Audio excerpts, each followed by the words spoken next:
All is set for the arrival of the President of our Republic and the official party. Ladies and gentlemen, I ask that we all be seated. Thank you.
Lodina the soprano.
And now, Excellencies, ladies and gentlemen, the President of our Republic.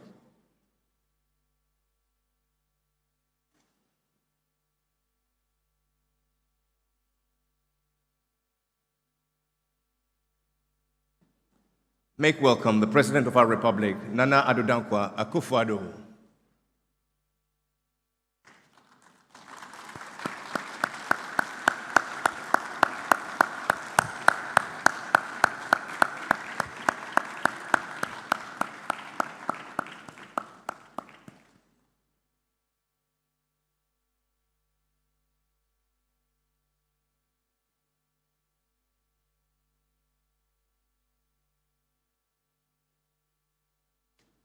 We remain standing for the national salute.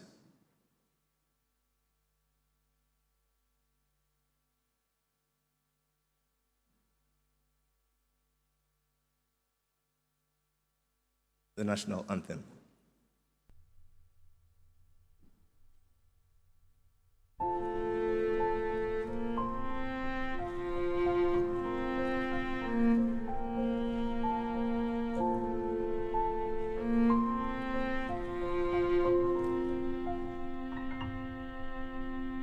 God bless our homeland, Ghana,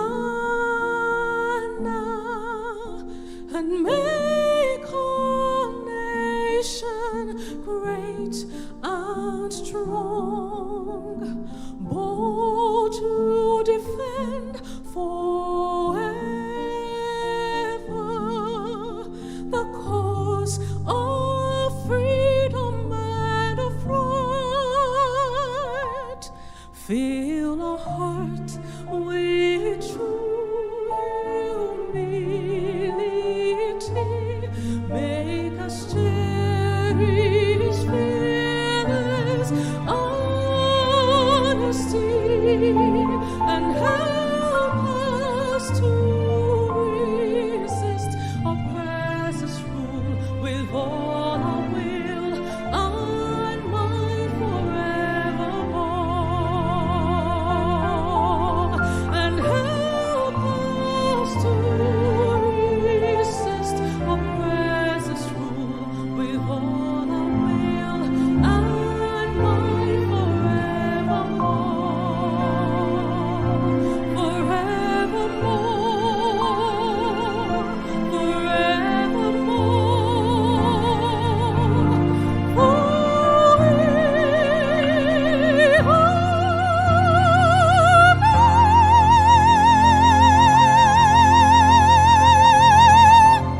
Lordina, the soprano. Please sit. And we ask of the same God who has held us for 67 years as a nation to be our portion through this event until its successful end. And all of God's children shall say a big amen.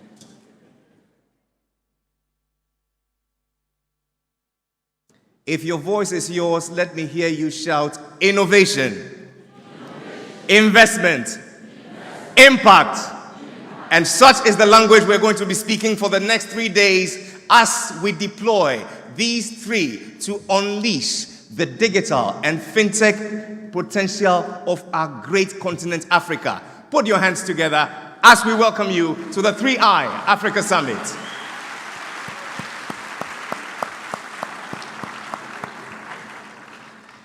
It is exactly 9:24 in Singapore. It is 3:24 in Pretoria, SA, 4:34 in Cairo, Egypt. It is 5:34 in UAE. It is 10:24 in Tokyo, Japan. It is 1:24 in Dakar, Senegal, 3:24 in Paris, France. In St. George's, Grenada, it is 5:24 in Kigali, Rwanda, 3:24 in London, UK, it is 2:24. But right here in Accra, Ghana, at the center of the earth, it is Africa's time. It is time for us to unleash the power of our fintech and digital economic potential. My name is Jerry Ajololo. From the excitement in my voice, you can sense that I'm purely Ghanaian. And I welcome you to this land, greatly blessed of God in her rich endowment of our land and in her people, chief amongst whom is the President of our Republic, an enabler of transformative economies. Ladies and gentlemen, Nana Addo Dankwa Akufo-Addo joins us this afternoon.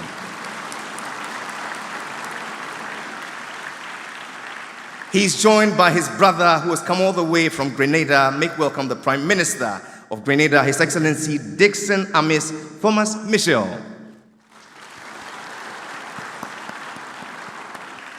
We make welcome also, ladies and gentlemen, the Minister of Finance of the Republic of Ghana, the Honorable Dr. Mohammed Amin Adam, MP. We receive with great delight the Minister of Foreign Affairs of the Republic of Grenada, the Honorable Peter David. The Governor of the Bank of Ghana joins us, Dr. Ernest Addison. It will be remiss of me not to acknowledge Ghana's Minister for Communication and Digitalization, the Honorable Esla Owusu-Ekufo.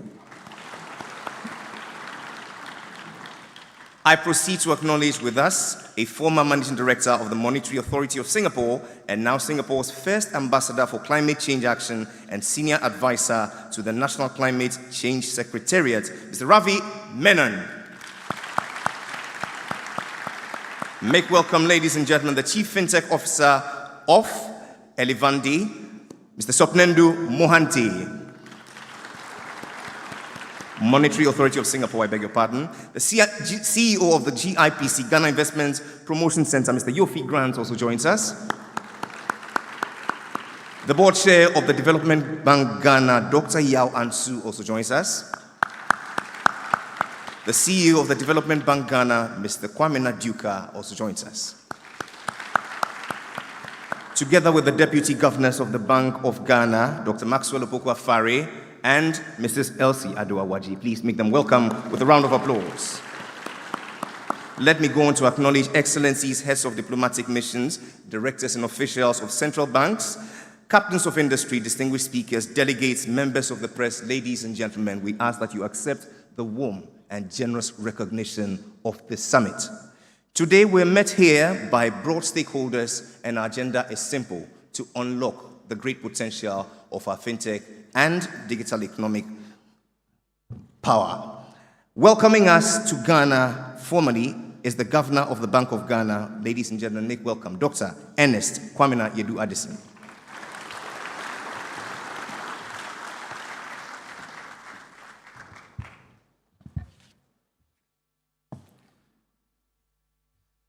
Your Excellency Nana Akufo-Addo, President of the Republic of Ghana, Your Excellency Dixon Michel, the Prime Minister of Grenada, Your Excellency Wamkele Mene, the Secretary General of the AfCFTA, Honorable Minister of Finance, Dr. Mohammed Amin Adam, Honorable Minister of Communications, Esla Owusu-Ekufo,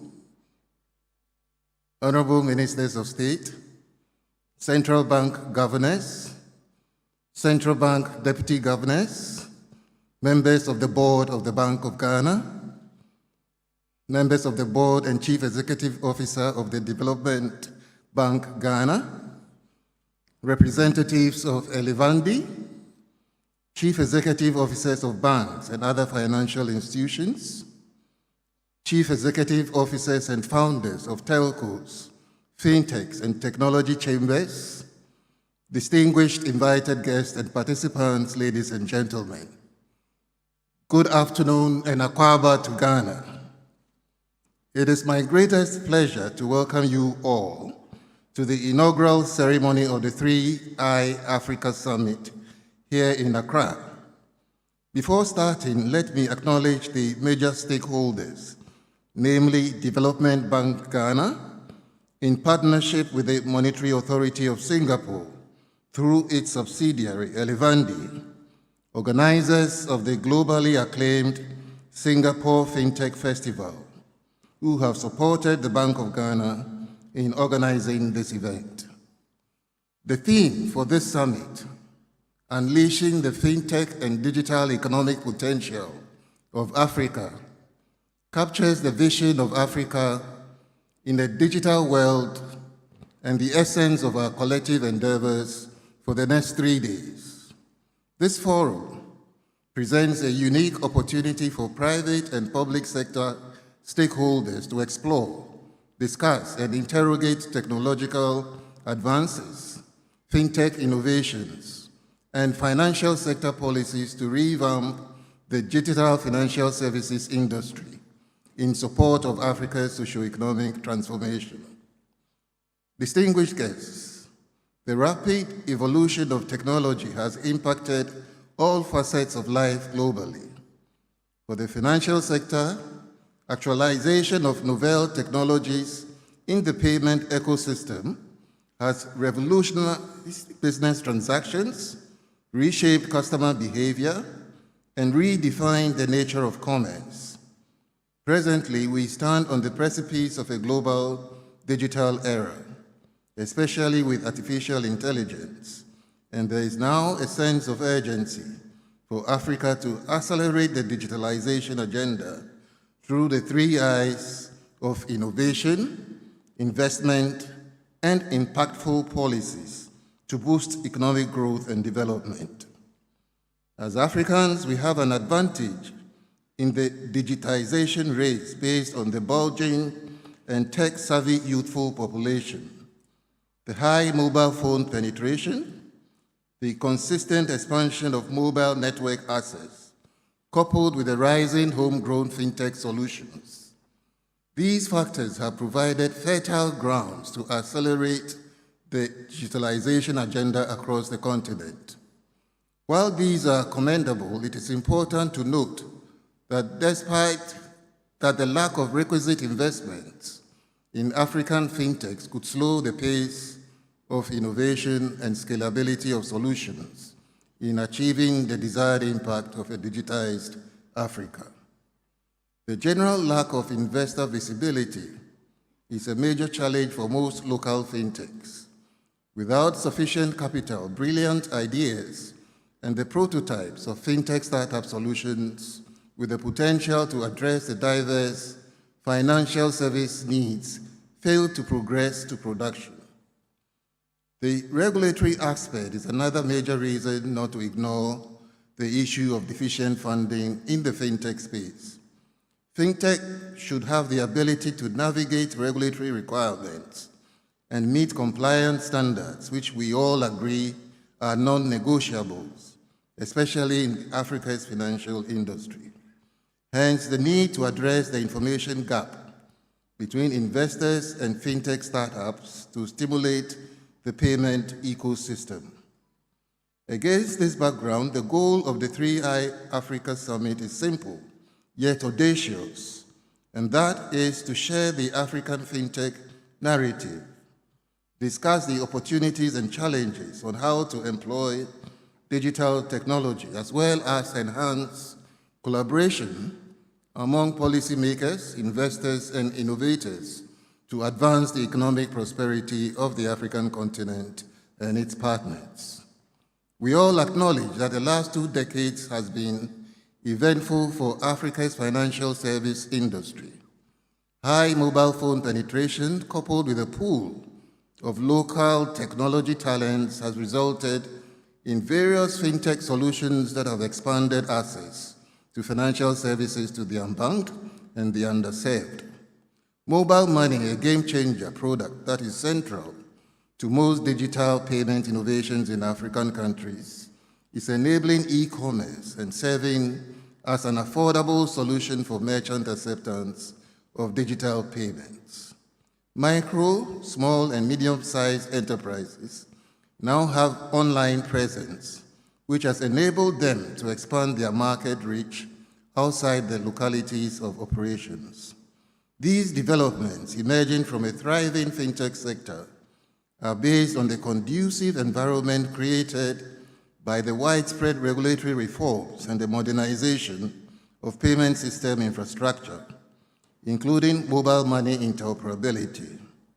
With regards to intra-African trade, the Pan-African Payment and Settlement System has been developed to support free trade across the continent in line with the objectives of the African Continental Free Trading Area. This will enhance both domestic and cross-border payment systems and empower MSMEs by facilitating access to financing opportunities and broader domestic and global markets. Distinguished guests, we need to have fashioned out concrete initiatives and partnerships by the end of this 3I Summit to achieve tangible policy outcomes that will enable affordable and safe instant cross-border payments, empower fintechs to drive Africa's economic transformation agenda by committing to a sound regulatory environment, advance digital public infrastructure, and finally explore the role of fintech in bridging the financing gap for SMEs, including the creative arts industries. Distinguished guests, the need to foster innovation and investment across diverse sectors is central to the various discussions that will go on in the next 3 days. The Deal Room and Pitch Fest will serve as platforms for entrepreneurs and investors to explore mutually beneficial partnerships, driving innovation forward and fueling economic growth. Also, discussions on the use of fintech for inclusion should remain paramount to ensure that the benefits of technological advancements are accessible to all segments of society. By harnessing the power of financial technology, we can bridge the gap and empower marginalized communities, advancing towards a more inclusive and prosperous future. The inclusion of sessions dedicated to women in tech reaffirms our dedication to diversity and gender equality in the digital landscape and bears witness to the invaluable contributions of women entrepreneurs and innovators. And we must continue to create an environment that nurtures their talents and aspirations. As stewards of responsible finance, discussions on environmental, social, and governance principles are vital. The investment decisions must integrate the ESG principles to ensure that actions taken today can pave the way for a better and sustainable tomorrow. The agri-tech sector also holds immense promise to drive agricultural transformation and food security across the continent. By leveraging technology, we can promote sustainable practices, empower rural communities, and enhance productivity, thereby unlocking the full potential of Africa's agricultural sector. Lastly, the Founders Peak provides a platform for visionary leaders to share insights and experiences to inspire the next generation of entrepreneurs and innovators. In conclusion, distinguished ladies and gentlemen, let me urge everyone to engage in open and constructive dialogue, exchange experiences, ideas, and best practices, while exploring new opportunities for investments and partnerships. Together, let us seize this moment over the next 3 days to unlock Africa's true potential and usher in a new era of sustainable growth and development. I extend my sincere gratitude to Development Bank Ghana, Elevandi, the sponsors, and participants for the commitment to this worthy cause. Together, let us work so that this 3I Africa Summit serves as a catalyst for positive digitalization change that will resonate across Africa and beyond. Thank you, and may these 3 days leave a lasting impact on the future of our continent.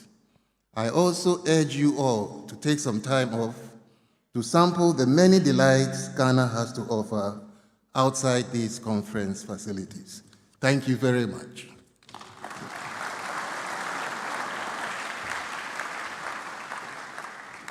And what he has done for the past 7 years is to provide sound regulation that is smart, risk-appropriate to innovation, allowing for experimentation while managing the risks alongside. Please, once again, the Governor of the Bank of Ghana, Dr. Ernest Kwamina Yedu-Addison. Thank you for that warm note of welcome. We're joined today by Ghana's Minister for Finance, who will also share his thoughts on the significance of today and give us a national welcome. Make welcome, ladies and gentlemen, the Honorable Dr. Mohamed Amin Adam.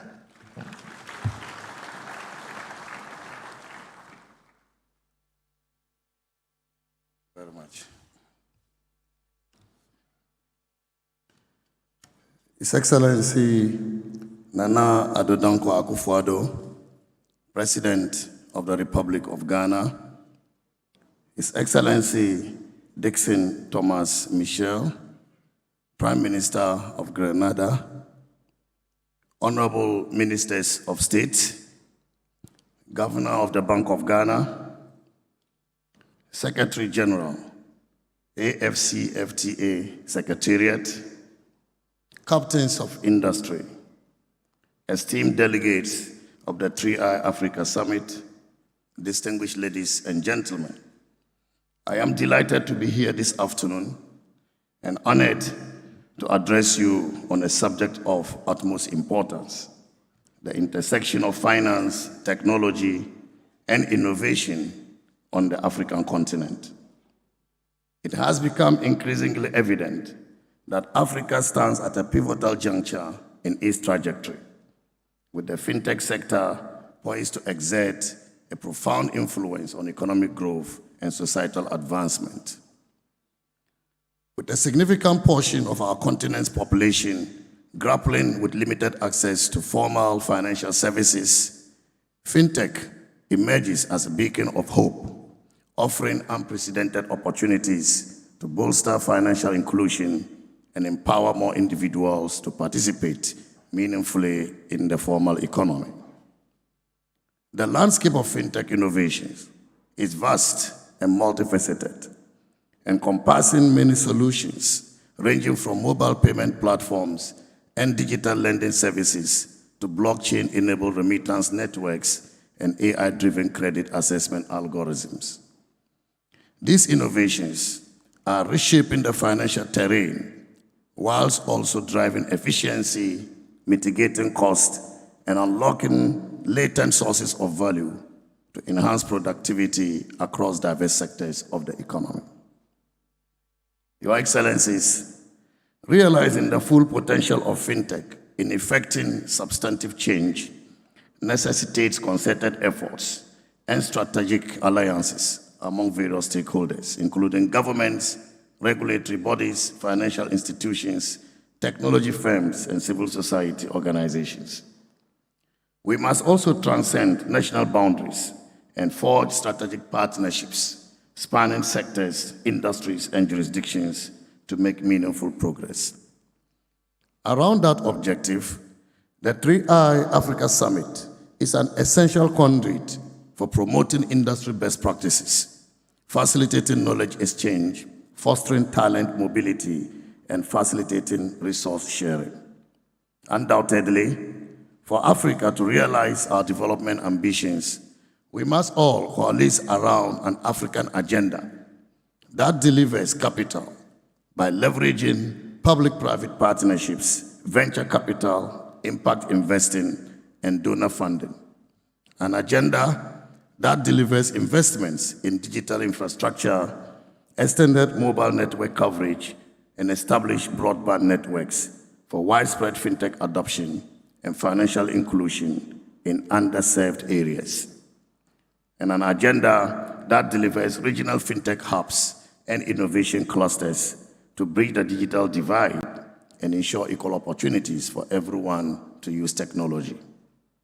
Ultimately, the efficacy of fintech in Africa should be gauged not merely by financial metrics, but also by its ability to work within a framework that maximizes technology's contribution to inclusive growth and development. Your Excellencies, ladies and gentlemen, the success of financial innovations rests on a strong financial services sector that operates in stable macroeconomic environment. To this end, the government of President Nana Addo Dankwa Akufo-Addo is unrelenting in creating an enabling macroeconomic environment that will provide the platform for the success of the financial services sector. For this reason, Ghana's economic rebound has been quite swift, with economic growth ending the year 2023 at 2.9% against a target of 1.5%. Inflation heading towards the year-end target of 15%, and which we are determined to work to reach a single-digit inflation by 2027, and interest rates declining as well. Despite recent pressures on our currency, the cedi's depreciation year-to-date of 12% is far lower than its depreciation of 27% in the same period last year. The government is also implementing measures on the fiscal side, including acceleration of disbursements of almost $1 billion United States dollars by our development partners between now and December this year to support the economy.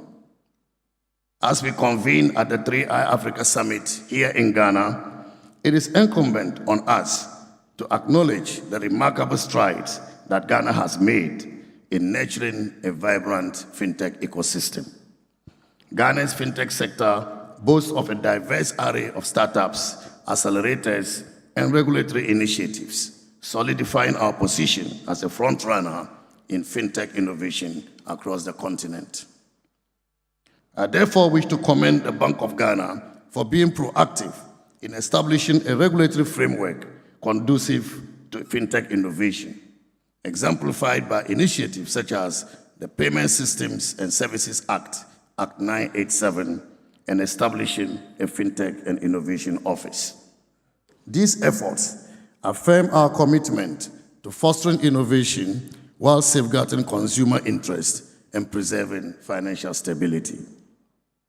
I would like to take this opportunity also to acknowledge the many incubators across Ghana, including the Ghana Tech Lab and MEST Africa, that provide invaluable support to fintech entrepreneurs through mentorship, financial backing, and networking opportunities.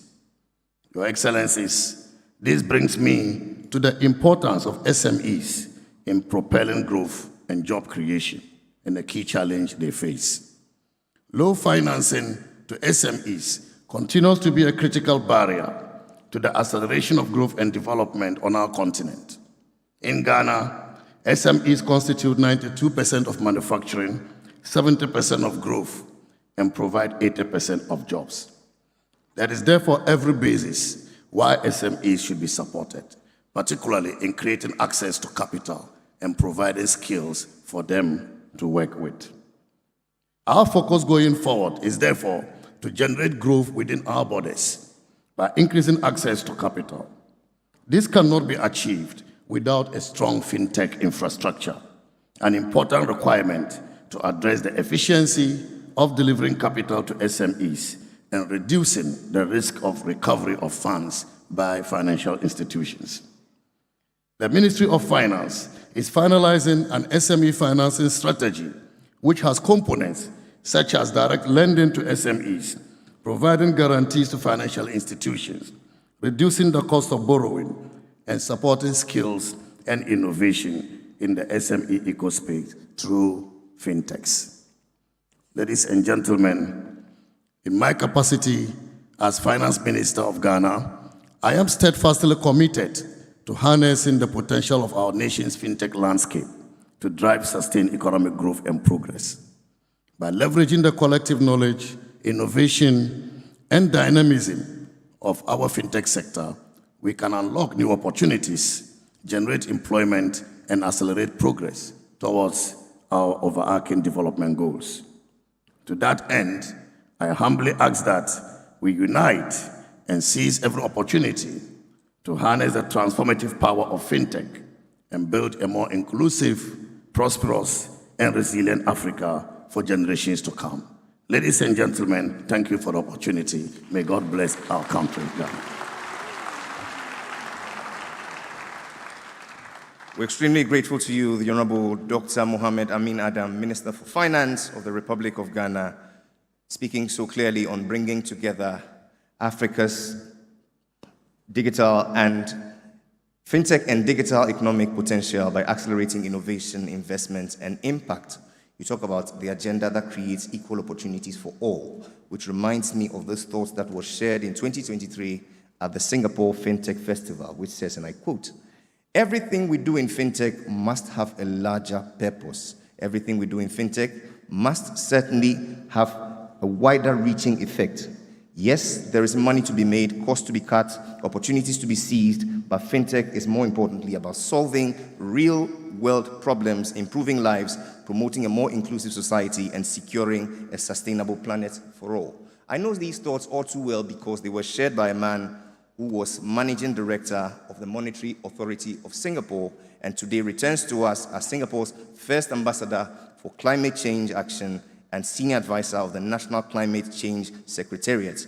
He would expand on this purpose by talking to us on Tech for Good, a tech talk on harnessing fintech for social impact. Your Excellencies, ladies and gentlemen, Mr. Ravi Menon.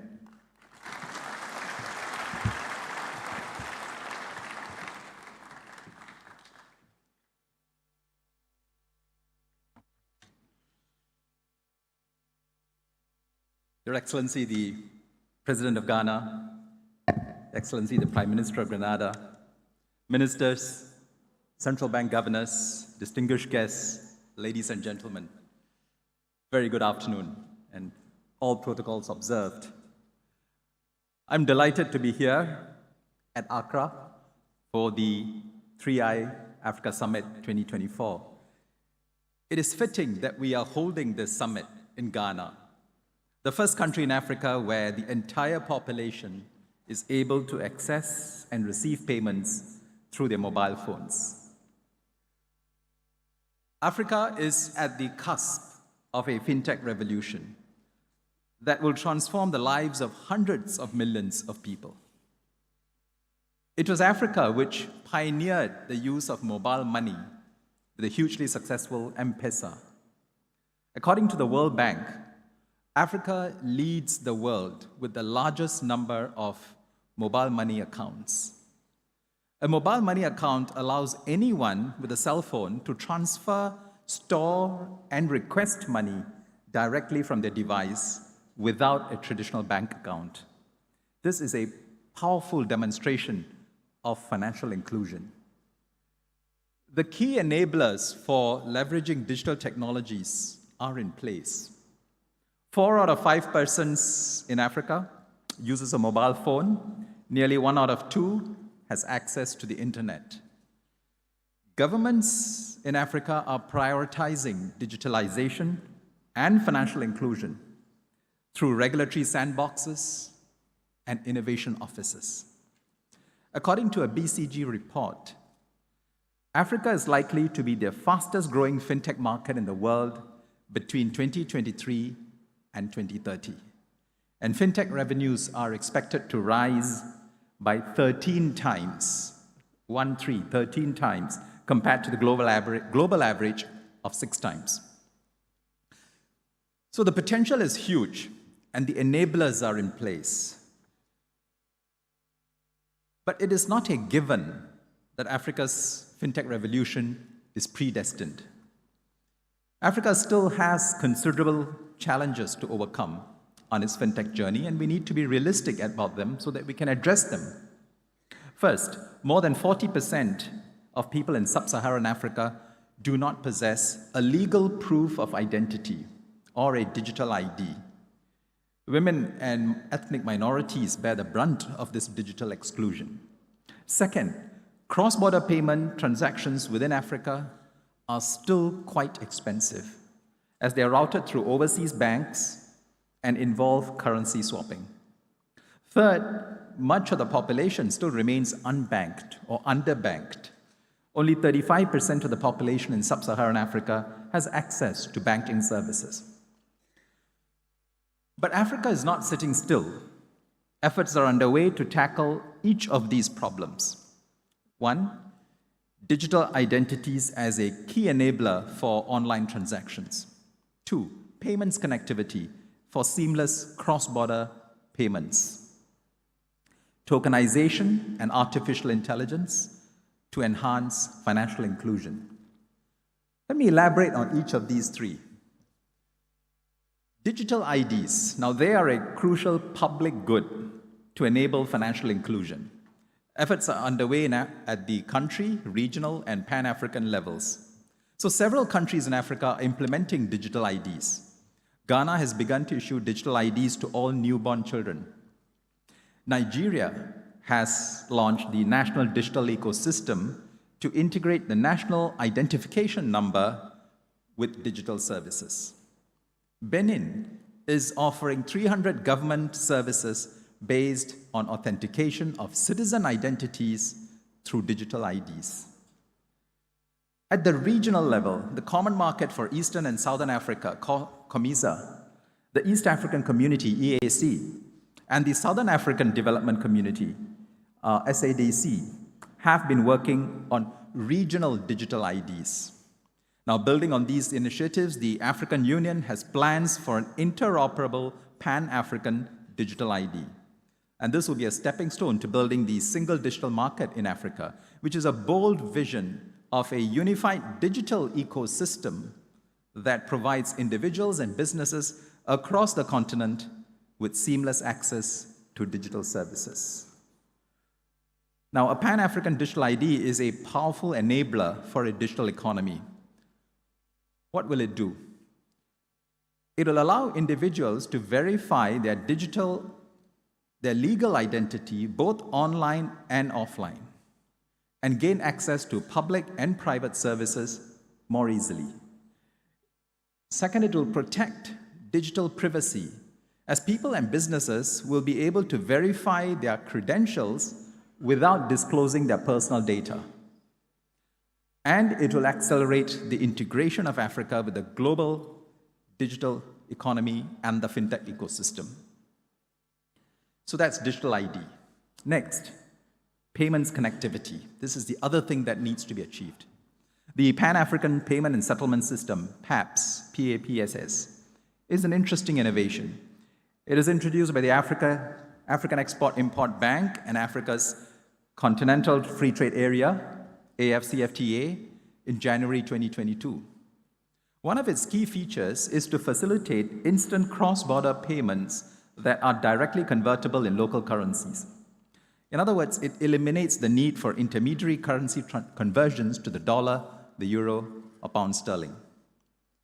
PAPS has successfully completed a pilot phase in the West African Monetary Zone countries and is poised to financially connect the continent. Another notable initiative in electronic payments is HonorFric. This is a Pan-African payment system that seamlessly connects 500 million people, 500 million mobile wallets across 40 countries in Africa. Users are able to make payments, receive money, and make financial transactions seamlessly through their mobile phones. HonorFric's integrated chain of mobile network operators, money transfer operators, and banks has simplified payments and transactions across the continent. Now, these are interesting innovations in Pan-African payments connectivity.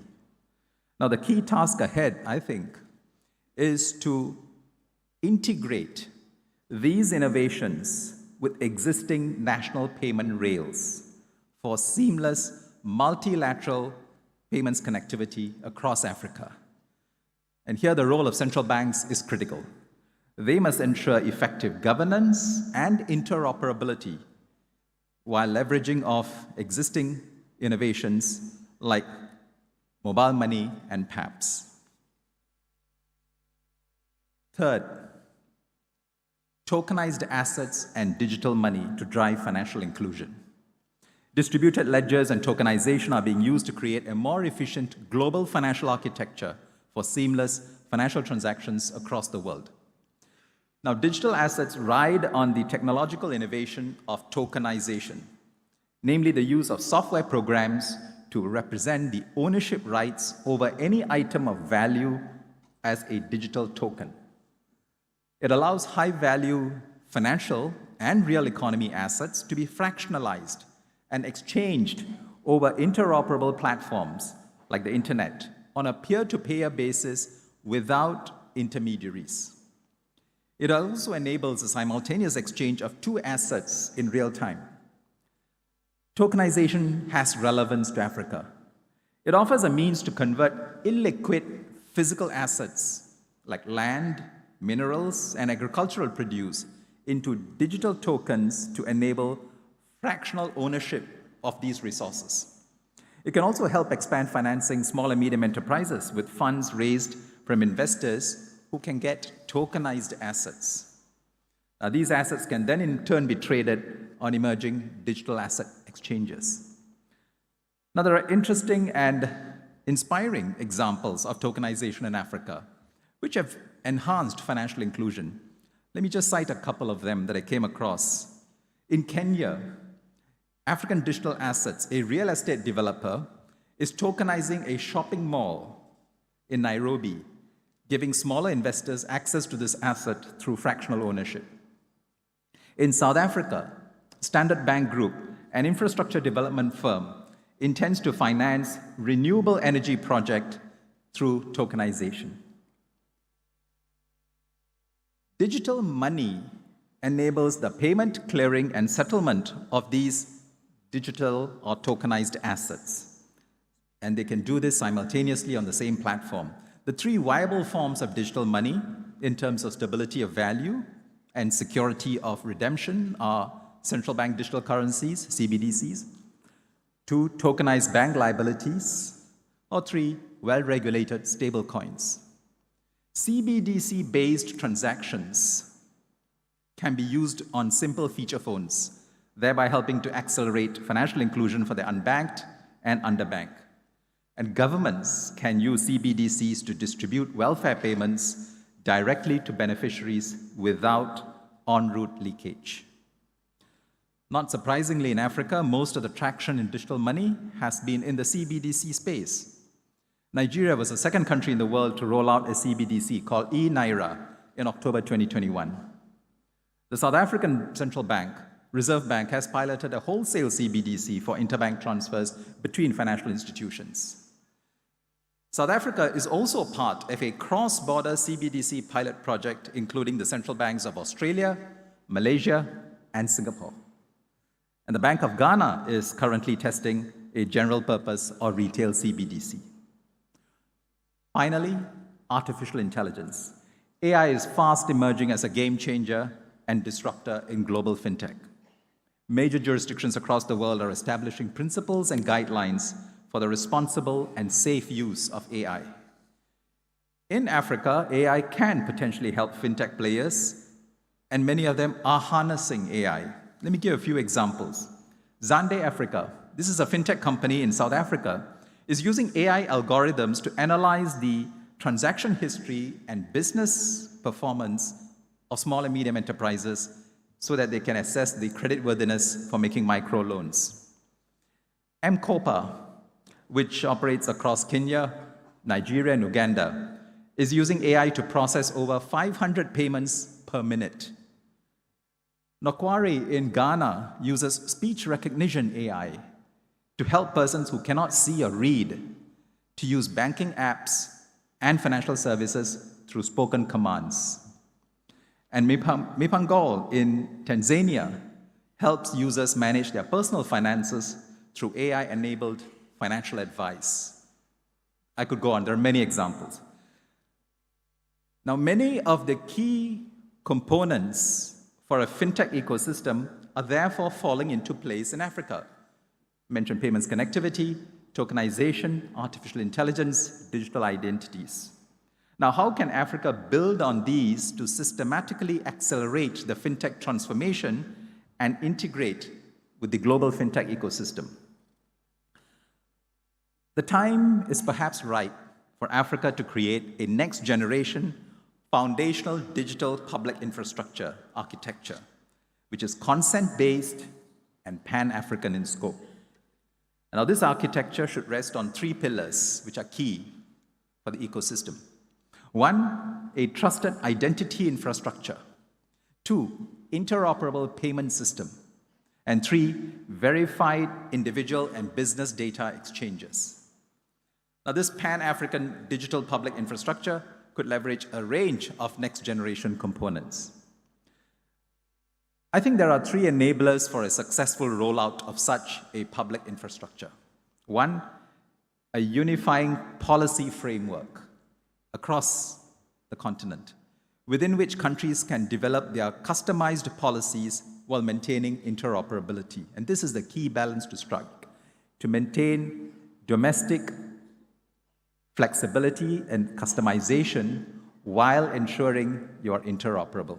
2, a transition plan to upgrade the existing DPI implementation programs, because there are already several underway. So you want to build on those to incorporate this new direction of a Pan-African infrastructure. And 3, adequate capital from the public and private sources to fund the implementation of this over the next 5 years. This would be an ambitious undertaking. It will require high-level guidance and a robust governance structure. A good way to start would be to bring together a group of key pilot sponsors under the chairmanship of perhaps participating heads of state, along with C-suite representation from public and private sector stakeholders. You can only do this through public-private partnerships. Let me conclude. More than anywhere else in the world, fintech can demonstrate its true purpose and potential here in Africa by focusing on financial inclusion.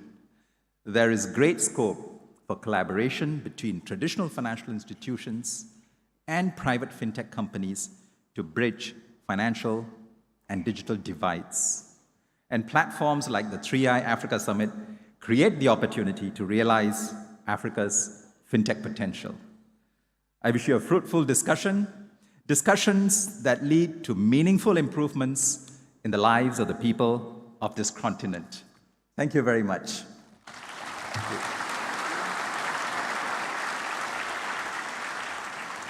It's always an edifying experience listening to Mr. Ravi Menon, Singapore's first Ambassador for Climate Change Action and Senior Advisor, the National Climate Change Secretariat, talking to us about Tech for Good, harnessing fintech for social impact.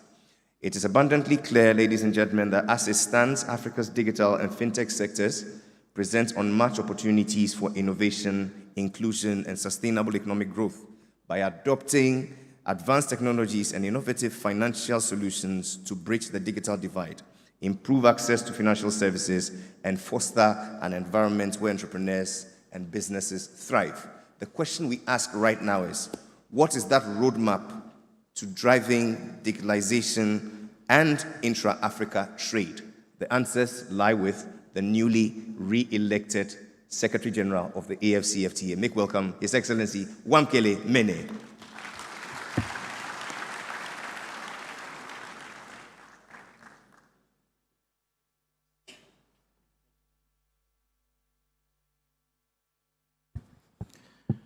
Your Excellency, President Nana Addo Akufo-Addo, the President of the Fourth Republic of Ghana, Prime Minister of Grenada, Prime Minister Mitchell, Right Honorable Prime Minister, Minister of Finance of Ghana, the Governor of the Central Bank of Ghana, governors that are here, ministers of finance that are here, regulators, distinguished ladies and gentlemen, it is a pleasure to be here with you today. What many may not be aware of in the room is that His Excellency, the President of Ghana, is the African Union champion on financial institutions and has been entrusted by the Assembly of Heads of States and Government of the African Union to lead reform of the financial architecture, the global financial architecture, and we're most grateful for His Excellency's leadership in that regard. We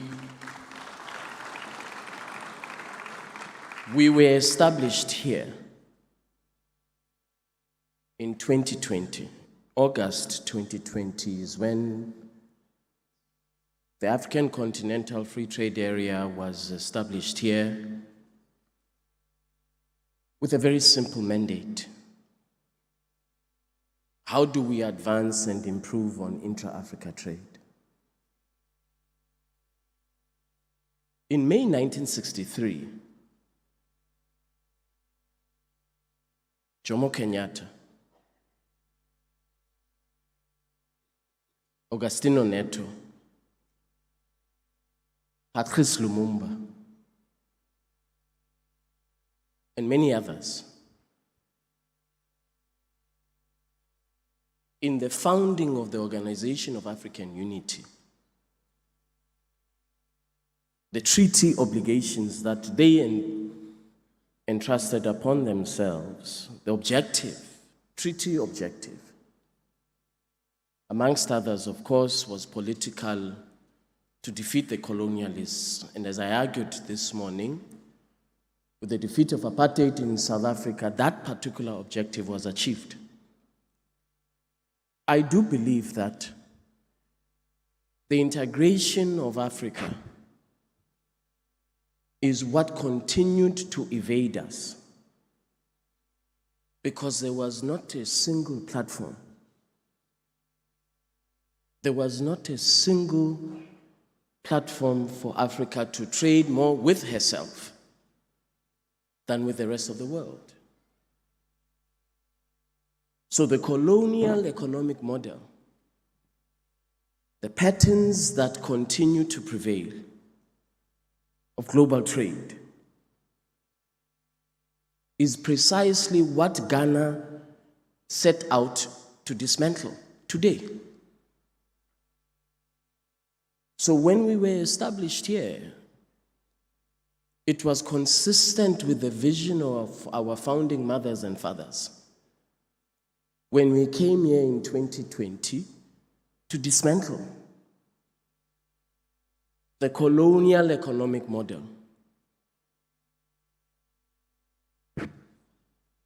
There are tools that our heads of states have set out, that we must deploy these tools to achieve that particular objective.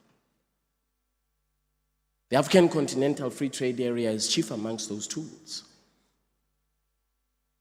In February this year, our heads of states adopted the Protocol on Digital Trade, the first of its kind in the world.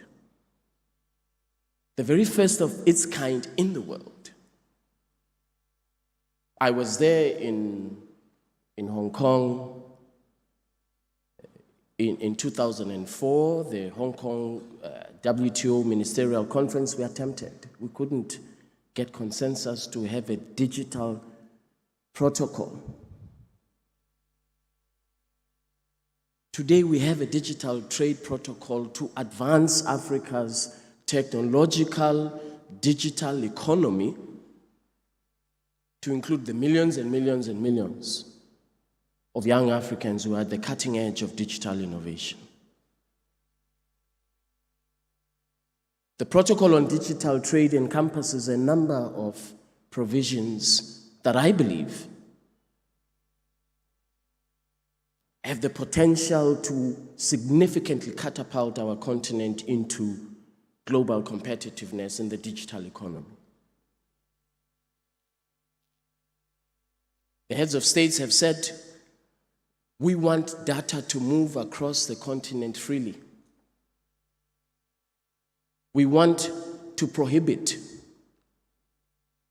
the localization of computing services because we believe that we can and we should be a single digital market as the African continent. They also said that at the heart of this protocol on digital trade must be inclusion. It must be inclusion of young Africans. It must be inclusion of small, medium enterprises, particularly those that are run by women. They also say in the protocol that when you trade, and you trade on a digital platform in Africa, we must not impose duties amongst ourselves. That there must be free movement of digital trade and services.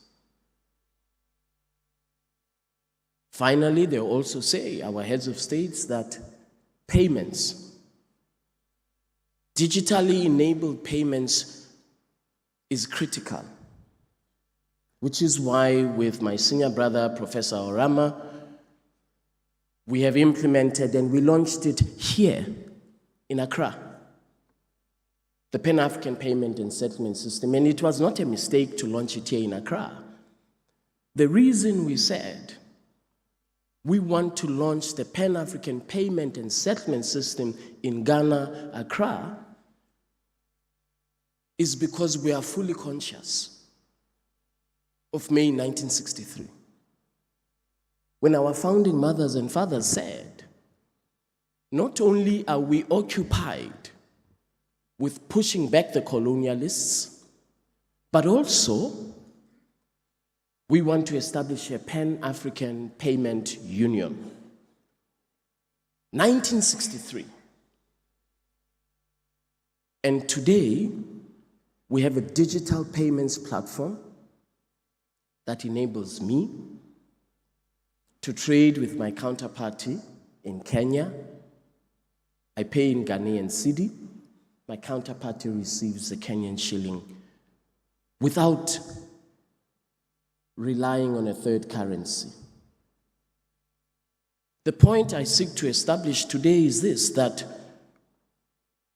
we have, as Africans, within our reach, digital technology, tools that will enable us to advance on that particular objective of May 1963.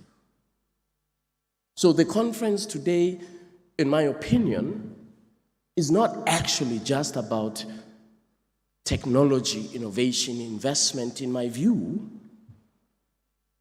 it is about how do we advance the economic sovereignty of our continent. 43 currencies in Africa, 42 currencies on the continent, as we all know. Reliance on platforms that take us elsewhere to trade. 2019 alone, $20.5 billion worth of transactions on SWIFT. $20.5 billion that we as Africans, can you imagine? If I want to go from Ghana to Kenya,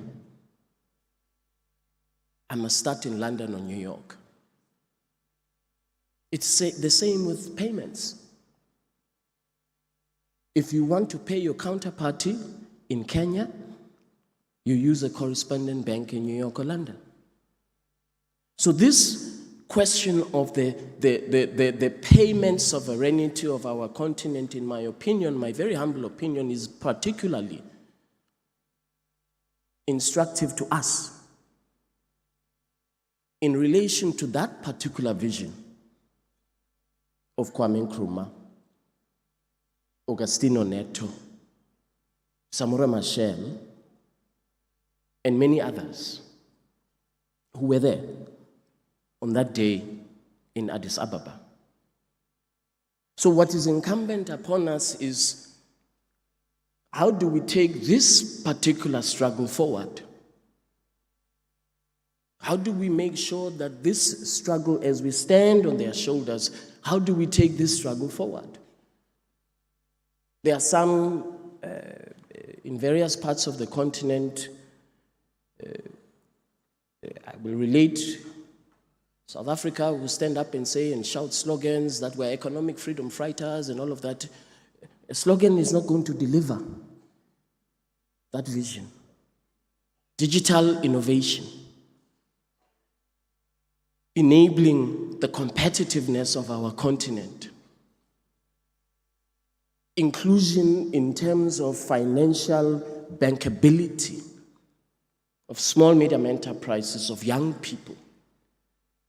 In my opinion, this is the revolution that I believe, leveraging on digital technology, that we should be relying on. So those Again, I want to relate to South Africa. Those who say, oh, we are revolutionaries, we're fighting the capitalist system.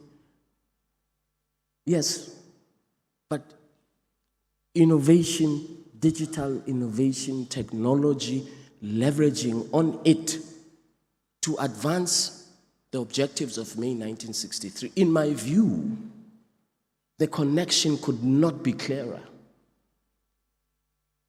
Couldn't be clearer. That our founding mothers and fathers said, we want a Pan-African payment union. And therefore, in the wisdom of our heads of states, we have that particular responsibility today to deploy digital technologies to advance on that vision. And His Excellency President Nana Addo Dankwa Akufo-Addo is the champion for financial institutions for the entire African Union. I was with Orama yesterday, and we were discussing this particular issue of the sovereignty of the African continent in terms of payment. Because tomorrow I may upset someone in Washington, and I won't be able to make payments. I'll be cut out of global payments, architecture, and infrastructure. Because I've upset someone in Washington. Fortunately, my wife is American, so she will mediate on my behalf. The point is, the emerging global geopolitical context, geo-economic context should compel us as Africans to say, how do we emerge from this particular context, this situation that we are in? I want again to emphasize what His Excellency President Nana Addo Dankwa Akufo often says. Akufo-Addo often says that Africa beyond aid. Africa beyond aid. And again, I quote him, he said, we are not for a white man who is Russian or a white man who is French. We are for Africa. So this, in my opinion, this question of the existential economic sovereignty of our continent is precisely why the African Continental Free Trade Area was established, so that we leverage on this market of 1.4 billion people, which by 2050 is projected to be the 8th or the 7th largest economy in the world, 16.3 trillion United States dollars at that time, 2050, 27 years from now. But if we don't deploy these digital technologies that all of us are going to be discussing today and tomorrow, I don't know that we will reach that objective. So I want to thank all of you very much for the opportunity to share with you what our heads of states have instructed me to do, which is to implement the protocol on digital trade, to create opportunities for millions and millions and millions of young Africans, to place small, medium enterprises at the center of Africa's economy, and to catapult our continent to global competitiveness, which is the preeminent objective of the Assembly of Heads of States and Government that we have. So I sought today to make a linkage between May 1963, the establishment of the Organization of African Unity, and link it with where we are today, and that is digital innovation, digital inclusion, and investment.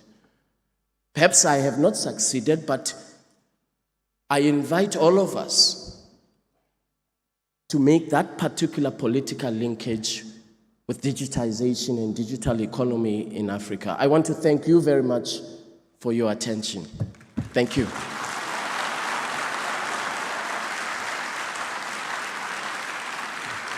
And he shows us clearly that success is a journey For a mandate well executed for the past 4 years and counting, please help me celebrate a true son of Africa, His Excellency Wamkele Mene, for leading with such admirable zeal and distinction. Thank you ever so much.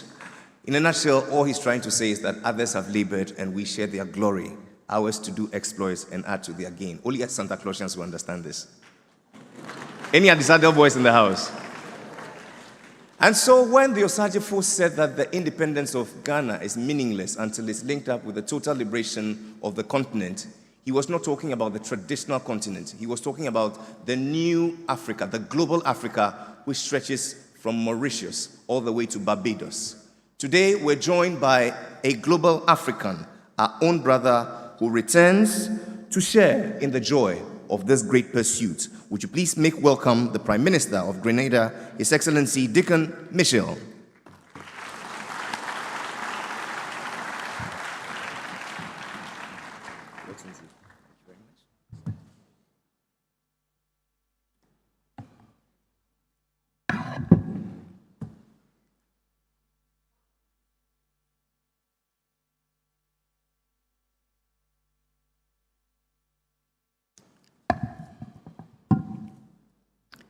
He's a hard act to follow.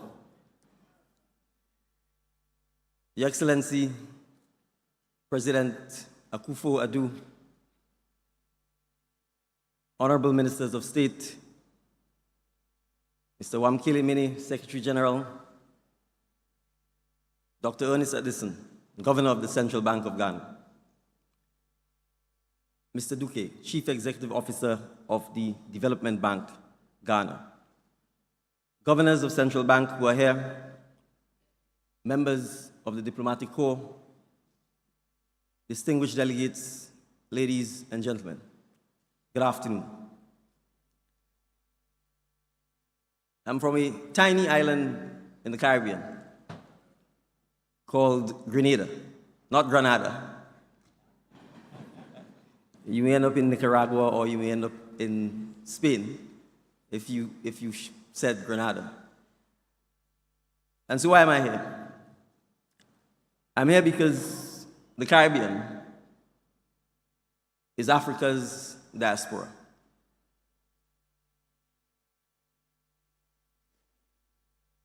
And this conversation on fintech is as vitally important to the diaspora of Africa as it is to Africa.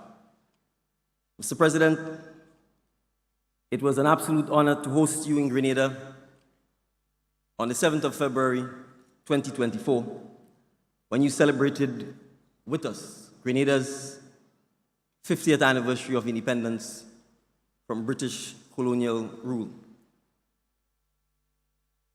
I therefore deeply appreciate the opportunity given to me today to reciprocate this spirit of collaboration.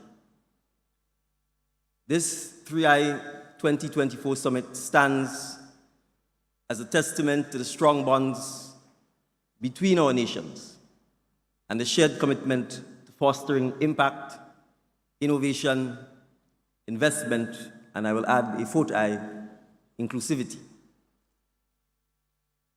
Accra is the ideal venue for these critical discussions as Ghana continues to demonstrate an exemplary commitment to driving technological progress and meaningful investment and engagement.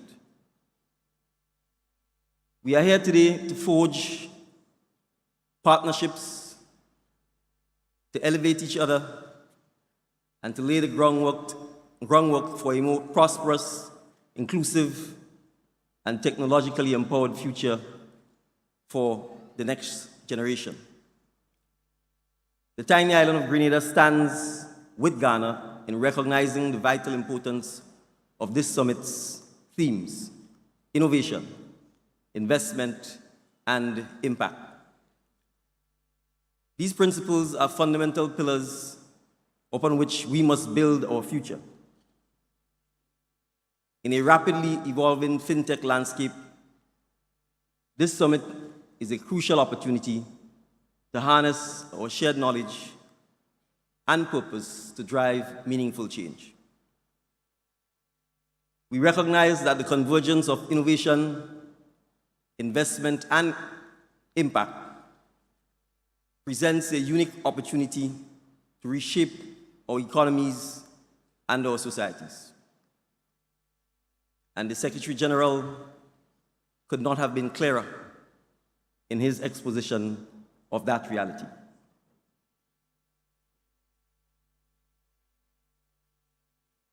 By fostering partnerships and learning from each other, we can collectively unlock the potential of fintech to address issues like access to credit, reducing the unbanked population, and streamlining cross-border transactions.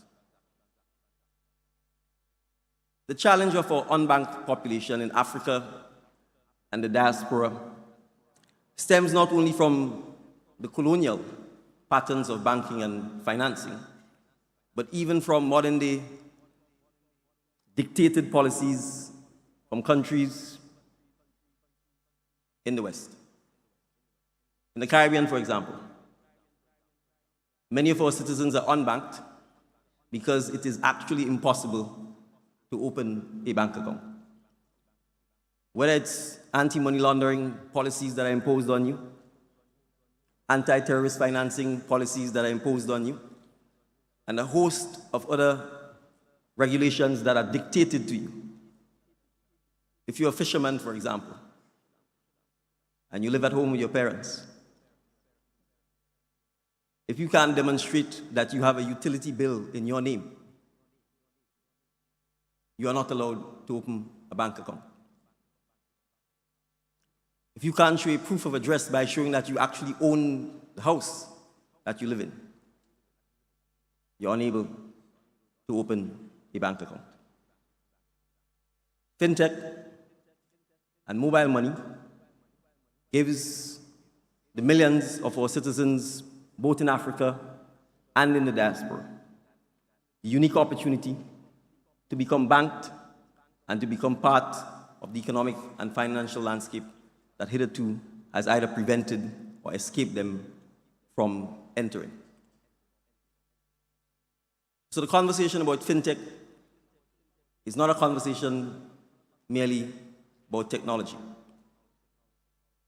It is a conversation about building solutions that uplift people, businesses, and communities while protecting and empowering the most vulnerable. So this conference should be a platform to celebrate our successes, but also to candidly identify areas where we can improve, innovate, and forge stronger alliances.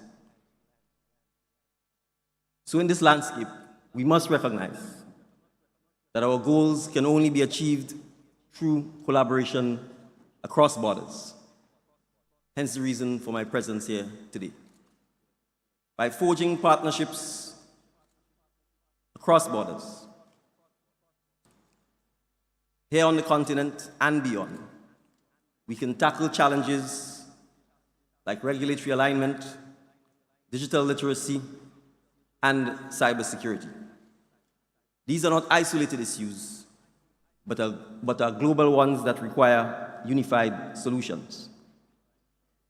And so I commend the President of Ghana and his government for recently signing an agreement with the government of India that allows for payment opportunities between the and India.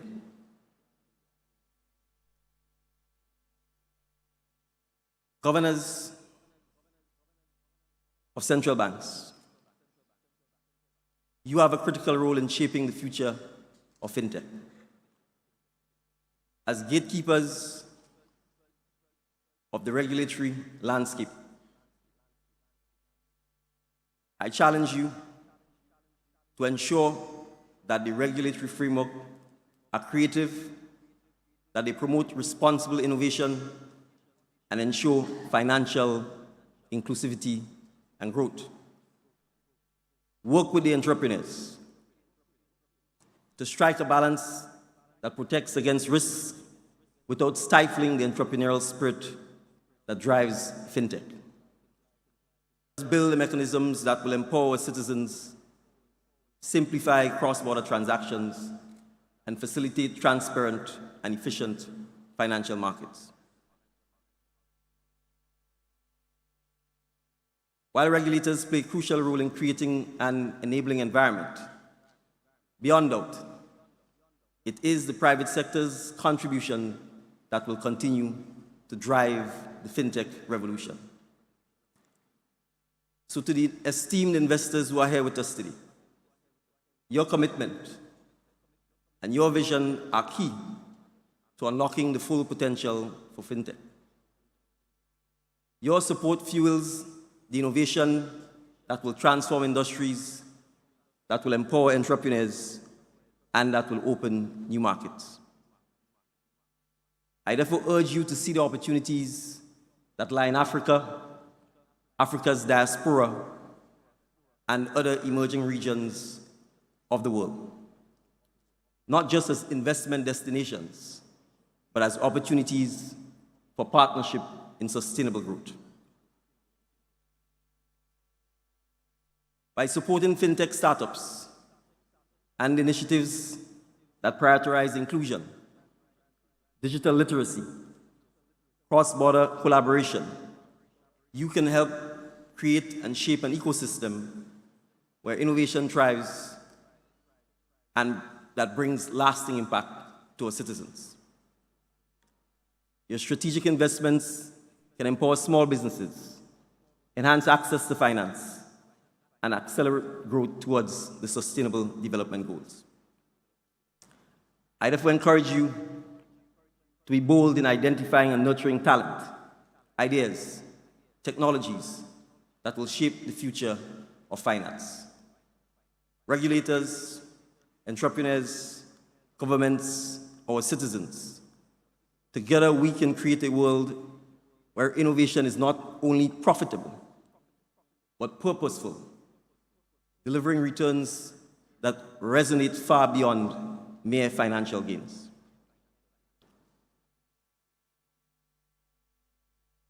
This summit, therefore, embodies our shared commitment to creating solutions that not only drive technological innovation, but that also supports the wider SDG agenda. It is through collaboration that we can ensure that fintech's impact extends to the very heart of sustainable development, providing equal opportunities and promoting shared prosperity. But our journey does not end when we leave this summit. It marks the beginning of a renewed commitment to empowering individuals and uplifting communities. Together, Africa and its diaspora can foster an environment where startups flourish, investors see opportunity, and every individual, no matter their background, geography, or ethnicity, has the financial tools that can change their respective lives. So Accra, let us boldly step forward, embracing this spirit of partnership, innovation. We have the power to transform not just our economies, but the world. Let us lead with vision, act with courage, and remain united in our pursuit of a fintech future that truly serves all of humanity. I'm grateful for the opportunity to be with you, and I wish you a successful summit. Thank you very much.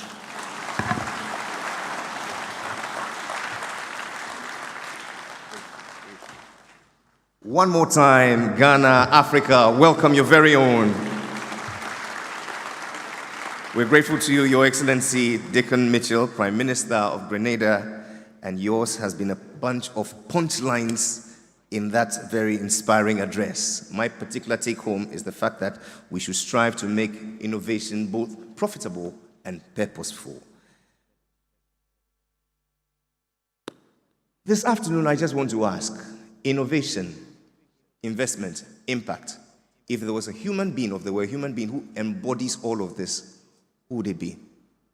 Well, I give to you an individual, a Ghanaian and international superstar whose music certainly speaks to positivity and a new Africa.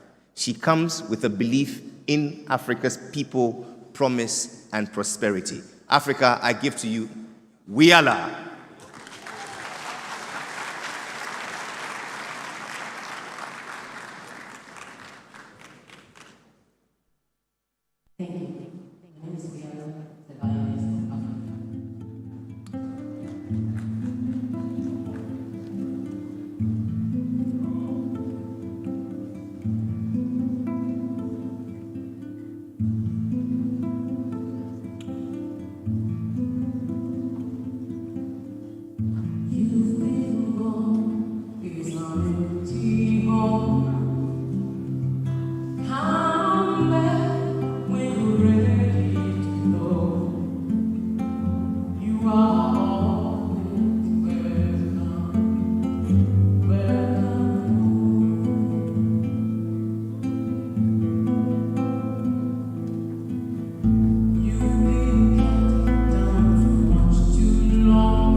Thank you. The next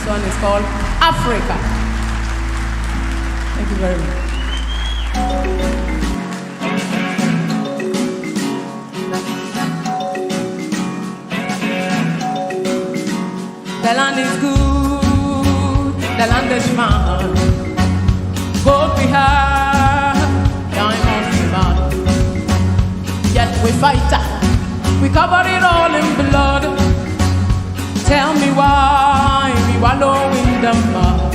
Africa, Africa, Africa, Africa, Africa, hey, Mama Africa, we cry for peace. Africa.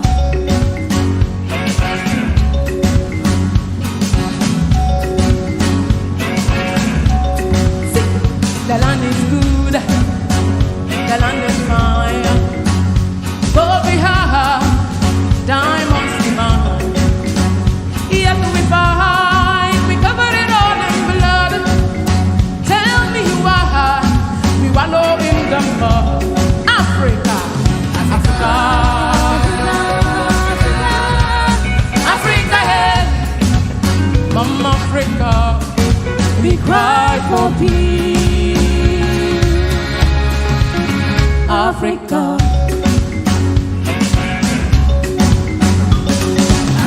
Africa, Africa, Africa, Africa, yeah, Africa, yeah, yeah. Mama Africa, we cry for peace. Africa.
Cry for peace.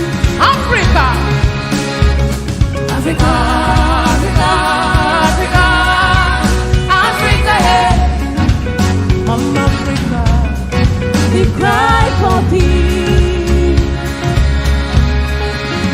Africa, the samba batiki, Ayora. Nisambo katiki, Kayora. Nisambo katiki, Kayora. Nisambo katiki, Kayora. Tell me why we fight. Tell me why we fight. Just tell me why we fight. Tell me why we fight. Thank you very much. My name is Wiala, the Lioness of Africa.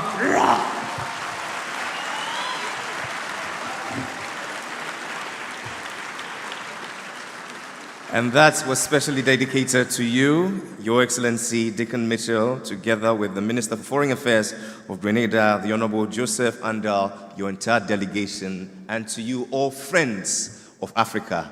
We say Akwaba, and you say Ya. Akwaba. It's important that I acknowledge the tremendous support of His Excellency Dickon Mitchell in the fight to promote financial inclusion in the Caribbean. Notable among your efforts are the implementation of Dcash by ECCB Bank, which you are pioneering so well. We say thank you very much for all the efforts. Please, a round of applause.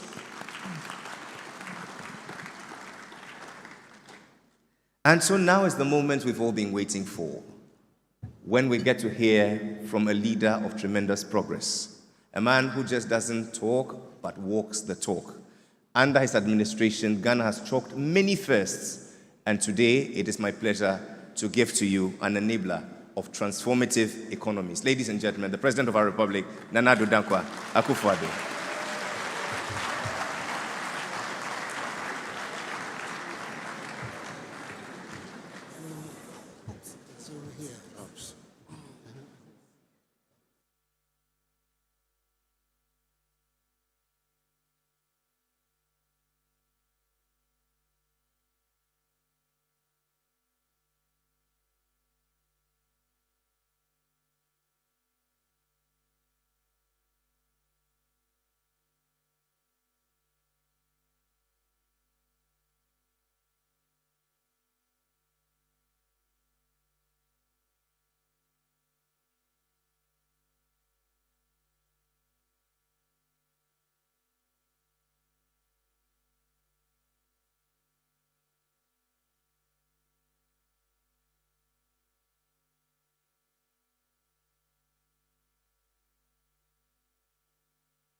nations, Governor of the Bank of Ghana, the first and second deputy governors, the Secretary General of the African Continental Free Trade Area Agreement Secretariat, Chairman, Chief Executive of the Development Bank Ghana,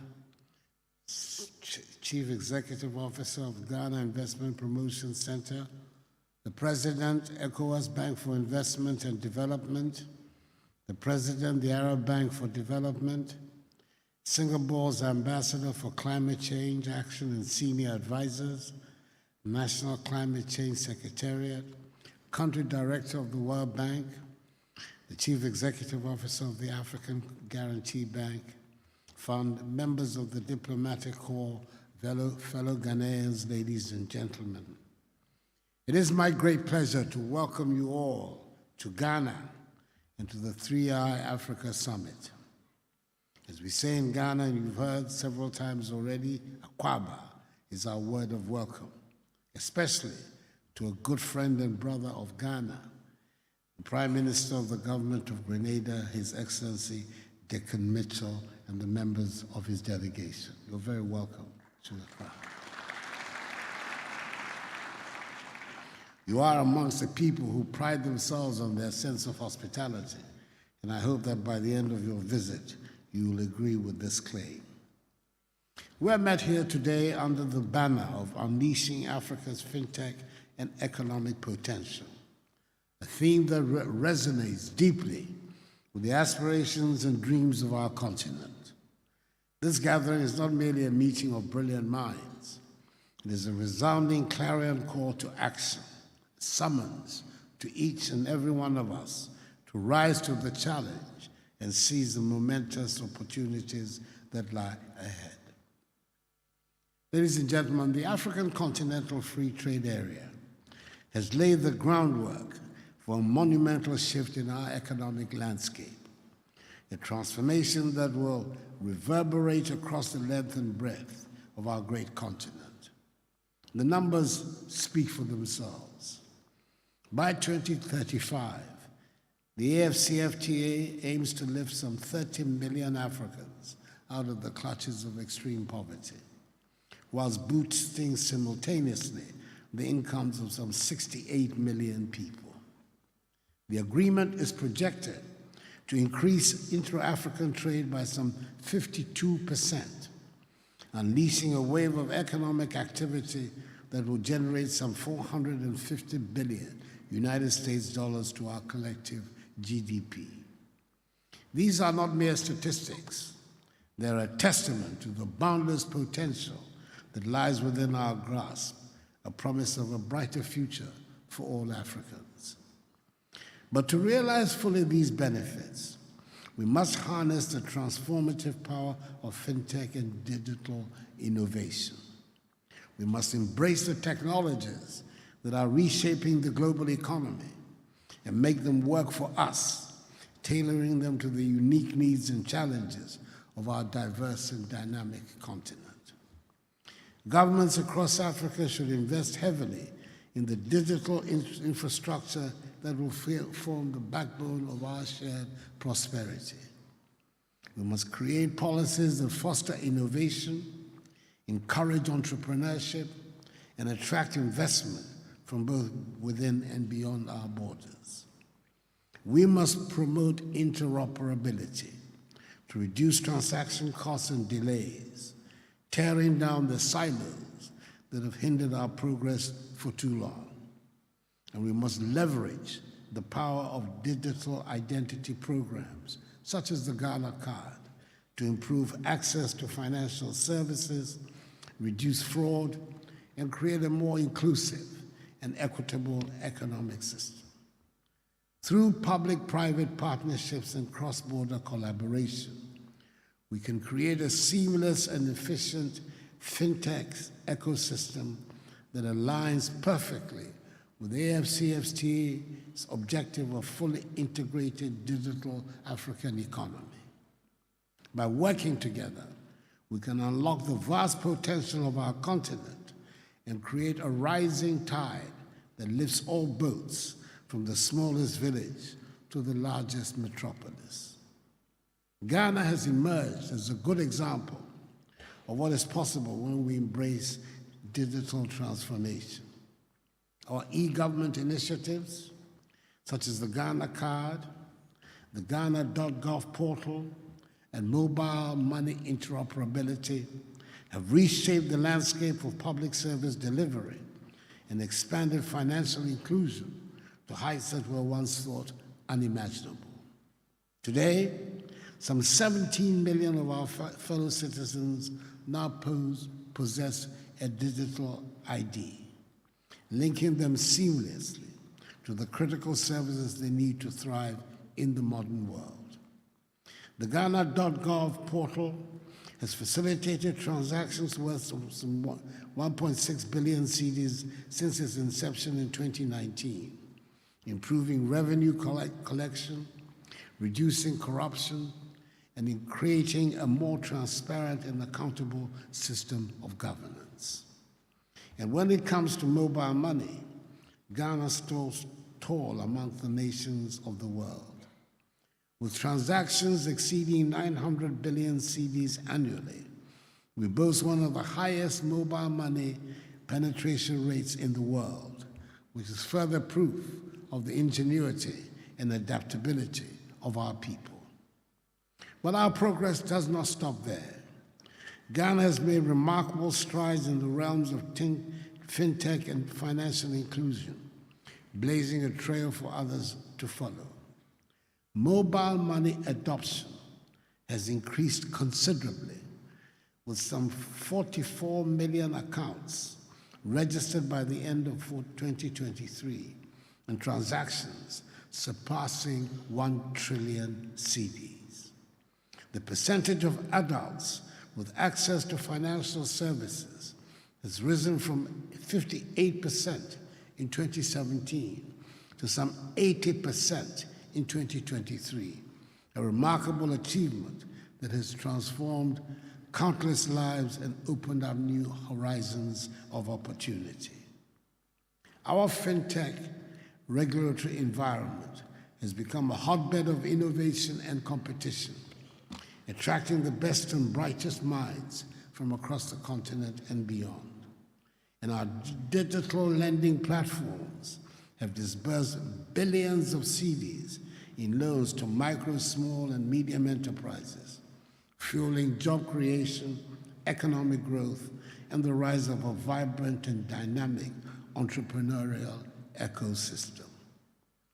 Ladies and gentlemen, as we look to the future, we should recognize that the success of our vision rests on the shoulders of our youth, the heartbeat of our continent, and the engine of our shared prosperity.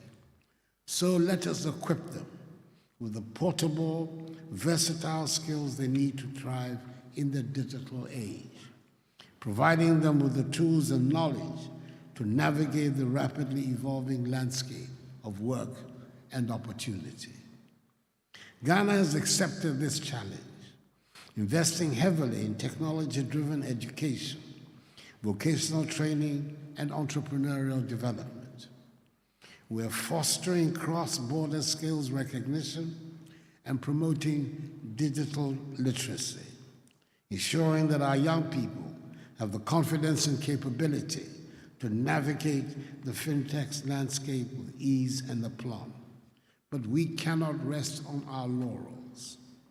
To unleash truly Africa's potential, it is essential that we break down the policy barriers that have held us back for too long, scaling up our digital infrastructure to reach every corner of our continent, thereby leaving no community behind in the march towards progress, expanding financial inclusion to include all Africans, regardless of their income or social status, and empowering our youth with the skills and opportunities they need to become the leaders and the innovators of tomorrow are of the utmost importance.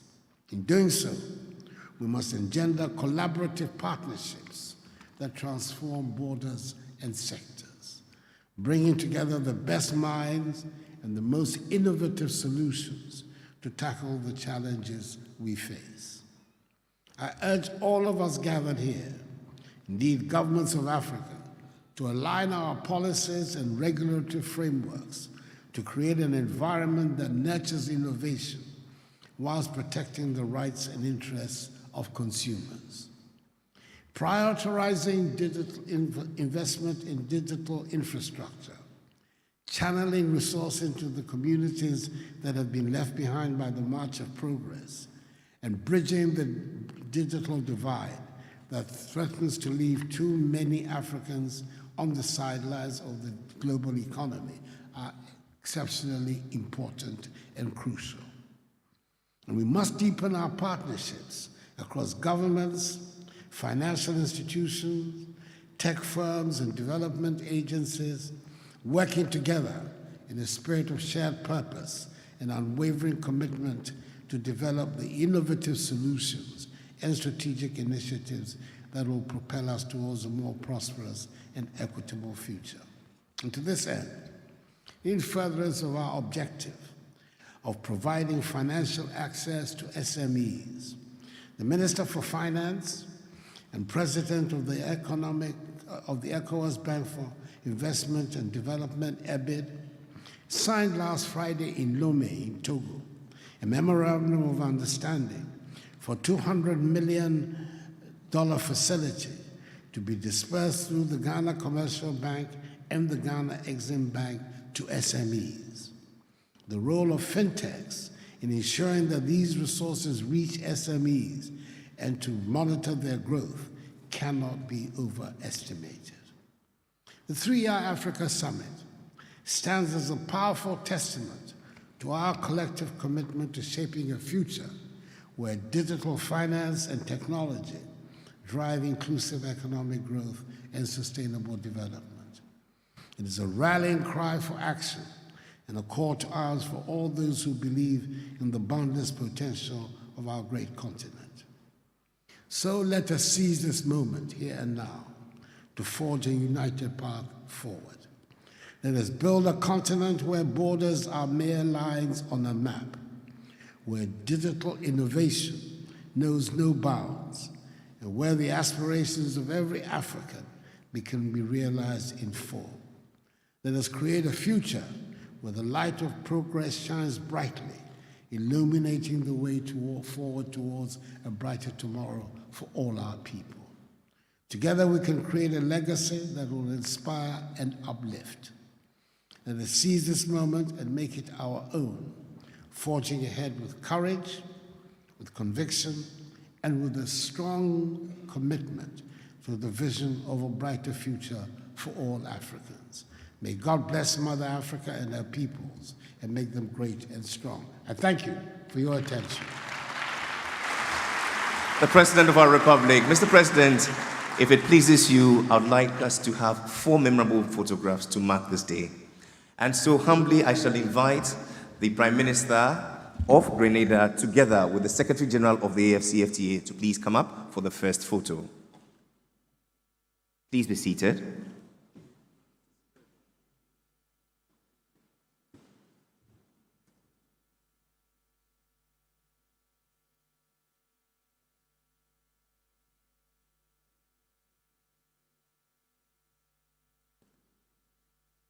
I shall ask all ministers herein present from Ghana and beyond to please come and join.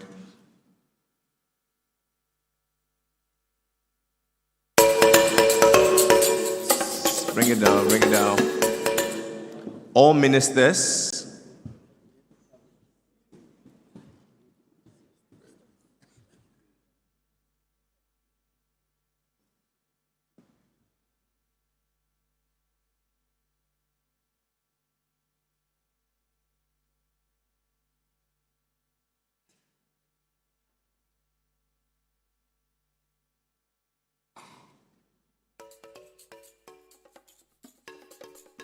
Right after the ministers, I shall invite the Governor of the Bank of Ghana, the CEO of DBG, the former MD of the MAS, and all central bank governors to come up.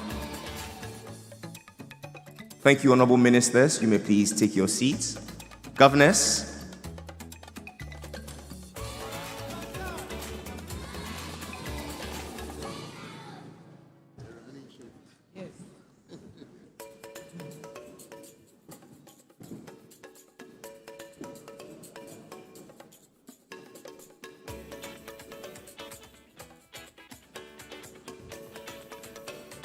joining the governors,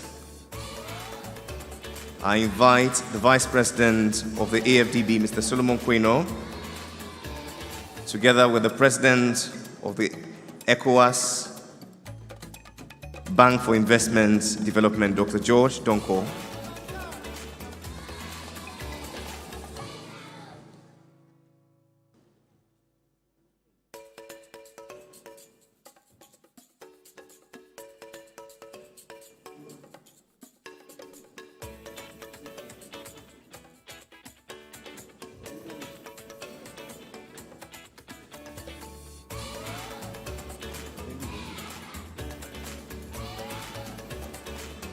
and finally, an exclusive with the organizers, Bank of Ghana, the Monetary Authority of Singapore, and the Development Bank Ghana.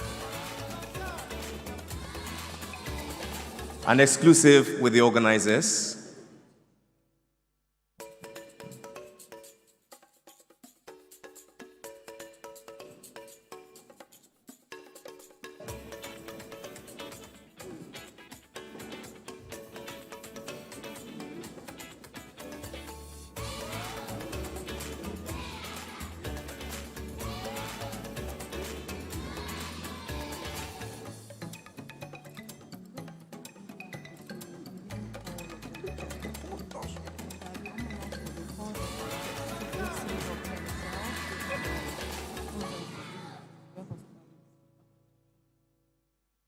To this end, we all shout innovation, investment, and impact.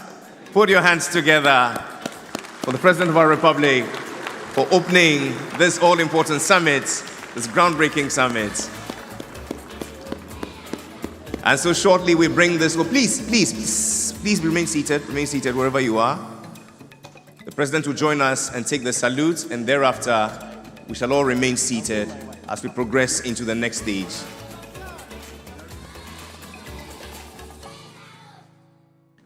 And so we shall all rise for the national anthem.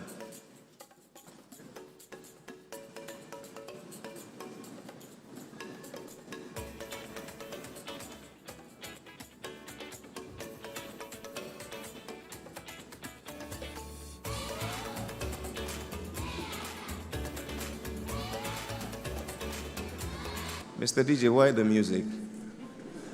Some of the problems with fintech, please pardon us.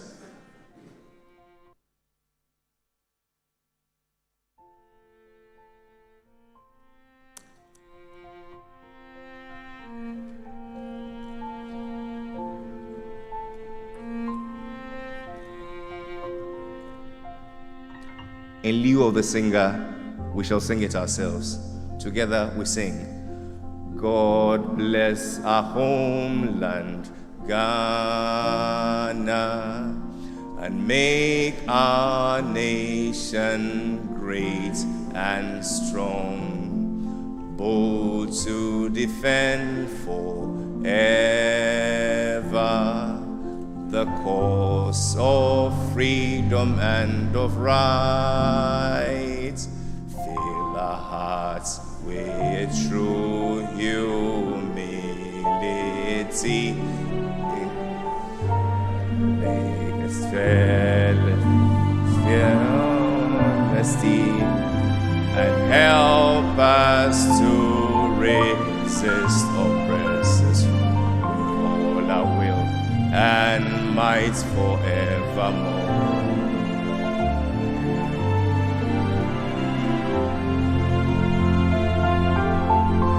And help us to resist oppressors with all our will and might forevermore. To this end, we say, may God bless you, the President of our Republic. May God bless the 3I Summit, and may God bless us all and our homeland, Africa.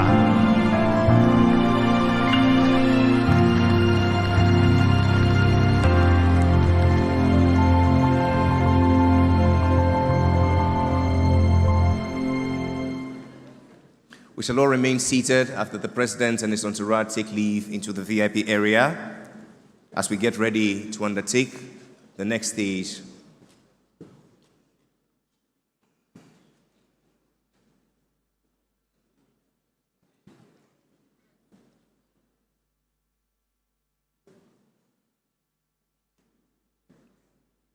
The next session would witness a few remarks from distinguished governors and ministers, after which we shall zoom into 2 panel discussions, and that will be a wrap of day 1.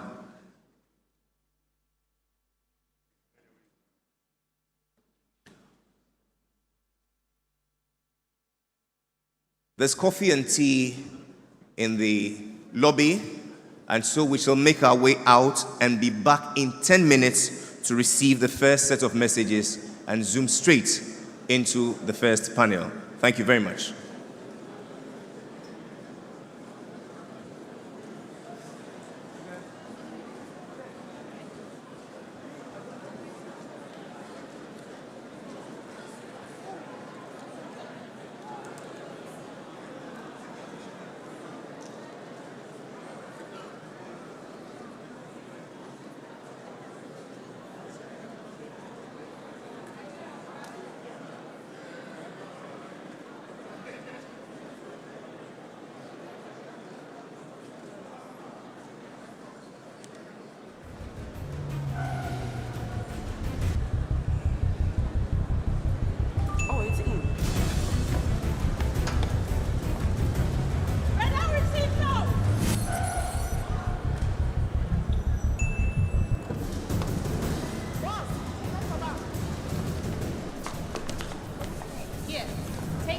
I know. Go to the pharmacy now.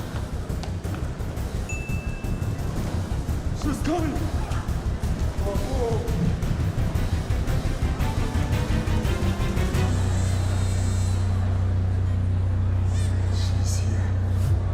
Excellencies, ladies and gentlemen, all translation devices are to be left in the room. All translation devices are to be left in the room. Thank you very much. Pascal's showing his boss the efficient new technology they've installed. She is pleased, but now she's asking, why is that still there? Pascal explains that the wells can store many, many messages. The boss is not so pleased anymore. If you haven't upgraded your contact center yet, it's time to get business done better with MTN Business. When was the last time your mind had a break? I mean a real break, where you didn't constantly worry. No breaks like being on the golf course but missing easy parts because you were distracted by failed transactions. Or when you're with family, but pressure from work prevents you from bonding with those you love. Or perhaps when meeting clients but thoughts of system downtimes put you off your game. Well, we say next time you're on the golf course, focus on making par, get that birdie, at that family barbecue. Focus on getting the ribs tender the way Junior likes it. We process digital payments for your business. On your next business trip, soak in the views and focus on closing deals. We process digital payments for your business across Africa. Live, work, play a little without sweating over payments processing for your business within SANU. You are in good hands.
Araba, there are some people at the door. Go and tell them I have traveled to Russia. Yes, Daddy. Where's your father? My father said I should tell you he has traveled to Russia. Your father has killed me. I sent him money from America to complete my house for me. Our own student association contributions. Even the money from the fundraiser for Kweku's surgery. Oh! Too? Don't be a victim. If you're contributing to a project, alumni dues, or any public campaign, Chango is your best choice. Chango keeps track of all donations and gives you the power to know exactly where the money goes. Chango is approved by Bank of Ghana. Call 0270-066-614 or visit changoapp.com for more information. Uncle, my father is hiding under the bed. Oh, Araba. Chango for your groupings and crowdfunding.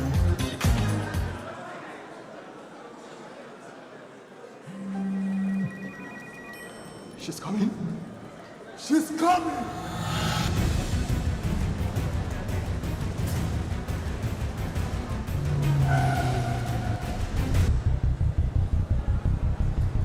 Oh, it's in.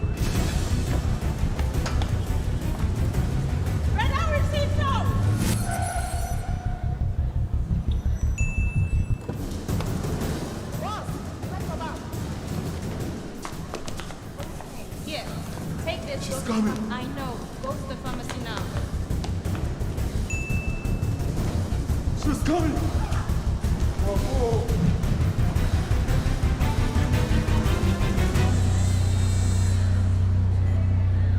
She's here. Pay faster, pay safer, and pay easy with Momo app. Download now and pay with the QR code, merchant ID, and so much more. Pascal's showing his boss the efficient new technology they've installed. She is pleased, but now she's asking, why is that still there? Pascal explains that the wells can store many, many messages. The boss is not so pleased anymore. If you haven't upgraded your contact center yet, it's time to get business done better with MTN Business. When was the last time your mind had a break? I mean a real break, where you didn't constantly worry. No breaks like being on a golf course but missing easy parts because you were distracted by failed transactions. Or when you're with family, but pressure from work prevents you from bonding with those you love. Or perhaps when meeting clients but thoughts of system downtimes put you off your game. Well, we say next time you're on the golf course, focus on making par, get that birdie. At that family barbecue, focus on getting the ribs tender the way Junior likes it. We process digital payments for your business. On your next business trip, soak in the views and focus on closing deals. We process digital payments for your business across Africa. Live, work, play a little without sweating over payments processing for your business. With Insano, you are in good hands.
Araba, there are some people at the door. Go and tell them I have traveled to Russia. Yes, Daddy.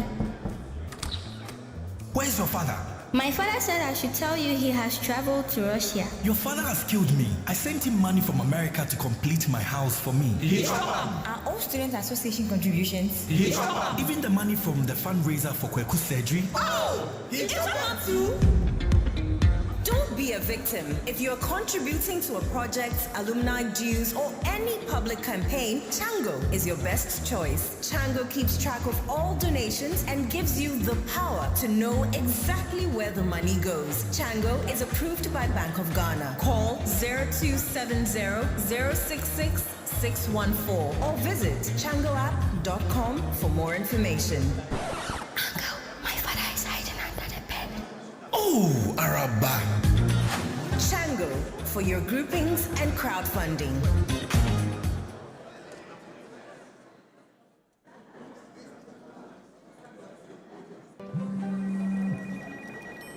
She's coming.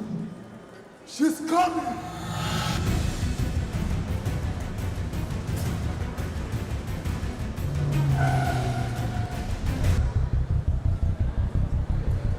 Oh, it's in.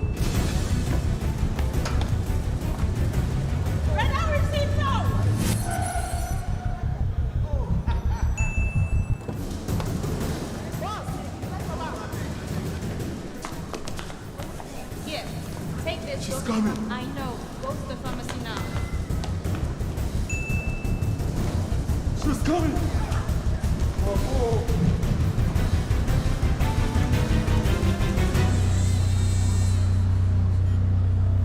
She's here. Pay faster, pay safer, and pay easy with Momo app. Download now and pay with the QR code, merchant ID, and so much more.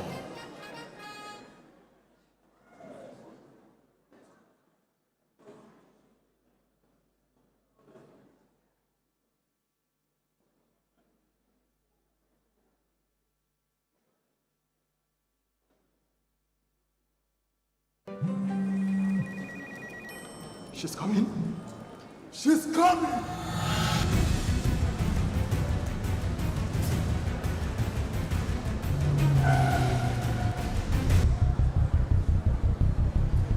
Oh, it's in.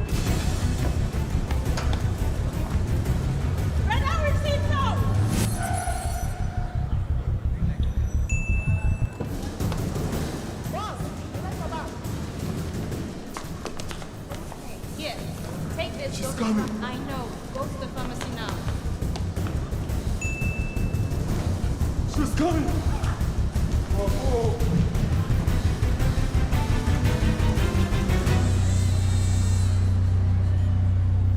She's here. Pay faster, pay safer, and pay easy with Momo app.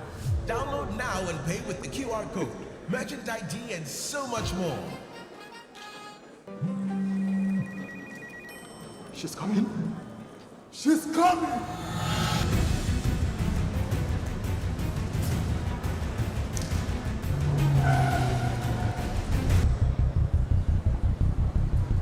Oh, it's in.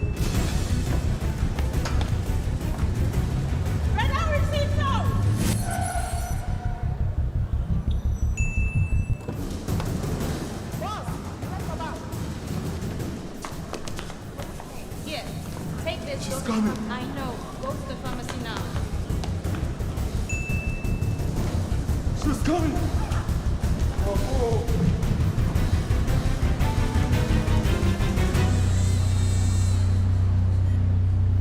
She's here. Pay faster, pay safer, and pay easy with Momo app. Download now and pay with the QR code, merchant ID, and so much more. She's coming. She's coming.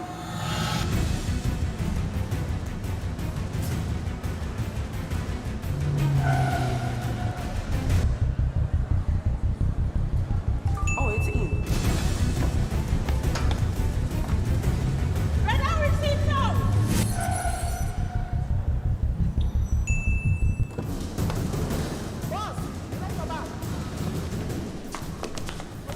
Here, take this. She's coming. I know. Go to the pharmacy now. coming!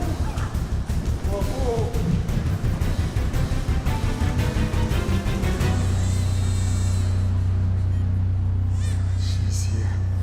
Pay faster, pay safer, and pay easy with Momo app. Download now and pay with the QR code, merchant ID, and so much more. When was the last time your mind had a break? I mean a real break, where you didn't constantly worry. No breaks like being on a golf course but missing easy parts because you were distracted by failed transactions. Or when you were with family, but pressure from work prevents you from bonding with those you love. Or perhaps when meeting clients but thoughts of system downtimes put you off your game. Well, we say next time you're on the golf course, focus on making par, get that birdie, and that family barbecue. Focus on getting the ribs tender the way Junior likes it. We process digital payments for your business. On your next business trip, soak in the views and focus on closing deals. We process digital payments for your business across Africa. Live, work, play a little without sweating over payments processing for your business with Insano. You are in good hands. When was the last time your mind had a break? I mean...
The role of women in fintech is a game changer.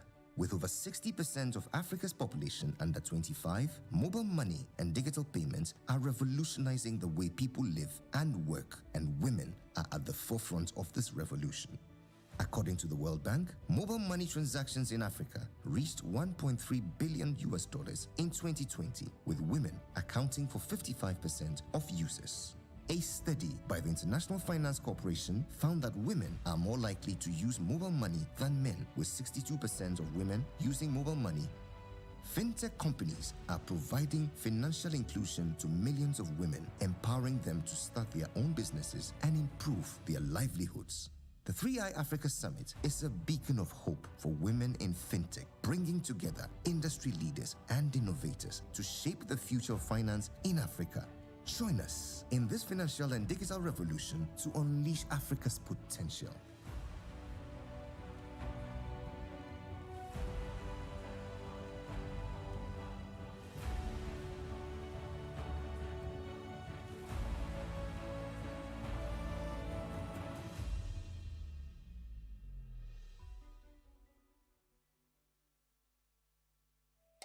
Welcome to Ghana. Go beyond the return to a home of a rich cultural heritage where nature is incredible. Adventure is everywhere and the people are warm. Go beyond to a home far from home. Visit Ghana.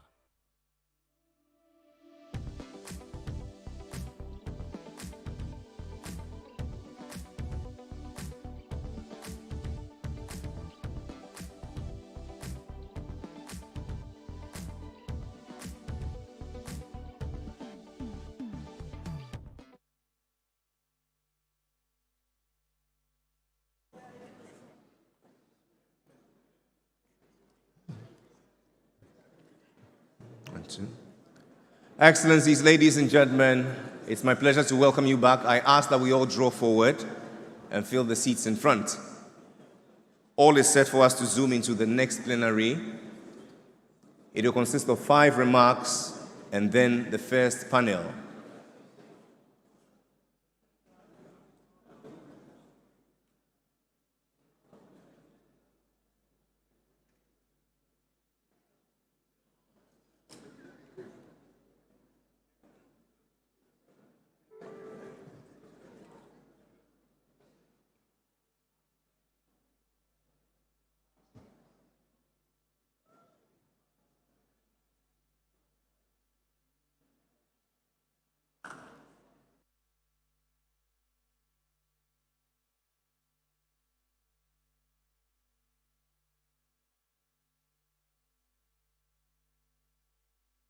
For agriculture has been increasing. The 3i Africa Summit is a key player in this timely movement, bringing together industry leaders and innovators to shape the future of food security in Africa. According to the International Fund for Agricultural Development, 60% of African smallholder farmers lack access to financial services, limiting their ability to invest in their farms. Fintech has the potential to increase agricultural productivity by 20% and reduce post-harvest losses by 15%. In 2021, African startups raised over $2.4 billion in funding, with a significant portion allocated to fintech and agri-tech sectors. Fintech platforms are playing a crucial role in providing access to finance for smallholder farmers. The 3i Africa Summit is a platform for farmers, fintech companies, and policymakers to come together and shape the future of agriculture in Africa. Join us to learn more about the impact of fintech on agriculture and how you can be a part of this movement.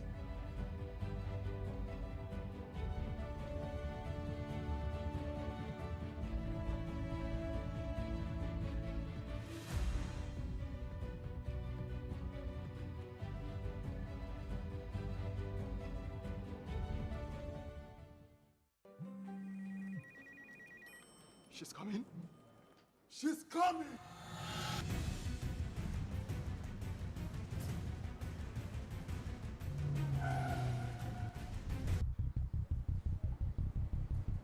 Oh, it's in. Red hour receipt now.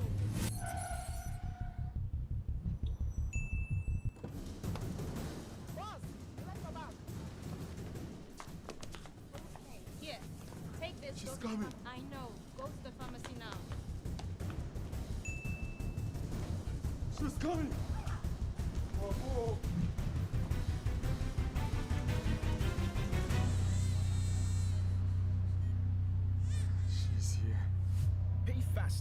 safer and pay easy with Momo app.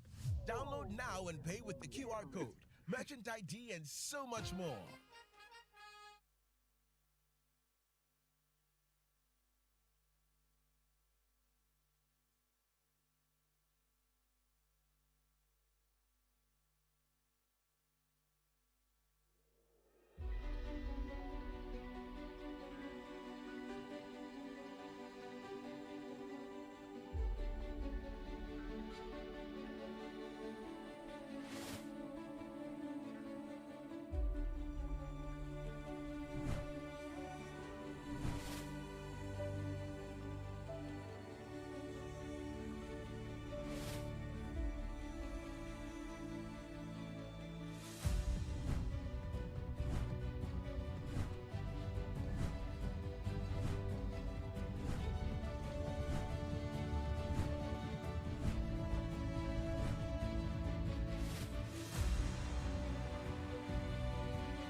The role of women in fintech is a game changer.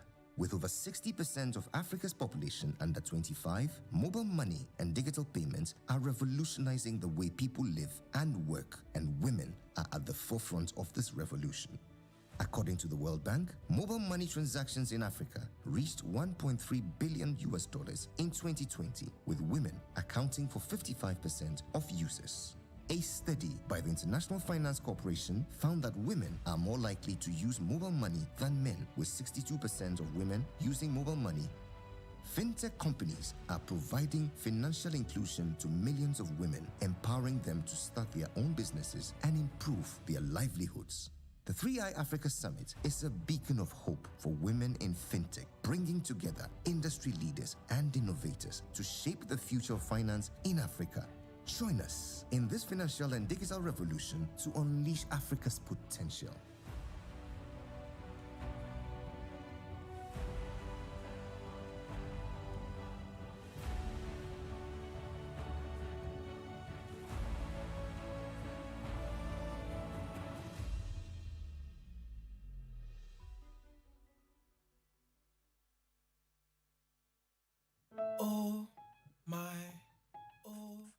Everybody thinks my life just be enjoyment. Like you, I have to try over and over again to make it. Yo, Kitty, waiting on a new hit. Yeah, waiting, Kitty. It helps when I don't have to worry about everyday stuff like banking. New message. So I can focus and make great music for my fans. Fidelity Digital Banking fills me with enjoyment. Try Fidelity Digital Banking today and make it happen with Fidelity Bank, because together we are more.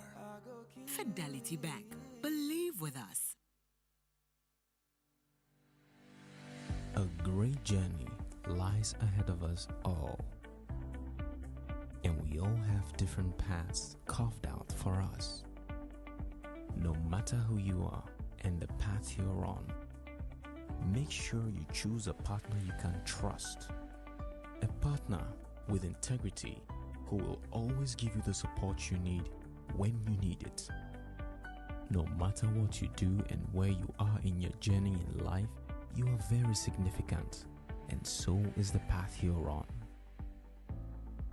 Consolidated Bank Ghana, CBG, cherishes financial security as much as you do and shares the same values as you. That is why we are the right financial partner to stand with you. We are now one of the largest banks in Ghana, and we are ready to partner and work with you. CBG, we stand with you. Pascal is showing his boss the efficient new technology they've installed. She's pleased. But now she's asking, why is that still there? Pascal explains the new fleet-finding darts are more accurate than the old ones. The boss is not so pleased anymore. If you haven't automated your fleet management yet, it's time to get business done better with MTN Business.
.3:45 is such a good time to call everyone to order.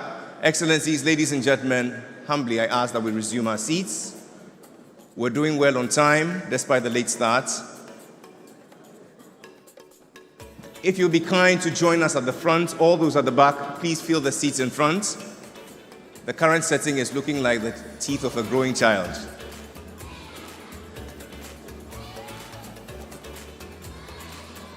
Thank you very much for your cooperation. You're very kind.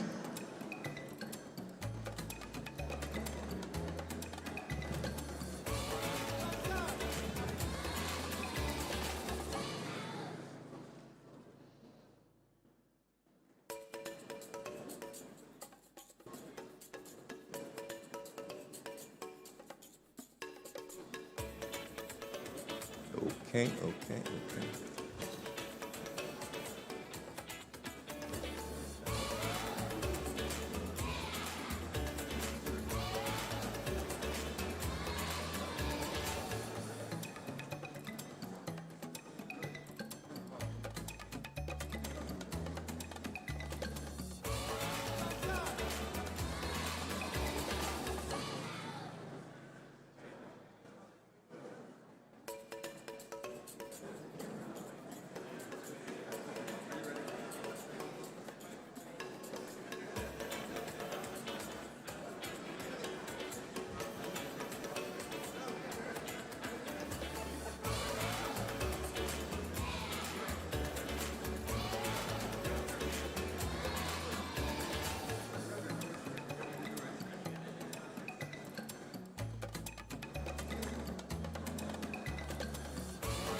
1. Excellencies, ladies and gentlemen, could I have you all be seated, please? Thank you.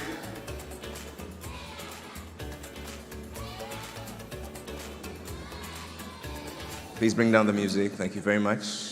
And so all is set for us to begin in 5, 4, 3, 2, and 1. Please be seated. Thank you. In the next 2 hours, what we want to do is to glean the thoughts of our speakers as we delve into 2 panel discussions, the African macroeconomic perspective and infrastructure investments on the continent, closing the gap. Preceding that are 4 very short remarks from great friends who have come with solidarity to this cause of ours. Let's begin with the first from the Governor of Tanzania, the Bank of Tanzania, Mr. Emmanuel Tutu Ba. Please welcome him warmly with a round of applause.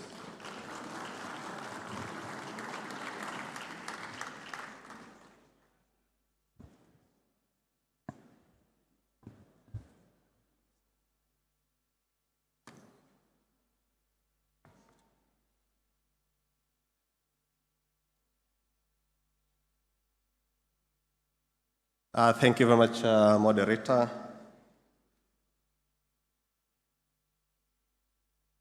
My counterpart, Governor Dr.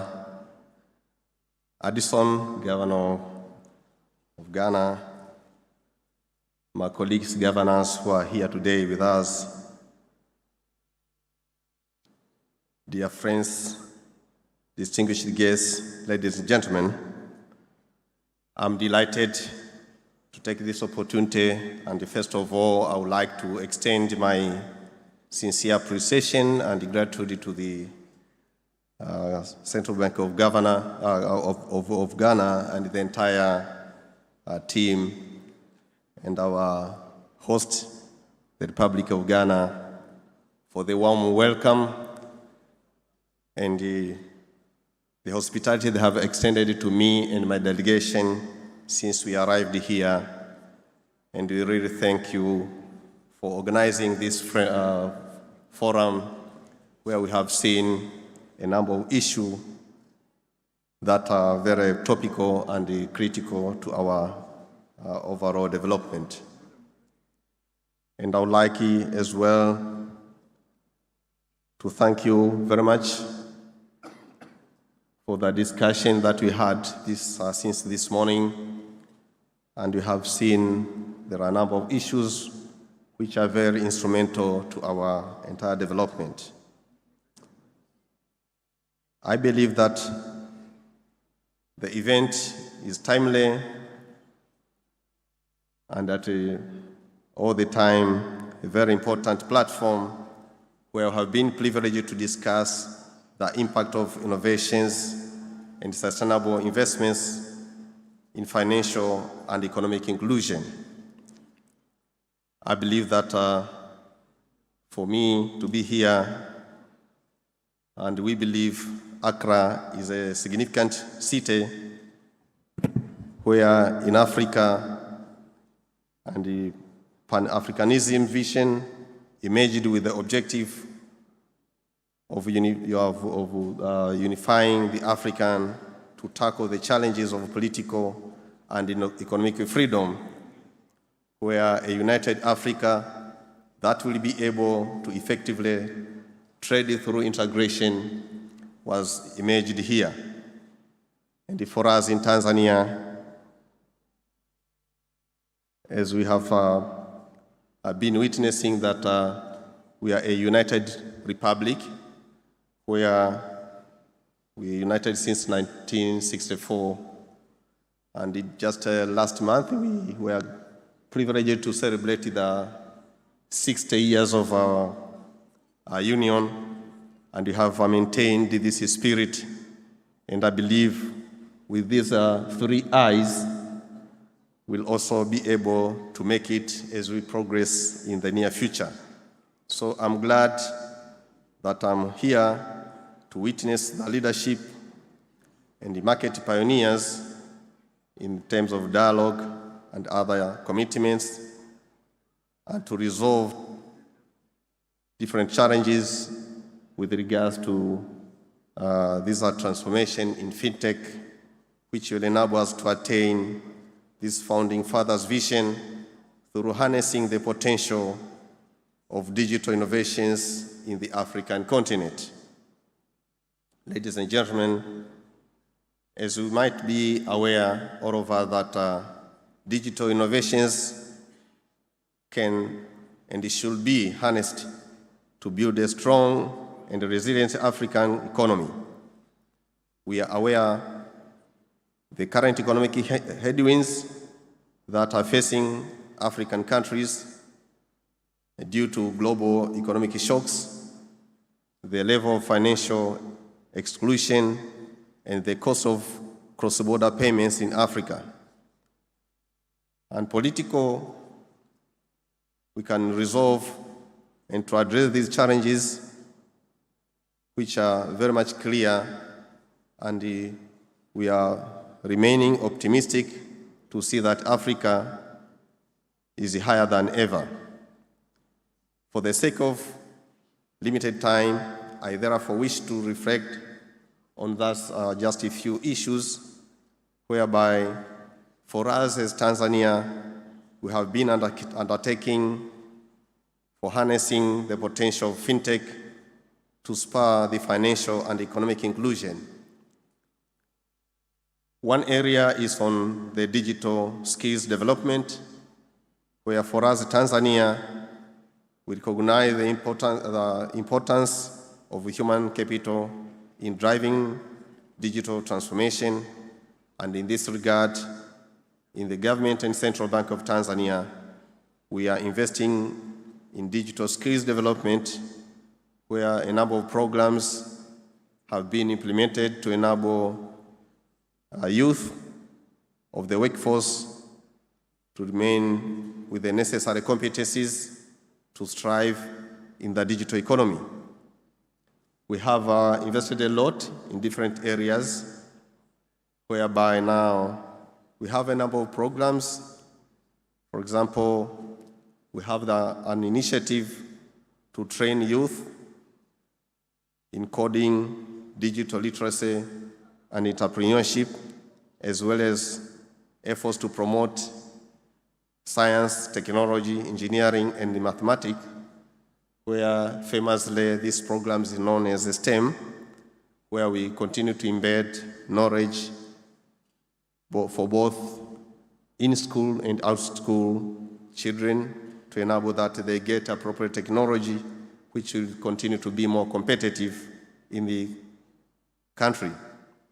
At the same time, we have invested a lot in the unique program known as Higher Education and Economic Transformation, and this program is implemented to transform all universities into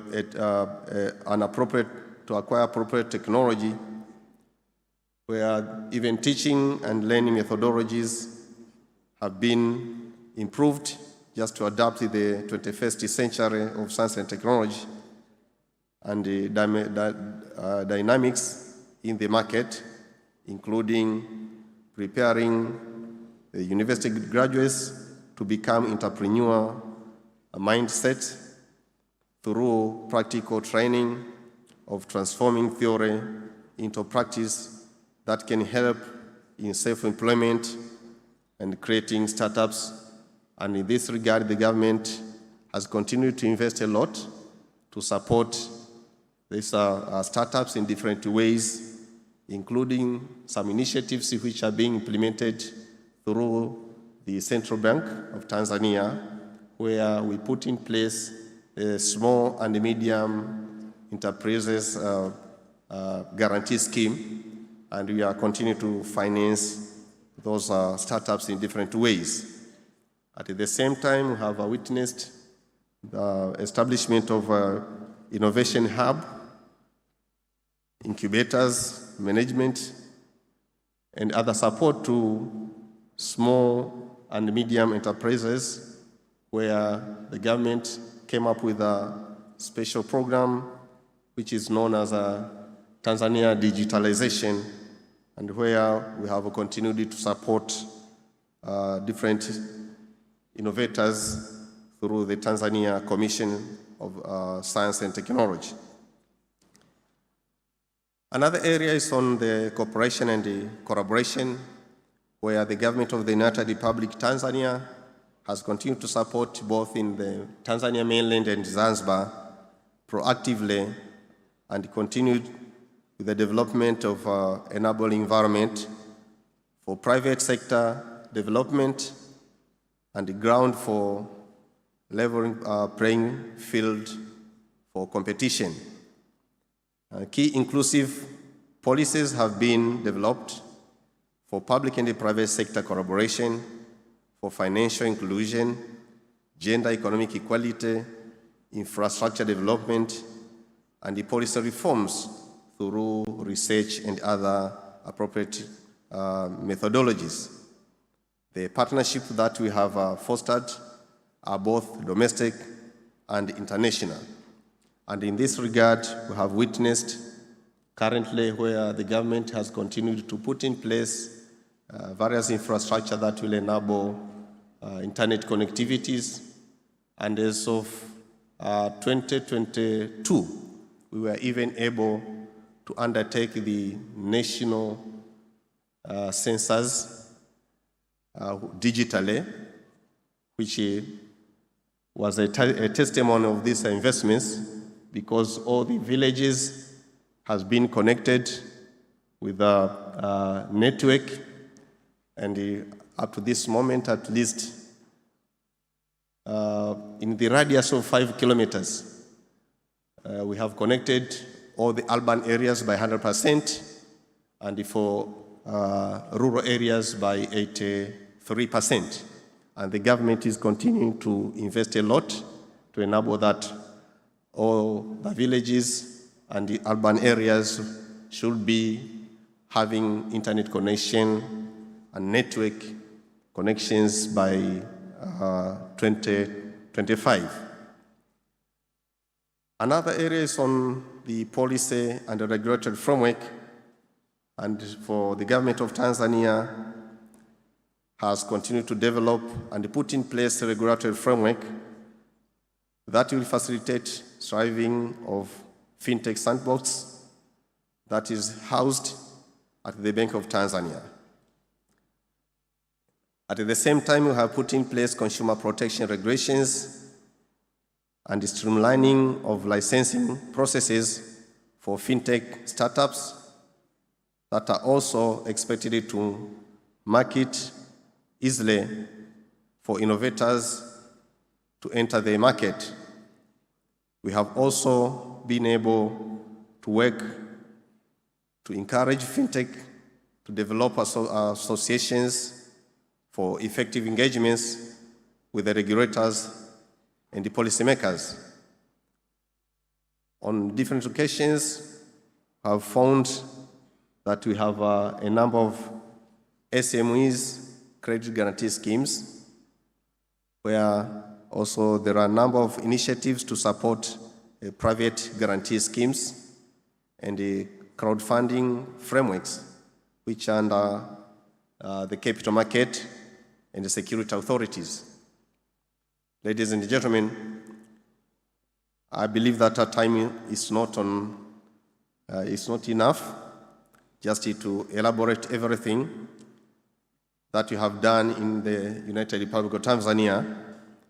But all in all, we remain committed to see that our vision is to support all the interventions with regards to innovation, investment, and impact as we continue to move forward. I believe that we all have a similar milestones and aspirations in this agenda.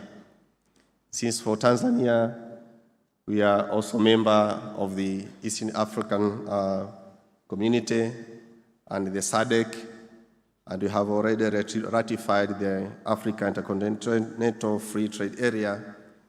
We are eager to see all these three I's continue to simplify our financial transactions within the continent, to continue minimizing some of the transaction costs and embrace our businesses' transactions within the continent. As I wind up my remarks, let me once again express my profound appreciation to be in this important forum, and I welcome you all to Tanzania.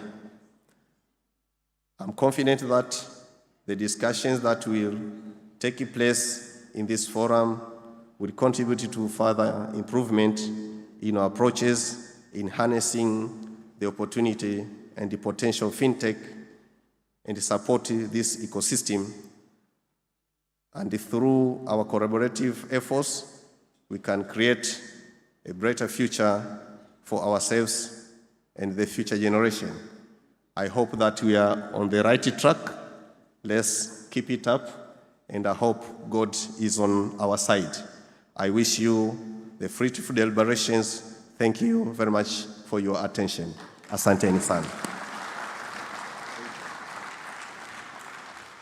We're grateful to you, Mr. Emmanuel Tutuba, Governor of the Bank of Tanzania, for those warm thoughts. Indeed, God is on our side, but time is not on our side.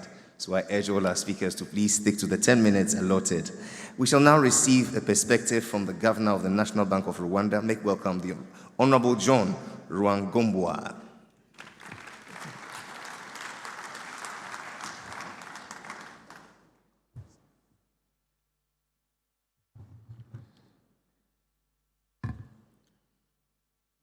Thank you, MC. Our host, Governor Edson, Governor of the Bank of Ghana, colleagues, fellow governors, distinguished CEOs, distinguished participants, good afternoon. I don't know whether it's good afternoon or good evening.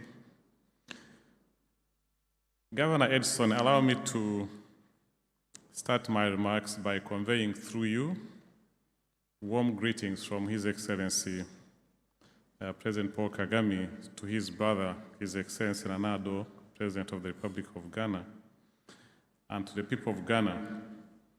The President would have wished to be with you in this summit as per the invitation he had received from his counterpart, President Nana Addo. Unfortunately, due to prior commitments, he couldn't make it. He expresses his total support to the 3I Summit and other initiatives that aim at bringing together Africa to harness her development potential. The President is looking forward to hosting all of you in Kigali in the next 3 months, on 26th to 28th of August, for a similar summit dubbed the Inclusive FinTech Forum, co-organized by the Monetary Authority of Singapore and the Government of Rwanda.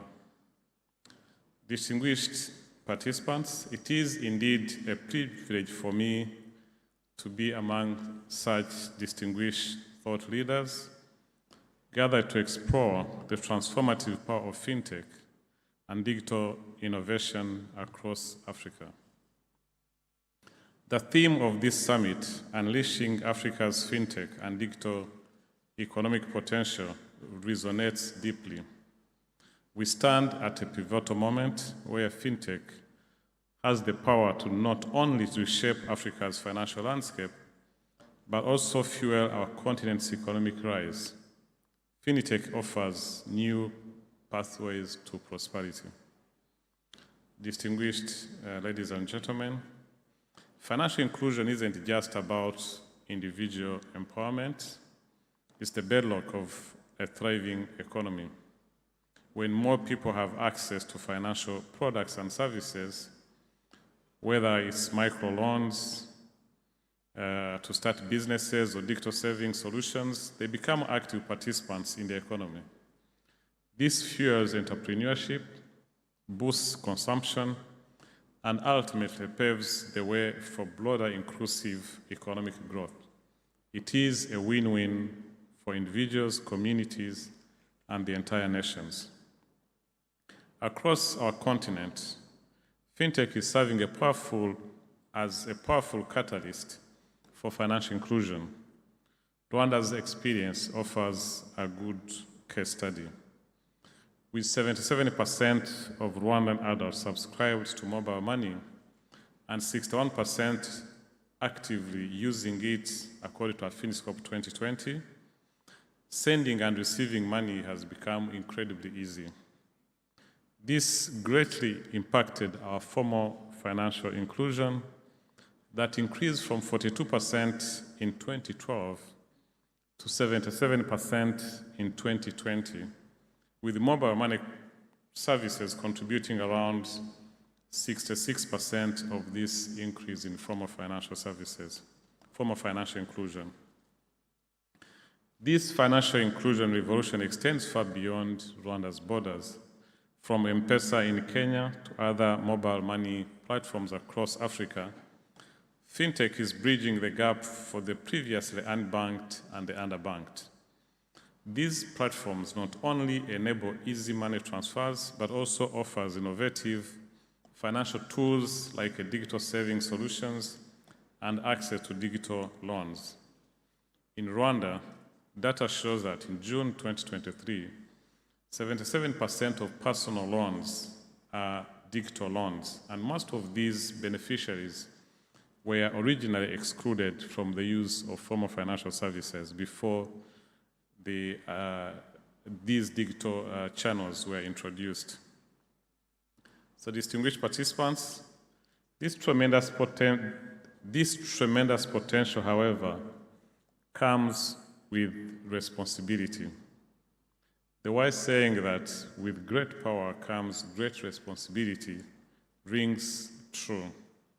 As we embark on this journey of transformation, vigilancy is key.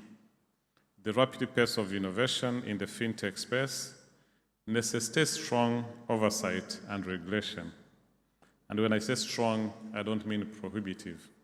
I mean to be there to safeguard the stability of the financial sector and consumer interests. So one of the challenges we face, of course, as regulators is keeping the regulatory framework that is up to date with the constant emergence of new fintech business models and technologies. At the National Bank of Rwanda, we have actively addressing these challenges.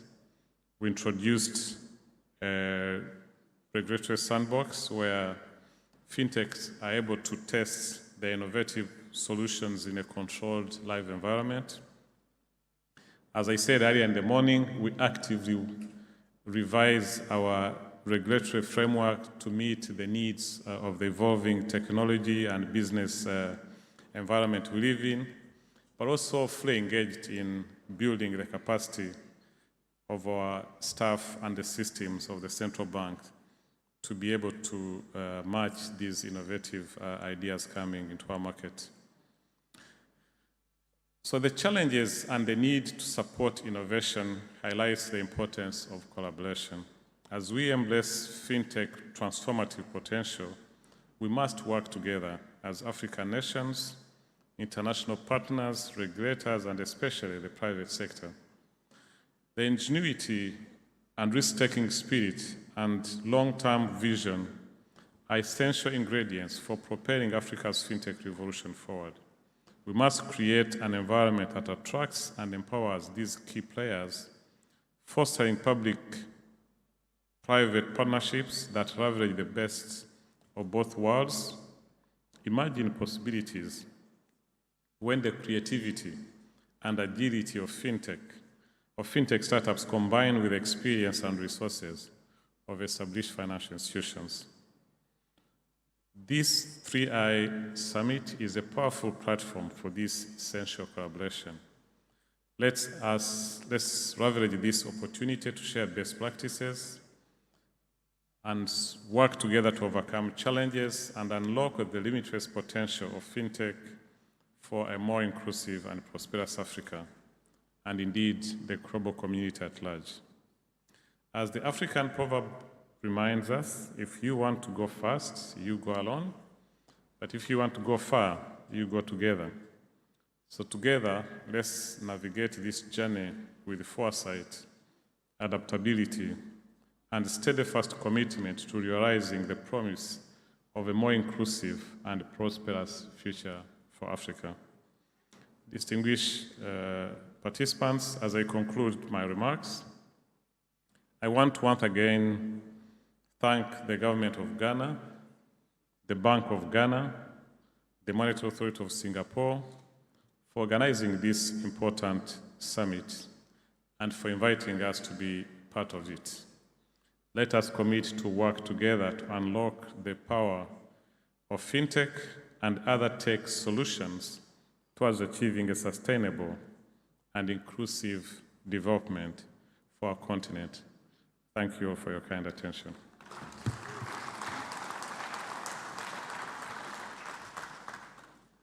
Thank you ever so much, the Honorable John Rwangombwa, Governor of the National Bank of Rwanda, for your thoughts. We certainly couldn't have pulled this through without the support of our sponsors, Obsidian Achina, Payaza Africa Limited, FIDO, PwC Insano Limited, IT Consortium, GCB Bank, Fidelity Bank Ghana, Consolidated Bank Ghana, and our title sponsors, our platinum sponsors, Mobile Money Limited and MTN Ghana.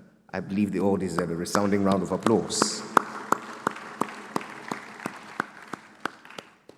And so, delivering on the bold new digital future for Africa, it's my pleasure to invite MTN and her CEO, Mr. Stephen Blewett, for his remarks.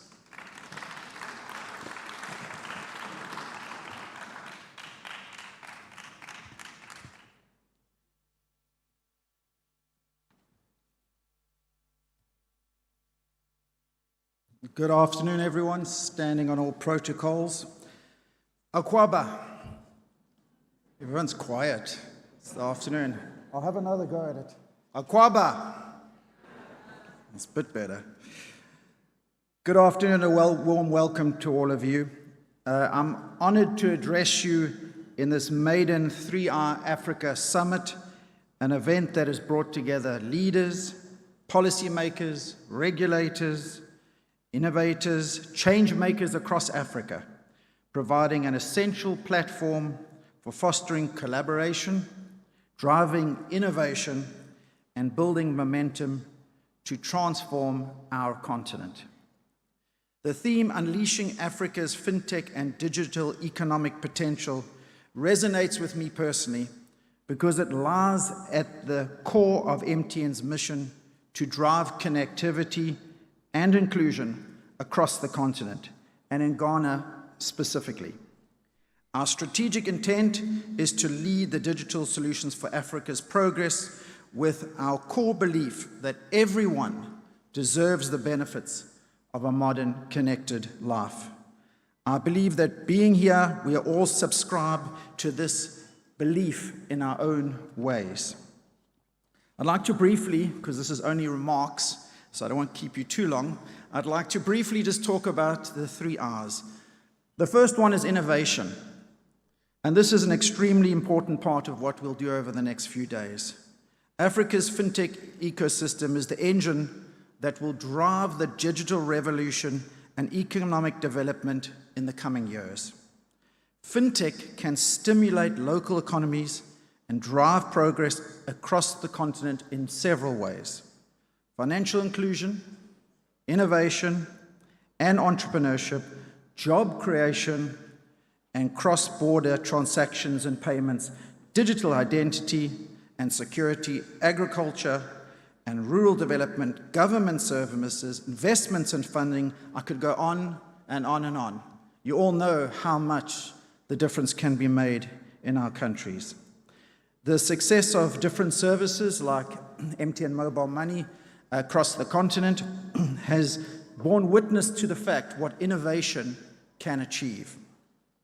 It's imperative for us as leaders, innovators, and business financiers, investors to come together to facilitate the implementation of solutions needed to accelerate transformation and create a sustainable and inclusive digital economy in Africa. We must invest in new products and services to enable affordable remittance solutions, digital payments, savings, lending, insurance, and investment products. These services offer considerable opportunities for startups and SMEs, which form the backbone of Africa's economy. I'm really excited about the innovation that this allows us to see in our continent. And I firmly believe that the greatest and next and the best innovations in Africa will come from Africa going forward.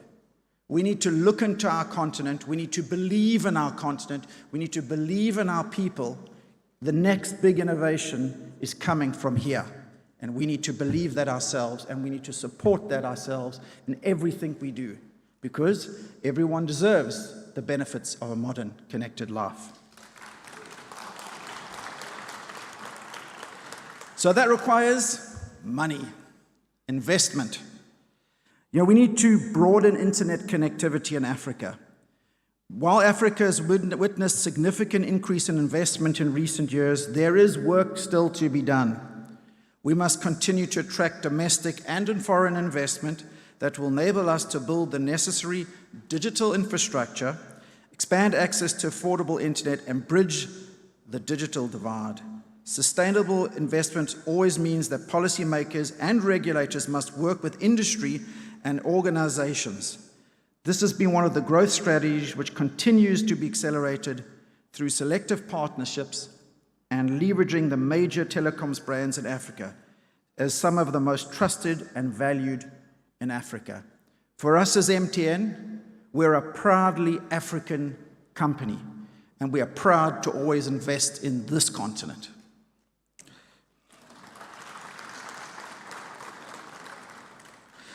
But to be able to do this investment, we have to have concerted and sustained support from all stakeholders. And it's encouraging to see that the people who can make this happen are in this room. We can collectively make a difference together. And finally, I'd just like to, before I get into my conclusion, talk about impact. Our communities must see meaningful and impactful social programs that complement developmental efforts by the governments. Our contributions must be visible in national priority areas such as healthcare, education, agriculture, and infrastructure, which allows us to offer some of the best business opportunities. We must seriously take up the challenges of ESG, because our communities deserve it, and we deserve to give them what they need. Ladies and gentlemen, the digital economy in Africa holds immense promise, but its success relies on our collective efforts to drive innovation, attract investment, to create a positive impact. As leaders in this room, it is our responsibility to champion these causes, whether by supporting startups, advocating for policy reform, investing in infrastructure, or fostering collaboration amongst various stakeholders. I believe that together we can shape an Africa that not only thrives in the digital age, but also serves as a shining example to the world of inclusive and sustainable development. I look forward to concrete and workable action plans from the conversations that will take place in the next 3 days, not forgetting the political will to implement these actions when we leave this place. This is our home, this is our continent. Let's make a difference. Thank you.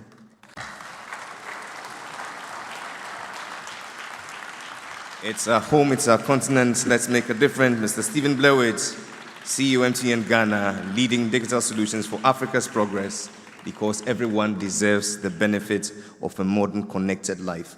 Part of that ambition 2025 is to have 100 million fintech subscribers across the markets where it operates by 2025. Once more, MTN and their subsidiary, MTN Mobile Money. Thank you ever so much. We proceed by taking our final remark in this segment and then moving to the panel. We're joined by the Vice President, Private Sector, Infrastructure and Industrialization of the African Development Bank. Would you please make welcome Mr. Solomon Queno.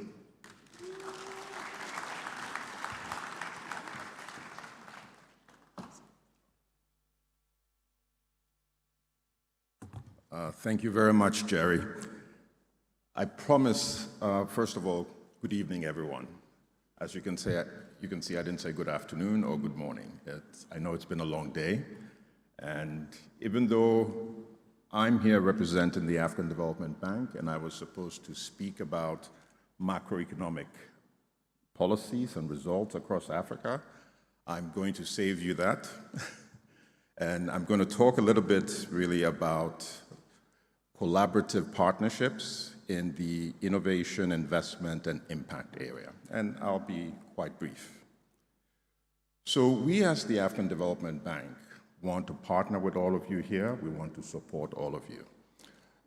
We are unique in the sense that we partner with policymakers because they look at us as honest brokers. We're not acting in self-interest. We partner with regulators to help them build capacity to create the right environment for innovation, impact.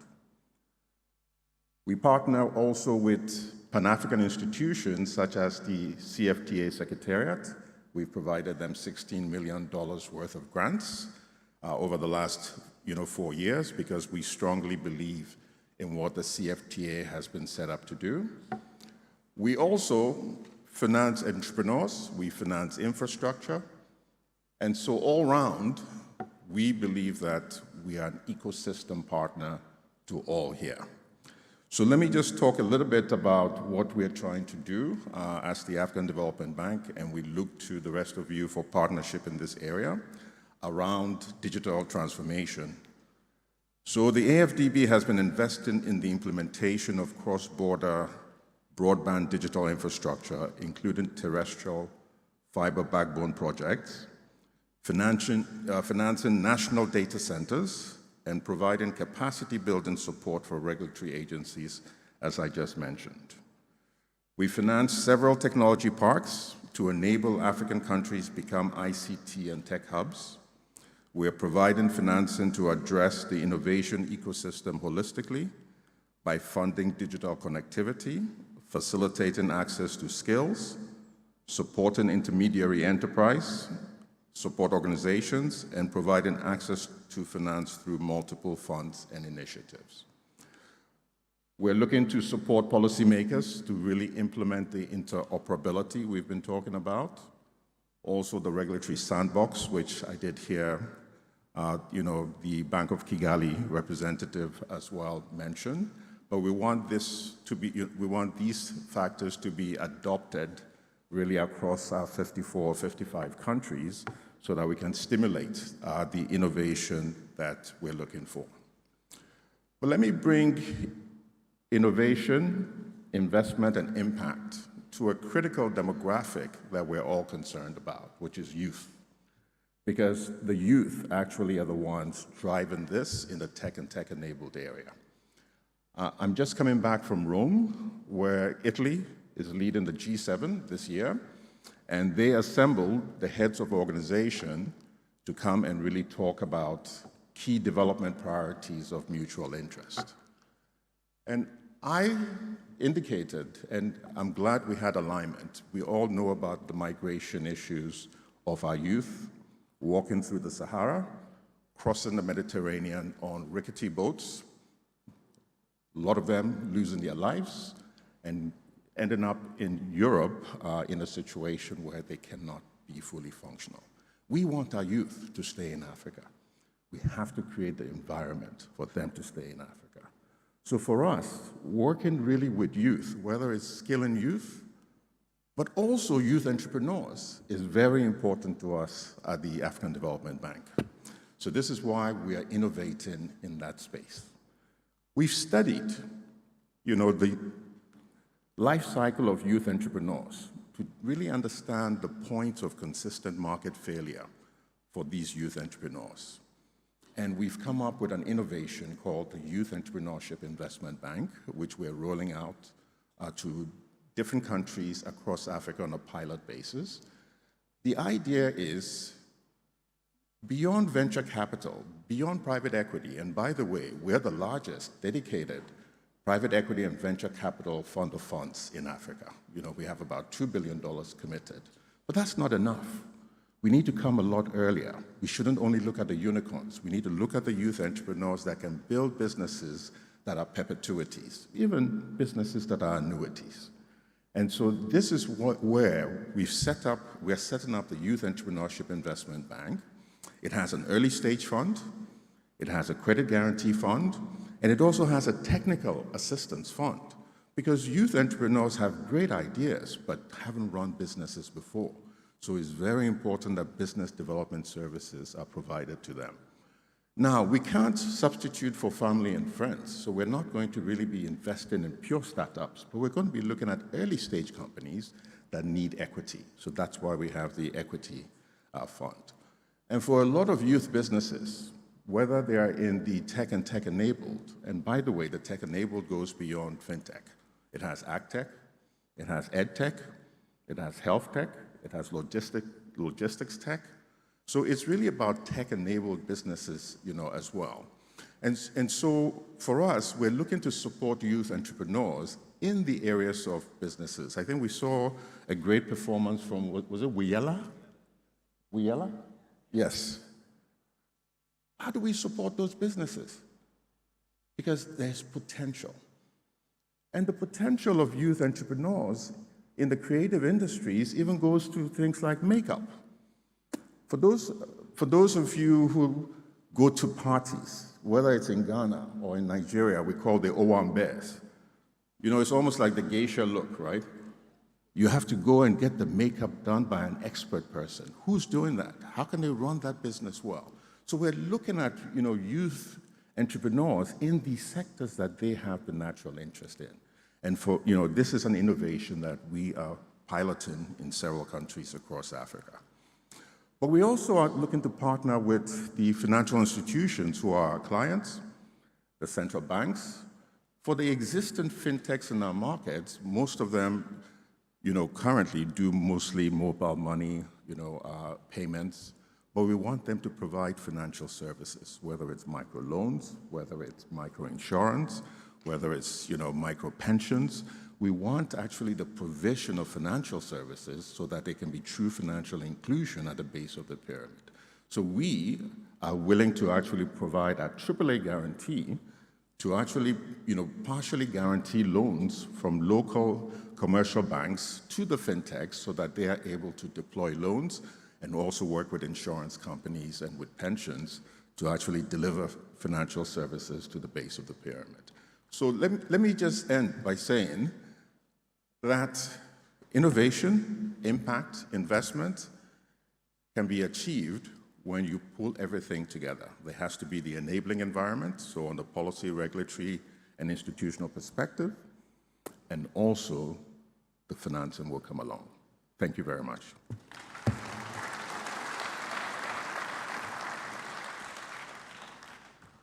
One man who will be very pleased to hear these thoughts is my father, Mr. Ravi Menon.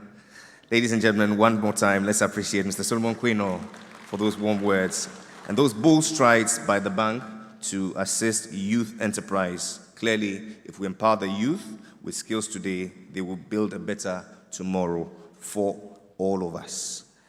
It now brings us to a very safe juncture where we get to reflect on Africa, the next frontier for investment, a call for increased capital flow.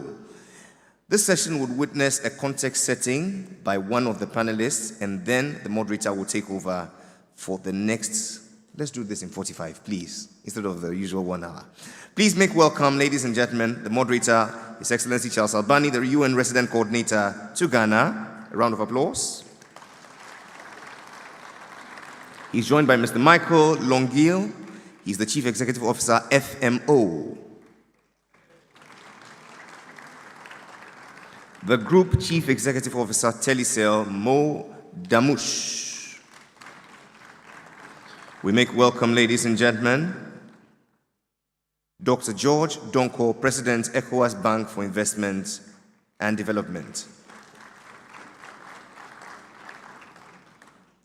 And so in 10 minutes, Dr. George Donko, yours is the floor to lay the foundation for this discussion. Please, a round of applause.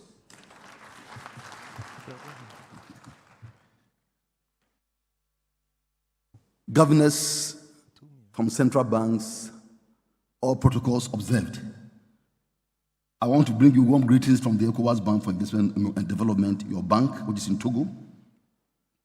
And thank you for inviting us to be part of this very important summit. We are going to speak on the topic, the next frontier for investment, a call for increased capital flow. The global financial architecture has become challenged, underpinned by a funding squeeze, occasioned by high funding costs and heightened investor apprehension. While global foreign direct investment in Africa reached a record of $83 billion in 2021, the recent financial challenges, which reached a crescendo in 2022, as most monetary authorities globally sought to tame inflation pressures through key rate hikes, have had the unintended consequences of making the financial market volatile and inaccessible to many while constraining FDI's flows. With inflation tapering, policy rates have not adjusted as quickly, extending the high interest rate environment. The high interest rates rendered Western instruments more attractive, given the associated low risks compared to the high returns and relatively high risks in Africa.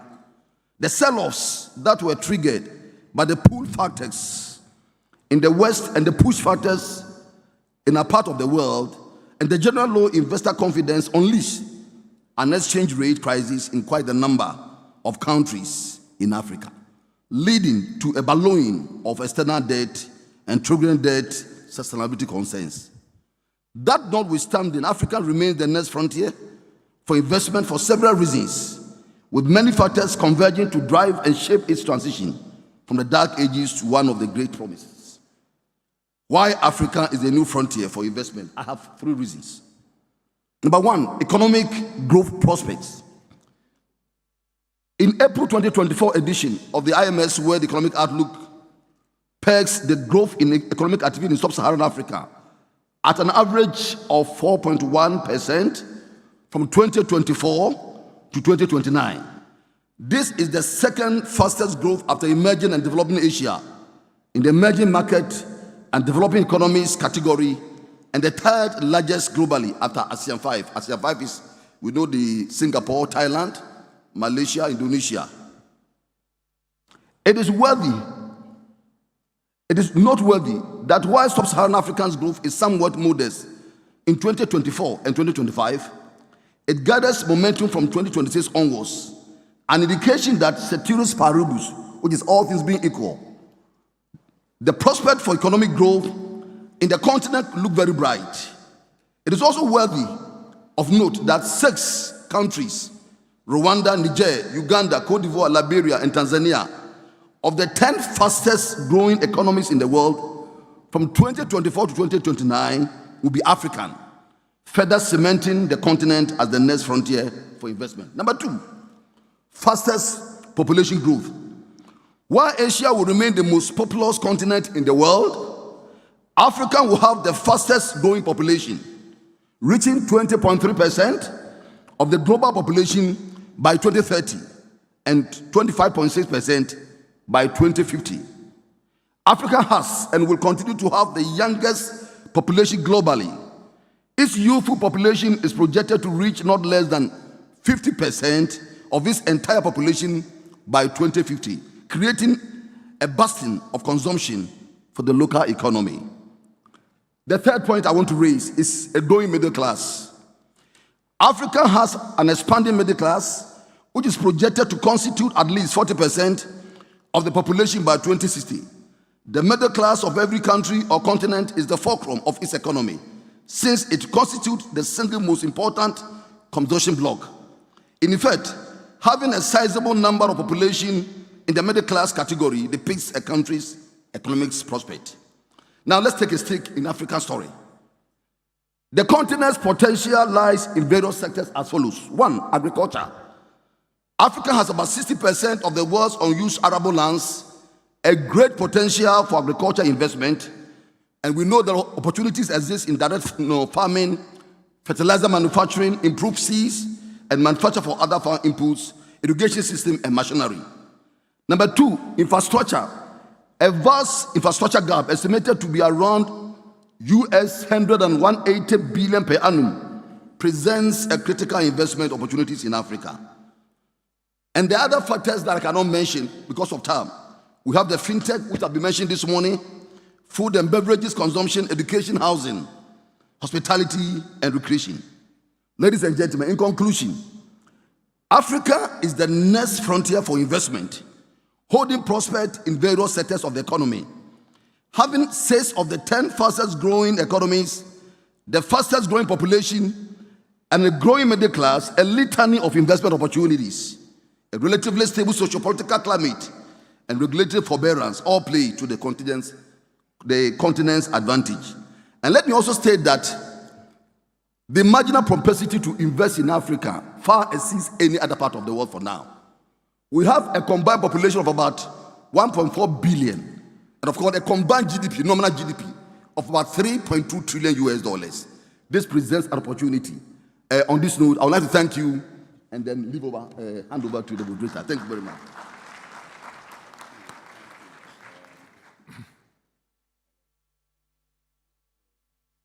Can I be heard on the microphone? Okay. Well, thank you. Thank you, George, for that introductory pitch where you've really talked about the prospects for growth, the population and its demand, and really the opportunities of an emerging middle class, and identified some of the key areas. Ladies and gentlemen, you're welcome to this afternoon's panel discussion and the distinguished guests here. Let me first say that we had a late withdrawal, which is why you see all men here. There was a woman here before you come, and so we apologize on behalf of the organizers for that. But let me start by reflecting on the thoughts of a woman, the Deputy Secretary General, who last week, in talking to the world really about digital and AI opportunities, said that we must maximize the opportunities of the digital economy and artificial intelligence while managing those risks. That was Amina Mohammed. And just last week, I was in Geneva, where we were at the independent experts, the intergovernmental experts on digital economy, talking with people across the world as we prepare here in Ghana for an investment with UNCDF, UNDP, and UNCTAD for a potential $25 million investment in digital economy that will support Ghana. And on Saturday, I was in Choko. For those of you who know where Choko is, it's right next to Jamestown, where Cisco and Amazon Web Services were working with a local organization, Basics, to take skills right to the community level on the one hand. And this morning, both Mo and I were at the launch of the Africa Prosperity Dialogues for 2025, where infrastructure was being discussed, and again, digital was everywhere to hear. And so literally, it is the digital of everything. Some stats that you don't know. The digital economy is $11.5 trillion now, set to catapult to 25% of the global economy. In Africa, that's over $300 billion by 2025. And there are lots of businesses already moving to the digital economy, and a UNDP report talks about the fact that actually women businesses were the most resilient in COVID and moved quickest to actually embrace the digital divide. And already 1.5 trillion is being spent by these organizations transforming and becoming digitally ready. But we also live in a continent where large swathes of people remain offline. Globally, 2.5 billion people have no access to the internet, and over 50% are either unbanked or underbanked. And so the real potential is not there. And we've heard earlier on today about some of the challenges of policy huffing and puffing to catch up with digital evolution and innovation that is really quite fast-paced. But we also have a continent that has the youngest population there potentially is anywhere in the world. In fact, aging aging world, young Africa, and so Africa is the space. The presidents of 3 countries, Ghana, Kenya, and Zambia, recently put an article together in March where they talked about 4 key things that everybody needs to do on this continent. We need to be bold on ideas, they said. We need to find the solutions internally on this continent. We need to bring the world to Africa. And finally, we need to speak with one voice. And so I welcome this panel who are really going to help us to explore what does this mean for the continent. And I'm going to give you all an opportunity to make an opening statement. But as you do that, my father always said, when I said to him, give me money, he said, for what? He always asked me for what? And if I didn't have a good answer, I wasn't getting any. And so before we talk about money, can you tell us what the opportunities are out there as you speak? What's going to make it really happen, not just be an opportunity pie in the sky, and maybe also tell us something exciting that you're doing right now. And I'll start with you right next to me, Michael. Thank you very much for that, and thank you, audience, for having me. I hope we'll keep it interesting enough to keep you awake. I don't suppose everybody knows what FMO is. It's a Dutch development bank. So we run a portfolio of $15 billion roughly across the world, of which $5 billion is in Africa. And we're looking to invest more in Africa. And one of stats you might know, but there's talk about the Africa risk premium being 2% plus. So investors look at Africa and say, well, you know, you need to make 2% more on average because of the risk that we see. If we look at our own books at FMO, it's less than 1%. So we see how we can enable Africa's further growth and also do it at a decent risk premium. Now, something that we're working on is been mentioned a bit before. We call it kind of market creation, because all these youth, they all want to create their own startup, but as been said before, do they know how to do it? So there will be money available. There's lots of money available worldwide. How can we bring it more to Africa? That means we need to create bankable opportunities, more bankable opportunities, and that is a form of market creation where we want to stimulate entrepreneurs to really create something that is financeable and not just stays around in the corner. Let me leave it there and not take too much space, and we'll get back. Mo? Thank you. Over to you, Mo. Thank you. Yeah, thank you, Charles. I have a different story than Michael. We are a mobile operator. We are Africa-focused. We're born in Africa, and we operate in different countries. So we have a direct relationship with the customer. We don't deal with businesses and enterprises except in the aspect of Africa Startup Initiative Program. Dealing with the customer directly give us the privilege to understand the market dynamics closely, and having the data of the customers would allow us to generate different type of activities and solutions and products that are targeting exactly the market needs. Considering that we operate in Africa, and all our operations are within the sub-Saharan Africa, mainly in the West African region, we have a clear understanding on what is required for the financial inclusion. We've been hearing valuable keynotes today on financial inclusion, also the speeches about how fintech is important and how it is a backbone of a successful economy in Africa. On our side, we believe that there is a big opportunity in microfinancing. Microfinancing today is still at a very early stage. There are plenty of products and solutions that can be generated with microfinancing. I'll give a small example of what we do in our mobile operations and also in other mobile operations that we that are whether operational in our markets or in other markets. So we provide, for example, based on the credit score of our customers, we provide them a credit in order to complete their call in case they would be disconnected. This service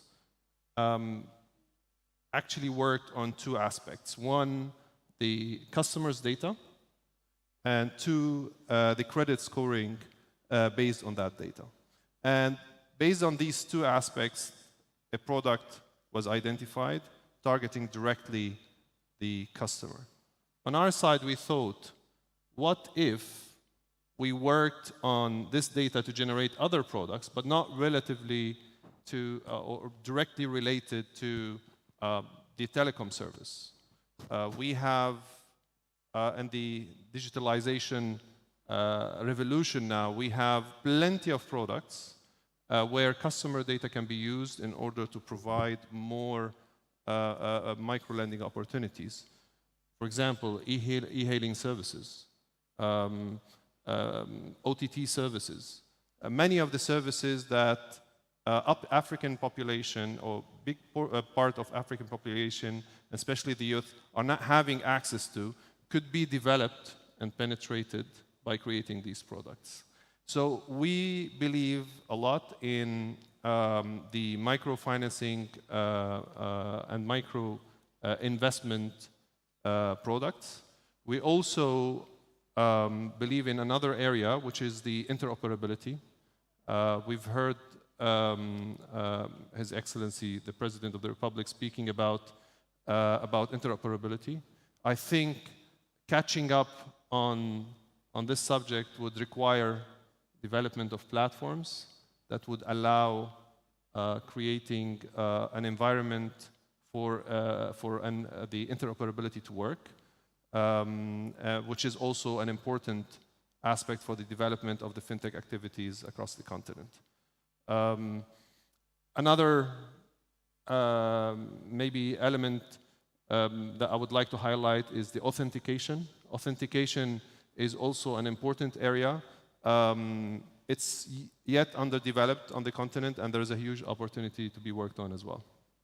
It's actually great. Normally, I'm the one to talk about microfinance on such a panel, so thanks, Mo, for doing so. So thank you both very much. Clearly, we hear there is money. We just need bankable projects. Exactly. And really bankable ideas and a pipeline that can work. And we also know that we're just beginning, in a sense, and the layering that needs to happen on top. I'm going to come back to you, George, with a kind of double barrel. One, you've identified some key areas. You talked about agriculture, you talked about technology, you've talked about a number of different areas, and I would add energy potentially to that list of investment areas. But you also described the kind of context we live in, a debt-strung continent with lots of challenges. Recently at the IMF, in fact, somebody coined the term vulnerability plus shock equals risk. And it comes back to your point about what this risk premium is and why this risk premium sits here, while the president of Ghana describes a continent full of wealth. How do we unlock that wealth or make it visible so that we are able to get the finance in here that will unlock all of this space? Thank you very much. So let me also introduce my company briefly, as my colleagues did. The ECOWAS Bank for Investment and Development, which is the regional financial institution owned by the 15 ECOWAS member countries, is located in Togo, Lomé. That's where we have the head office. In 1975, when the ECOWAS Commission was established, the authority of heads of state and government of ECOWAS actually saw the need to deepen, integration. And you could not deepen integration without the financial, institutions. So the bank was started as a fund just to deepen financial intermediation within and across the member countries. And so so they operated from 1979 specifically to 1999, where the fund was transformed into a bank, and now it's ECOWAS Bank for Investment and Development, owned by the 15 ECOWAS member countries. Now, coming back to what we do is that we are actually committed to financing development projects and programs across all the priority sectors of the economies of West Africa. And I mentioned agriculture today, energy, as you mentioned, manufacturing, hospitality, and services. Now, there are many things that we need to do for ourselves as Africans. And let me make this statement. Research has shown that everybody is the cause of 75% of his or her problem. Let me repeat. Everybody is the cause of 75% of his or her problem. In other words, one professor said that if you fail, it is your fault. And if you succeed, it is your fault. There are many things that we can do in Africa to actually attract capital flow. And one of them is political stability. As we speak now, 4 countries are, have been sanctioned by ECOWAS. We know of Guinea-Conakry, Mali, Burkina Faso, and Niger as a result of coup d'etat. So naturally, you will see that this one would actually impede the flow of capital into our continent, into our region. All investors are risk averse. They don't want to come when we have political instability. So the first issue is political stability. That's number 1. Number 2 is security itself. All investors want a peaceful environment to invest. And therefore, security in the region is another key enabler to enable us to actually get capital inflows. Number 3, fiscal discipline and very fiscal management. When we have weak economic institutions, state institutions, you don't also expect donors, you don't expect investors to come down. Another point is what we call regulatory framework. We need to have a very credible regulatory framework because, as His Excellency the President of the Republic said, if you don't have the right regulatory framework, investors will not come down to invest money here. Again, let me also add that we also need, accessible to, basic utilities, water, electricity. These are the things that can also attract them to come. So there are many of them, but I think these ones are very basic. And as Africans, we need to ensure that this is available in order to attract new investors. Maybe let me end here and I'll come again. Thank you very much. And I really think this point is about finance. And this morning, a number of us were talking about blended finance, private equity finance, impact investing, PPPs and public-private partnerships. And indeed, I think Mo is quite passionate about private partnerships as well to leverage this funding. Mo, I'll first come to you and then to you, Michael. In your experience, what is working? This morning, the Minister of Railways says PPPs is yet to see one that has actually happened. And so where are these opportunities for us really to create the innovative finance that is needed to bring the money onto the continent, bearing in mind that there are these big ecosystem points that George has just made? Yeah, thank you this is an important question. We have in Africa 6 unicorn fintech players, and they made it through a very difficult environment. I think if we had a better environment, it would have been much larger than that. But this is an indication on the potential on one side. On the other side, we have a challenge in the momentum of regulations. The tech industry is developing much faster than the regulations, and this is creating a lot of obstacles. For example, wealth management. There are solutions for micro-wealth management, but if you want a proper micro-wealth management solutions, you would need certain type of licenses. You would need to integrate AI, because without AI, it will require a lot of resources and it's not feasible anymore. It requires certain facilities from the authorities. And all of these, by the time you get the process done, you don't catch the boat anymore. It's done. The opportunity is gone. So this is the issue that we are mainly facing, the momentum in providing the required regulations. It's good that we have the honorable governors here, because I think the governors of the central bank, they have an essential role in that, but also there is cross-functional work that should be done as well with the regulatory bodies, because for one product, you can find yourself that you need authority from different regulatory bodies, and this would require, of course, a lot of synergy and as well momentum in order to make this happen. Thank you. So from those broader things around stability, security, we now come to some of the processing issues that really prevent this happening. And as you say, the regulators are in the room. And here in Ghana, the Central Bank of Ghana is often meeting with some of the fintech companies to create these spaces and use these regulatory sandboxes, and indeed the merger between those and innovation sandboxes to figure out how to become more agile, because the pace of change is exponential, and really we've got to figure out how regulation keeps aside with this, but also manages the risks that come with that.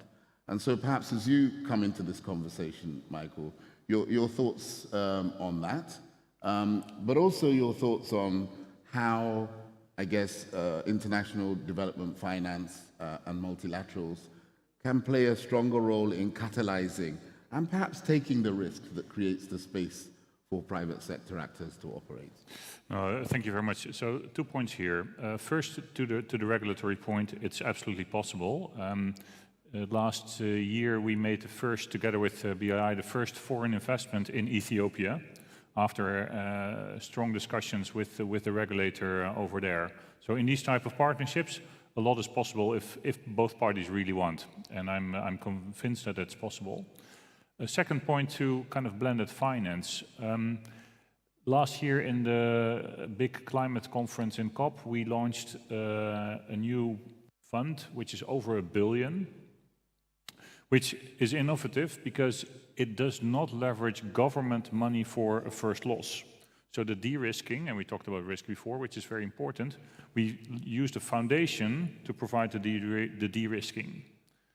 So I think blended finance is a very, very important tool because it helps de-risking, and we can all look at the government, and I think the government will need to play a role, but not always, because there are also philanthropists that really want to play a role here. So there will be public-private partnerships, there will be private-private partnerships, philanthropy-private partnerships, and so on. And I think we need to be very innovative, and there we go again, to make this happen. And it's a role that we as FMO really want to play, because here, what we announced at COP is something that we really kind of established in order to make it happen. And we now see, luckily, other parties also copying this, which is, of course, exactly what we want to. Thank you very much. We're short of time, but I'm going to come back with one last question. But let me throw some thoughts into you. We've heard a lot of, I guess, big issues in terms today, digital IDs and tokens, crypto and leveraging the full capacity, really, of blockchain to make things interoperability, big questions that we haven't addressed. Some of the skills that are required, skills. And this continent needs a lot of those. In Ghana here in 2022, the Voluntary National Review said Ghana's not investing enough in research and development. How do we really tackle this? And something that, had our fifth panelist been here, I'm sure we'd have heard about: inclusion, women, disability. And I want to add two I's, really. The inclusion one is really, really important. And I think the integration one is really, really important in this. So it's becoming 3+2 for me. And this big issue of informality and risk. You know, on the one hand, 80% of businesses on this continent are informal, and yet if they're not formal, these spaces are missing. How do we bridge that gap? Or do we bridge it? Or does tech meet them where they are? So as you come round to this last set of comments that you make, what's going to be most important? What's going to give us the breakthrough? And if you had to put your money behind one thing or two things, what would that be? So we're putting our money behind a product that's called Nazira, and it addresses exactly inclusiveness. And I posted to LinkedIn this morning talking about 4 eyes. Will you make it even 5? Because it's a guarantee product. Because we see many banks in Africa, but also across the world, thinking that youth and women are too risky. So there is also, on that layer, there is a discussion about risk. So we've brought in a guarantee product that takes care of, with money from the European Commission, on this. So I would definitely urge the bankers in the room, if you're thinking about too risky, these type of segments, come talk to us, because we can help. Great, thank you. Mo? Yeah, we have an initiative called Africa Startup Initiative Program, and I've just met Michael here, but we know that our colleagues are collaborating also on that initiative. We also work with the United Nations in Geneva as well on their program for startups. Throughout this initiative, we focus mainly on three things. One, youth empowerment. Two, supporting initiatives and startups. And three, women empowerment. And actually, this platform gave us a good opportunity to channel investments into young entrepreneurs with brilliant ideas out of the box. We've invested so far in 42 startups. Most of them are in the West African region. Nigeria and Ghana has the biggest portion. And we realized that through this contribution, there's an impact, direct impact that we see in each market. Whether in the employment, whether when we invest in an agri-tech, for example, the change that it can make in the countryside where the startup started. So these things, we see them clearly through that initiative. And we are planning to expand, because we've just finished 4 cohorts of that initiative. So now we're planning to launch this year another 4 cohorts, focusing on one country in each cohort instead of doing the whole region. And this way we would be able to create more focused impact, I would say. Thank you, thank you. I'll come back to you, Dr. George, and your thoughts too. There's something else about sort of data and how much data we have. And very often, I sit here with Ghana Statistical Services and we say we're not leveraging enough of the data for policy. How can we make sure that there is data, that we reduce this risk, that we're able to increase this space? And again, what would you put your money behind as key? Yeah, so let me start from the last question that you asked. So as a bank, we have also paid a lot of attention to SMEs and then SMIs. Today, His Excellency announced something. We signed an agreement with the government of Ghana through Exim Bank and GCB to actually inject $200 million into the Ghanaian economy. This amount is supposed to be given to the SMEs and then SMIs. Our total portfolio as a bank is around $5 billion. And out of this, we have actually invested about 22% of this amount to SMEs and SMIs. So as a bank, we think that the SMEs and SMIs are the channels for growth and then also to actually alleviate poverty. And so we have paid attention to this. Now, coming back to the data, let me also make this point before I come to that. Talking about the capital flow into our region, one point that I want to make is the fact that we need to also partner with international partners and bilateral institutions. Let me cite an example of Africa Development Bank. Africa Development Bank was wholly owned by the Africans. One president got Don Kofojo. When he opened up the bank to non-regional members, he had a lot of challenges. And in fact, that even cost him in his career. And now we know the story of African Development Bank. As a result of opening up their capital to non-regional members, is now a strong force to reckon with. ECOWAS Bank, we are doing the same. The highest decision-making body, which is the Ministers for Finance of the 15 countries, have now formally approved that we should now invite non-regional members onto the capital of the bank. And happy to know that I've even had discussion with U.S. Treasury. A number of international partners have expressed interest to actually partner with us. So it is another means of actually getting capital into our region. Come back to the data. It's a matter of making sure that we have the right strategies. For example, not everybody is interested in actually presenting data or even offering himself or herself and providing the relevant information. So I think the relevant institutions that are responsible for ensuring that data is collected, they should come out with new strategies and ensure that data collection becomes more credible. It is a matter of putting the strategies in place and ensuring that you get credible information for your activities. I think to the point of data, it's very important that we don't just capture the regular customer data, transactions, etc., etc. But to the point that the CEO of MTN also made, the ESG data, we need to have much more visibility on environmental and social governance data for a number of reasons. Also, mainly because it's also proven that companies that are run well ESG have a better sustainability and better profits in the end. And we all know that climate risk is there, and if you don't manage it, just to name one element, you're going to be out of business in a couple of years.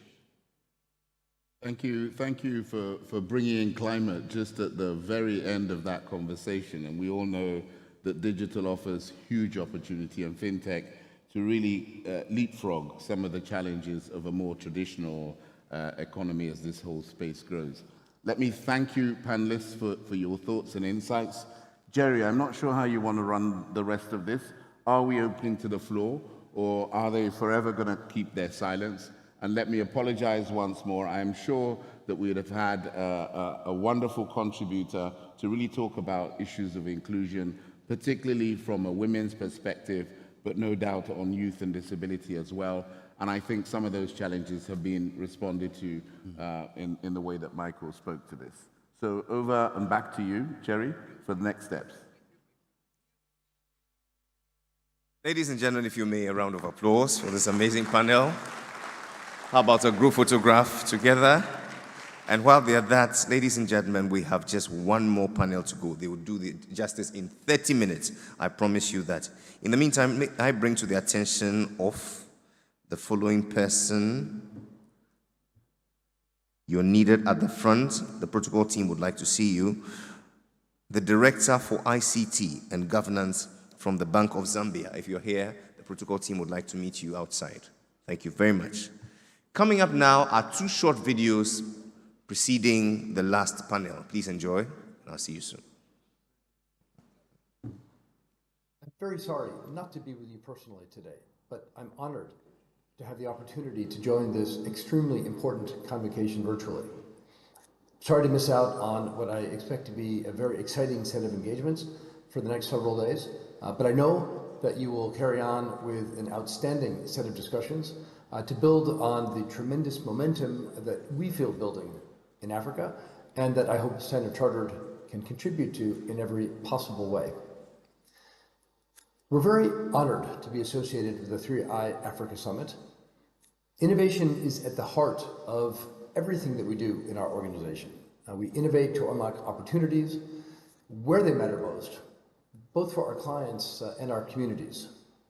Summits like these are catalysts for change, engines of progress, and beacons of hope for Africa's development. They provide a platform for collaboration, knowledge exchange, and collective action essential for fostering innovation and driving inclusive growth. Africa stands at a pivotal moment in its history. With a young and dynamic population, a burgeoning entrepreneurial spirit, unprecedented access to technology, the continent is poised for exponential economic growth. Fintech innovation, in particular, holds the key to unlocking this vast potential. In order to innovate, we need stability. In that regard, I'd like to commend Ghana for its resilience, which has ensured a rebound. I'm equally impressed with government policies and interventions to digitalize various sectors of the Ghanaian economy, including investments in payment system interoperability. At Standard Chartered, we remain committed to investing in innovation, particularly here in Africa. In response to our clients' needs, we leverage emerging technology and our deep local knowledge. We continue to strengthen our digital banks with ongoing introductions and innovative advancements. We believe strongly in partnerships. These partnerships through which we support individuals to meet their ambitions and to serve businesses who are engines of prosperity and growth. That's why we're always proud to partner with stakeholders within our markets to create solutions that meet the needs of society and the communities in which we operate. We're guided by our purpose, which is to drive commerce and prosperity through our unique diversity. We're investing in economies across Africa to develop innovative digital products for businesses in Africa and beyond. A good example of this is Solve. This is an e-commerce platform for small and medium-sized enterprises that we launched in Ghana in the first quarter of this year. Solve is also operational in Kenya. As one of the world's leading trade banks, we've been an active participant in Africa's growth and development for more than 150 years, connecting Africa's trade corridors with some of the world's most dynamic regions. We're collaborating with the AfCFTA, with the Secretariat, with AfRexim, with governments, MDBs, and other key stakeholders to build partnerships to deliver on the aspirations of the free trade area. Our Future of Trade report highlights the outlook for African trade and provides a view of the AfCFTA as a key driver for optimizing intra-African trade and sustainable economic development. So as a leading global bank, we're committed to making our responsibility that no one is left behind in this digital revolution and that the benefits of innovation are inclusive and equitable. I believe that this is an opportune time in history for Ghana and for Africa. Let us embrace the opportunities that lie before us.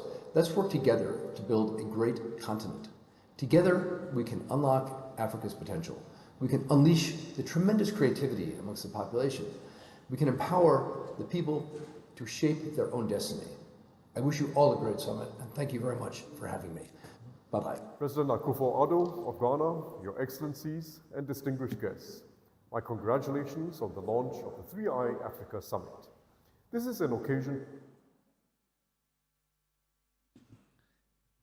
Ladies and gentlemen, the words of the Group Chief Executive, Standard Chartered PLC, Mr. Bill Winters. It now brings us safely to the last conversation for today. We're talking about infrastructure investment on the continent, closing the gap. Would you please make welcome Mr. Solomon Quaino, Vice President, Private Sector Infrastructure and Industrialization at the AfDB, Mr. Hatim El Demeda, Director and Global Head, Advisory and Capital Markets at the AfRexim Bank, Mr. Robert Taliesio O'Brien, Country Director, Ghana, Liberia, and Sierra Leone of the World Bank, and the moderator, Chief FinTech Officer, MAS, Mr. Sopnendu Mohanty.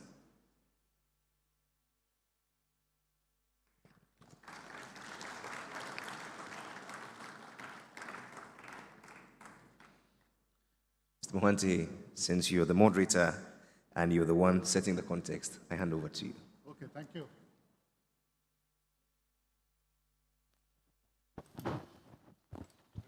Yes, I'm fine, thanks.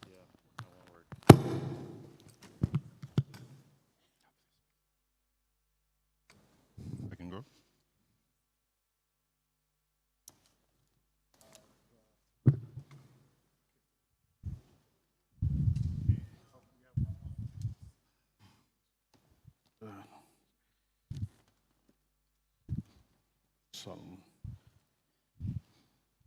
Okay, given this is the last panel, normally this is the most bravest people. They are really the most brave people in the world. Yeah. They have stayed to the last, and we go to do something good for all of you because you stayed back. And I have an excellent panel.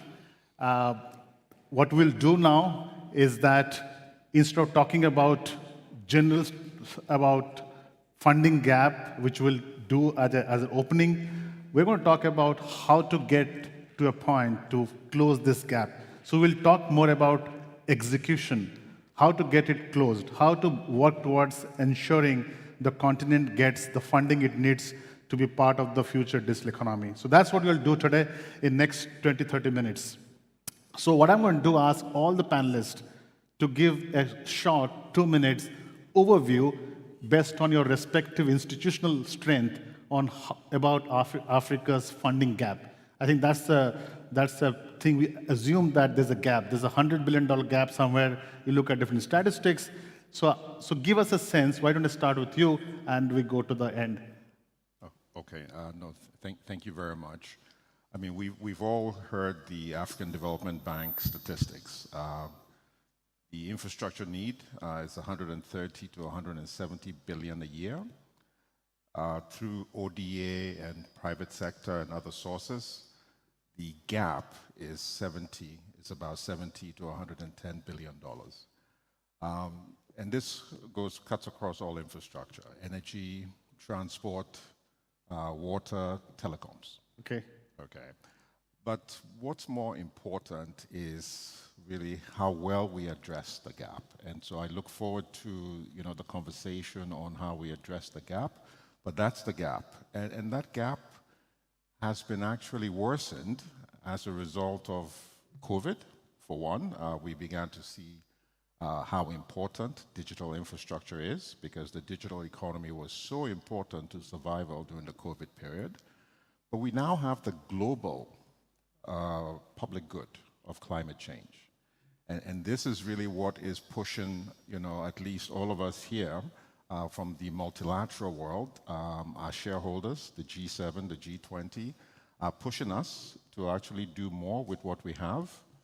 And this is pushing us to really think a lot more innovatively on how we can support these development priorities, whether it's through the public sector or through the private sector. But I think the most important point or word is about being catalytic.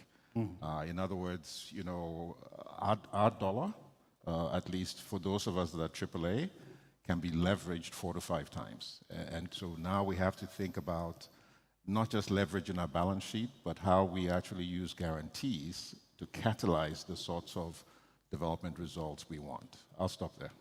Solomon, I know I asked 2 minutes, but I can't resist this question. Yes. Given it's a fintech conference, yes, there's a huge demand for tech infrastructure funding. Yes. And we know against traditional infrastructure like road, building, we have to think very differently for tech infrastructure, data centers, undersea cable, broadband connectivity. And this requires billions of dollar investment. So do you sense that with your institutional construct today, are you ready to fund that gap? So when we take a look at digital infrastructure, okay, this is not really the investment needs for the whole digital space. We estimate that the gap, not the annual gap, but the total gap, which we expect to fulfill over, let's say, a 9-year period, is about $100 billion. $100 billion. It's about $100 billion. Now, the interesting thing is that, digital tends to be well served by the private. Okay. Yeah, that's the natural yes, fill. Yeah. Exactly. But as we extend, to rural areas, that's when it's really not as attractive. And this is where we have to look at public-private, models. Okay. And part of what we encourage governments to do is help us aggregate the revenue sources through e-government services so that private sector will be very comfortable delivering that. So I would say that relative to the other infrastructure areas, digital infrastructure is probably the easiest to surmount. Good news. Easiest to fund. Yeah, it's that's the the easiest good news. to fund. So yes, and in fact, the Telcel CEO, I think the Telcel CEO was here. One of the things he also even said is that government can use tax incentives and zoning laws, for example, to stimulate, shared infrastructure like the co-location towers, and that actually would, increase the bankability of most of the digital. We'll come to that. The inherent advantage of digital infrastructure. Now, going to World Bank, you also have a lot of money. And we want to fund all the infrastructure gaps we have, especially digital infrastructure, because I'm a big believer that can leapfrog the continent faster than a traditional infrastructure development. Your take on gap? Yeah, thank you very much, and thanks for inviting the World Bank Group to this. Great to be here. I want to pick up on some points that the Vice President was just making. One of the areas where very specifically we see the gap is in the energy sector. One of the greatest needs that we have now on the continent is to connect people to electricity. Without doing that, it's actually difficult to see how we reach higher growth rates for the continent, more resilient growth, more inclusive growth, and more sustainable growth.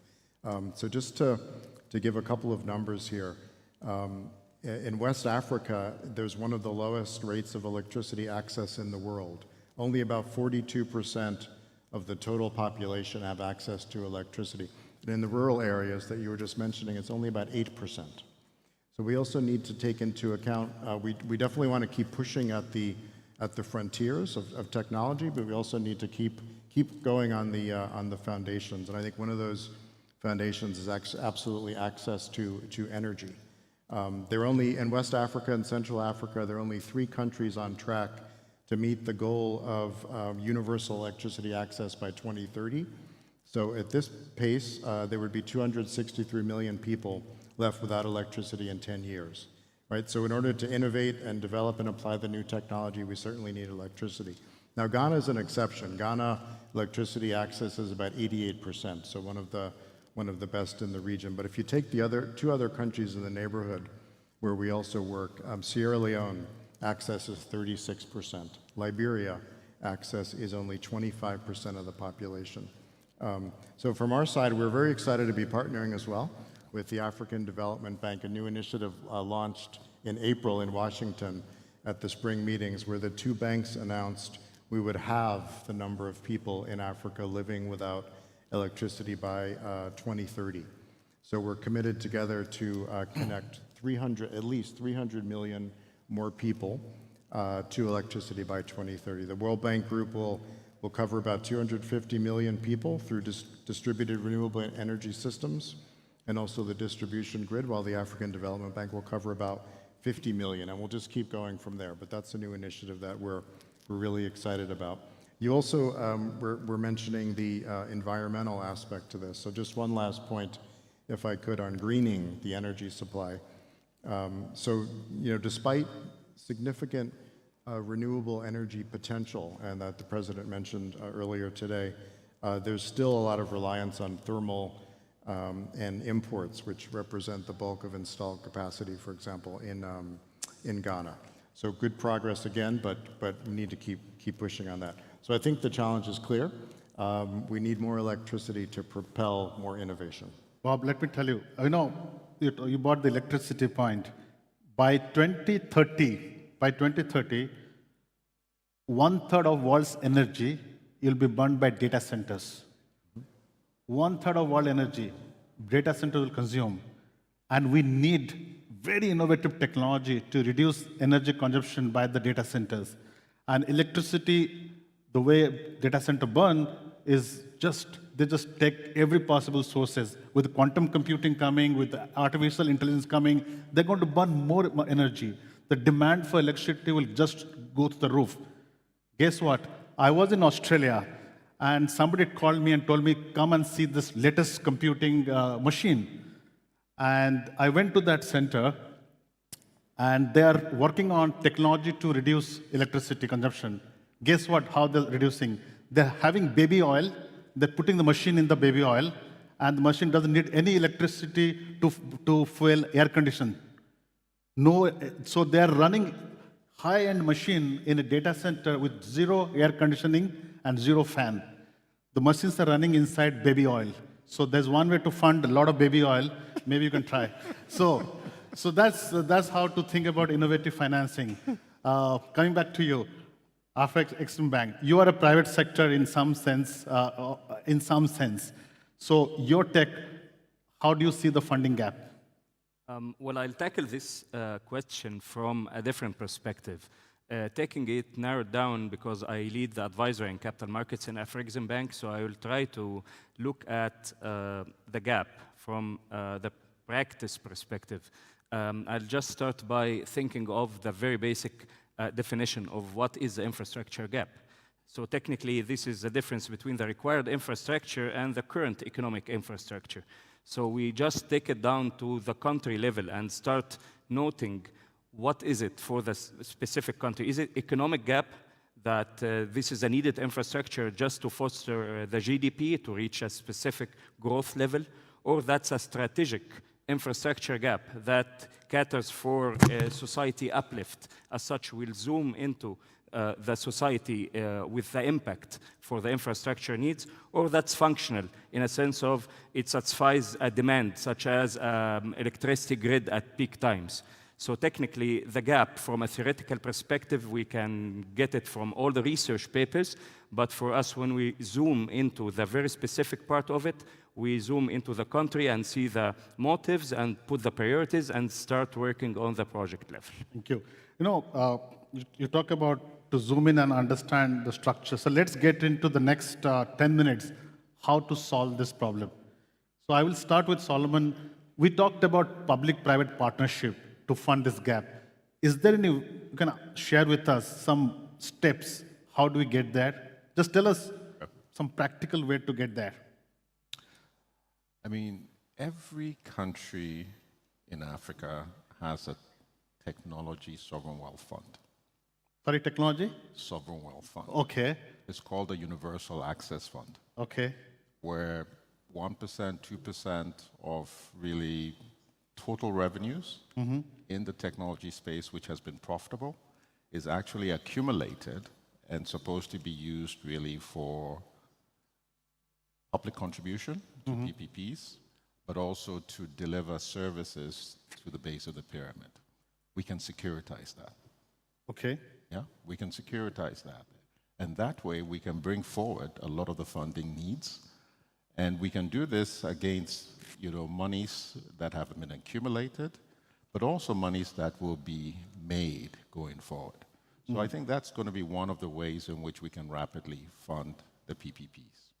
But beyond that, if we're talking about, sources of funding, I mean, we have the bank, intermediation. I mean, commercial banks can really come in because a lot of times the payback period on telecoms is shorter.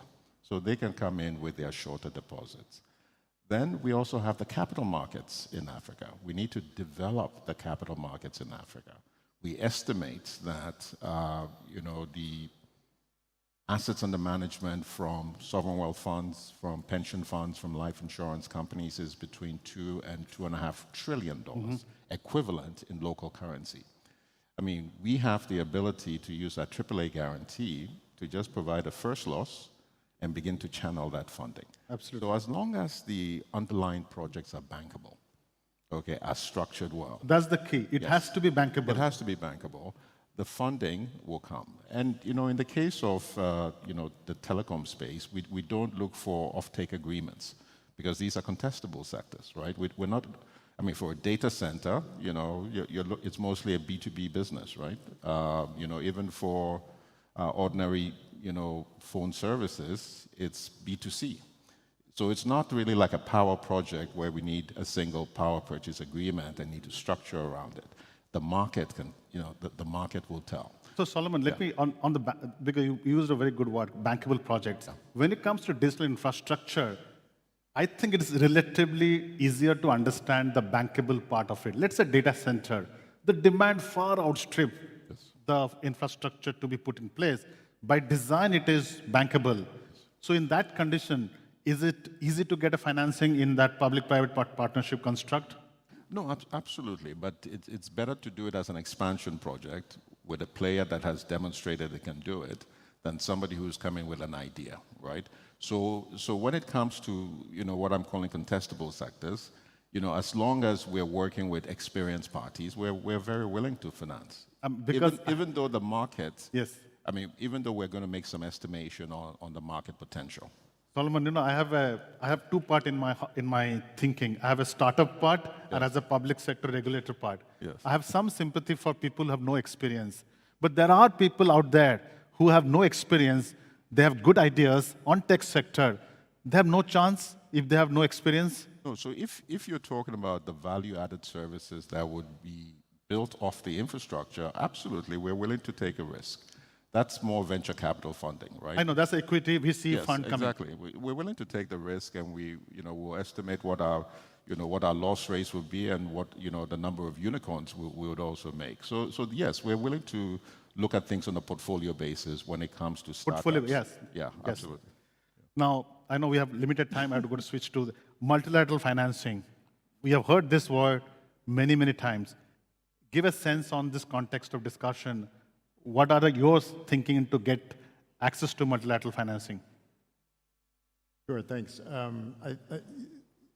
I think there are a few things I wanted to mention here. One is guarantees. So our new president, Ajay Banga, is focusing very much on revamping the entire line of guarantees that the World Bank Group provides. There are many different arms of the World Bank Group. I'm representing the IDA, which is the concessional window. There's also IBRD for middle income. There is IFC, the International Financial Corporation, which a colleague will be here tomorrow to talk about that, the private sector arm. And then there's MIGA, the Multilateral Investment Guarantee Agency. So before, each of these different parts of the bank offered different guarantee products, and it was very confusing to clients, and high transaction costs wasn't consolidated. Now, we have just launched, again at the spring meetings in April, a One World Bank Group guarantee platform, so sort of a one-stop shop where investors and governments can come to us and see what kind of guarantee would best suit their needs. So we're very excited about that. We do have some guarantees in Ghana, others in other parts of Africa, but this, I think, is a growing business line, has to be a growing business line for us. We also have, as I mentioned, the IFC, which combines advisory services with investment and lending to support promising firms, startups, priority projects in infrastructure and other sectors. So I think this is critical. I would also want to emphasize again on my point about frontiers and foundations, continuing to mobilize public funding, because private will not be able to do it alone, no matter how well we design our instruments. And here it comes back to very simple things like domestic resource mobilization. This is still very low in many countries in Africa, so more needs to be done there. And also efficiency of public spending. There's still a lot of waste, across many countries in different sectors, inefficient subsidies, for example, in the electricity sector. So this kind of thing to tighten up efficiency on the public sector side, increase revenue collection to generate more public finance, and then combine that with PPPs, as you were mentioning, sound PPP frameworks. I have been struck by the amount of interest there is in private sector financing to come into these countries, but they need a really sound, robust regulatory, legal regime for PPPs. And I think a lot of countries in this region are still developing those. We see those as a priority. So Robert, I'm going to put a little spot here, because Ajay Banga was in Singapore FinTech Festival, and he made a very interesting self-declaration that we have a speed problem. He believes that it takes months and months to make a decision to fund this thing. Has he fixed the problem? I think we recognize the problem. It's true. It takes too long. Yeah. It is true. We're working on it. So we're reducing now. Yes. Average time to prepare our investments. The numbers are coming down. We still got a ways to go. As Ajay says, the paint is still wet. Yeah. But we're making progress. No, it's good for him to accept that. I think that's a huge first step. So I'm looking for a faster window for clearance. Absolutely.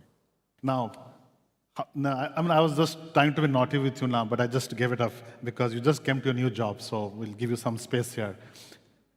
Can you mix this finance and make it lovely blend? Blends are always beautiful things in life. Yeah, that's why we're there when it comes to the advisory business. We are there to start looking deeply at the project and take the bankability part of it, because it's not just blending the finance and making it like multi-layer financing. Because answer is yes, the straight answer. We can blend many types of finances, starting from the ECAs, DFIs, multilateral funds, senior debt. But when we think about that, we need to go back again to the basic thing, which is what is the bankability of the project and what is the risk-return metric for each line of finance. So whenever we're doing that blending, it has to fit the risk-return part, and we start structuring the finance of the project for the best and ultimate result for the shareholders. So there's a misconception there, which is like getting the right project and just put many layers, and that will be the best project or the most efficient project. That's not the case. Hatem, I just want to come in between. One of the popular narrative in the blended financing is philanthropic capital. Almost people believe that money is free. It gets into the finance, your risks are reduced. How true it is? This is spot on. No grants, but grants. Okay. This is my simple answer. If you're looking for a grant, we just get a grant. But other than grants, no grants. As such, each line of finance has its own characteristics. It can be like concessional funding, which has like relatively easier terms and conditions when it comes to interest rate, when it comes to tenor, or it can go all the way to be a commercial senior commercial banking debt, and all the range in between. But for your question, every line of finance has its own promised return, and it has its own inherent risk metric that terms and conditions has to fit in. I see. Now, any of you can respond to this question. I'm looking for a financing for a project. I can be an institution, could be a country. How should I think what kind of financing I should start with? Is it blended finance? I should go to multilateral to knock the door? I should come to you for a public-private partnership construct? What should be my pathway to reach to three of you?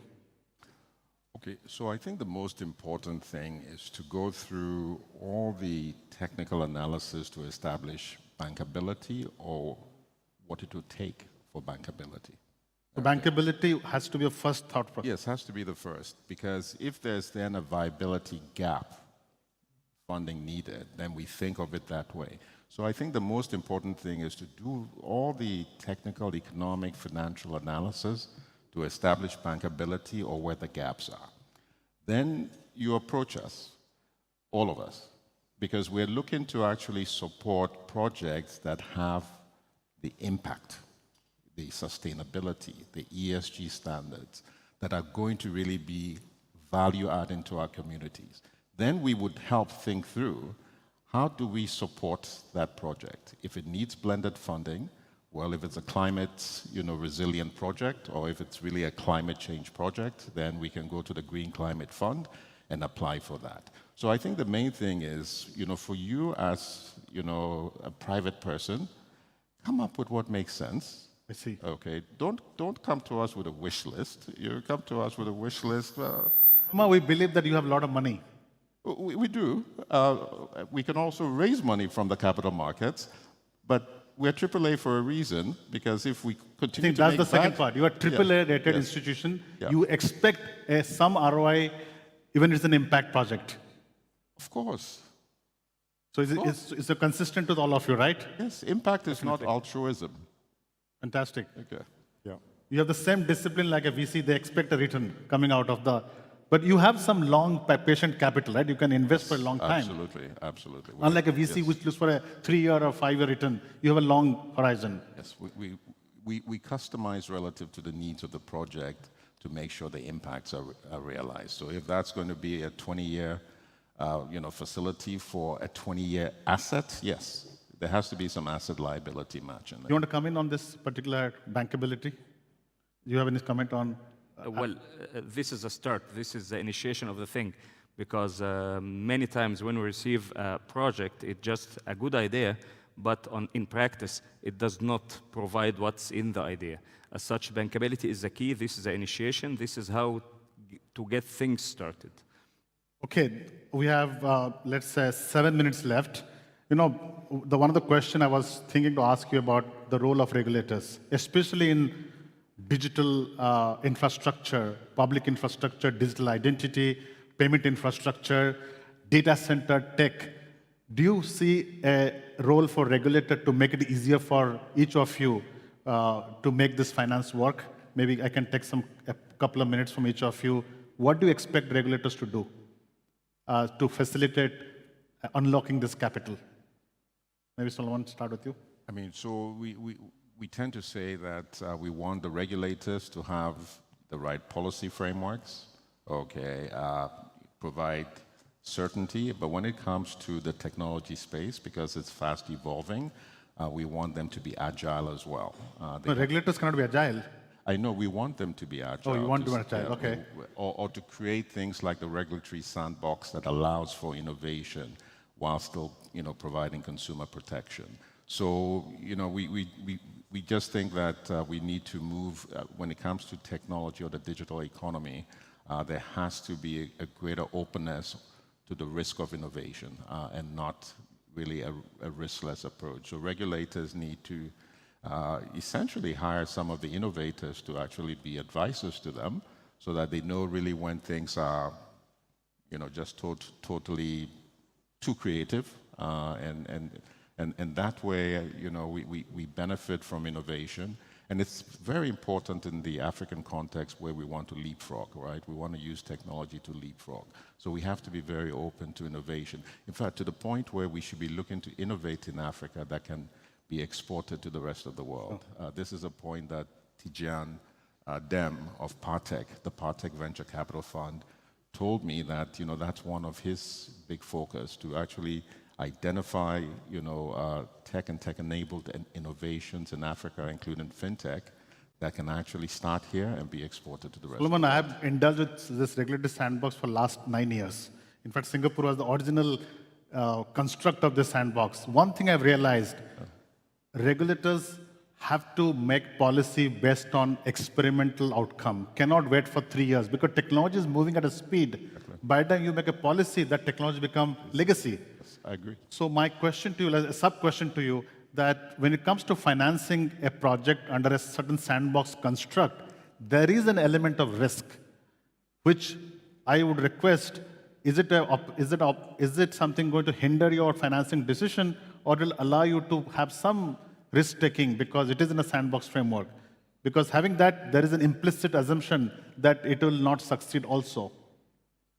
So we have about $2 billion committed to private equity funds, venture capital funds. And with the venture capital funds, we're taking the risk. Fantastic. Yeah, we're taking the risk. Okay, great answer to that. Yeah. I think you said it very well. I think one other point I would add is a regulatory agency that has arm's length from a vested interest, for example, to ensure that there's going to be strong enforcement of the regulations that are on the books. I think this is very important.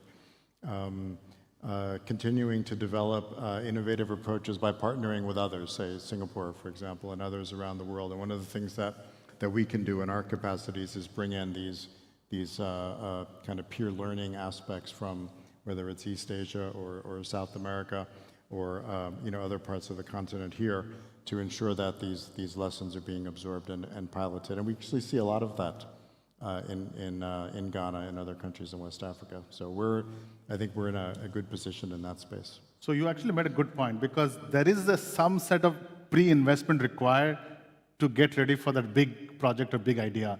Literacy, experiments, trial, testing. And if you have some kind of capital construct to go before that, before the big money comes in, it will truly help that process of innovation coming in as part of long-term financing. Thank you. You have the last word on regulators. You can tell anything you want me to do to make life better. Well, I only have one aim, which is to impose the effective governance framework. So we will impose? Yeah, please have that stance, because with that effective governance, it will help more efficient mobilization of capital from international partners. They have to see that there is a strong hand imposing that governance with the wider scope of it. Other than that, they will be shy moving to the markets with less governance. I see. Well, as I promised, we'll keep it 30 minutes.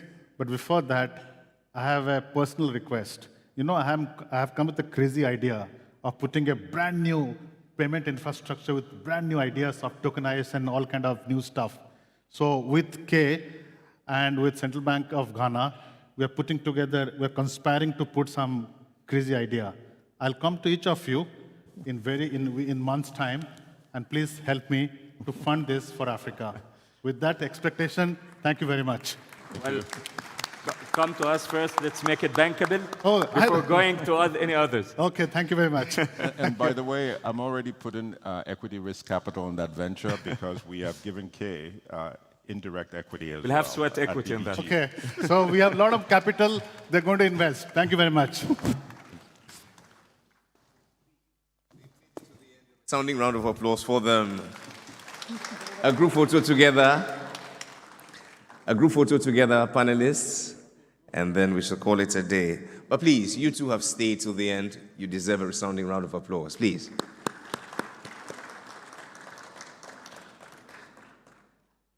And so this brings us successfully to the end of day one. We shall have wrapping or closing comments from Dr. Yawan Su, who is the board chair of the Development Bank, and then we shall call it a day. Please, a round of applause for Doc, if he's here.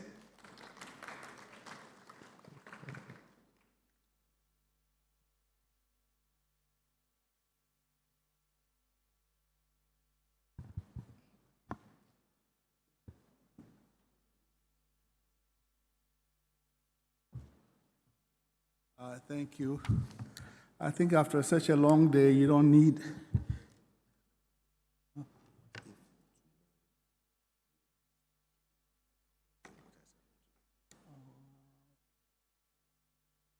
Really?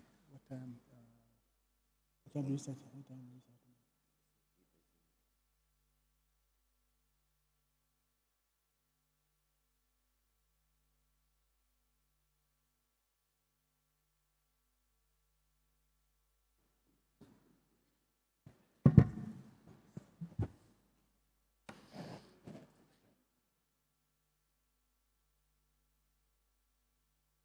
Okay. All right. This is a very smart moderator, so we'll spare you the long, boring closing remarks, and we'll pick up tomorrow morning. Enjoy the rest of your day, and those of you going to dinner, we'll see you.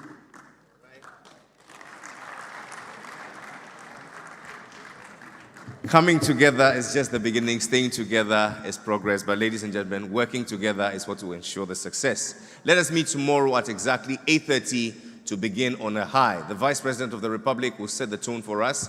I entreat all to be seated by 8. Until that time, let's make our way over to the foyer. There's some refreshments, and then we shall have dinner, a gala dinner at 8 o'clock. It is strictly by invitation. Bon appetit, and I'll see you all tomorrow.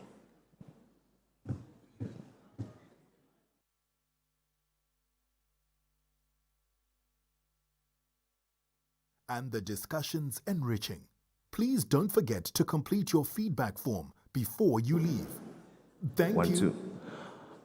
Our headsets, please, the translation devices, let's leave them behind.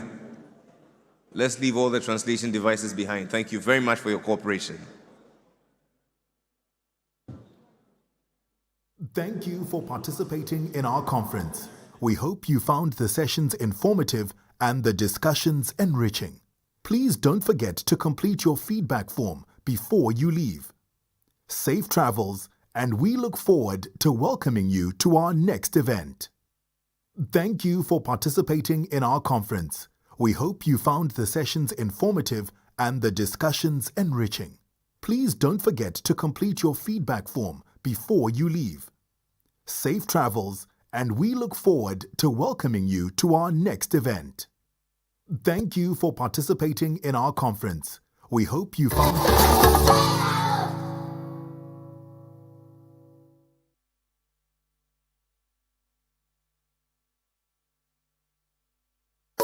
Leave the mics on. A missing but found phone. If it's yours, please see me with your Ghana card for identification and collection.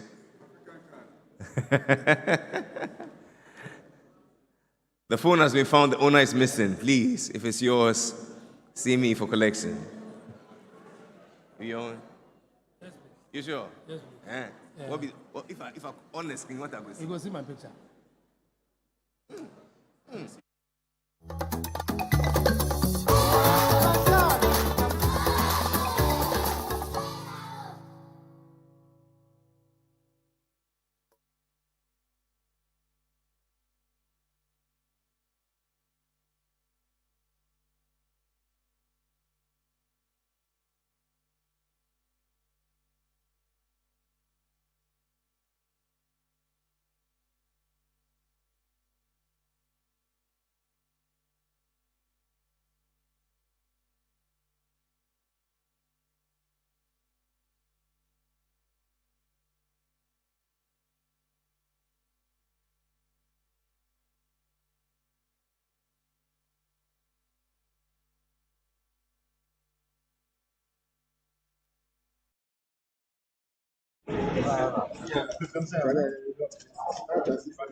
Yeah.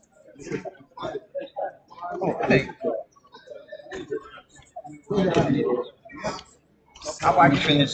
It's my day.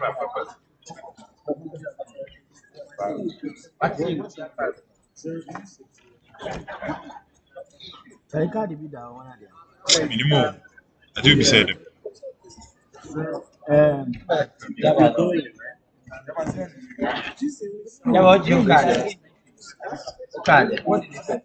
Okay, then she record that. Yeah. Derek, yeah. Nah,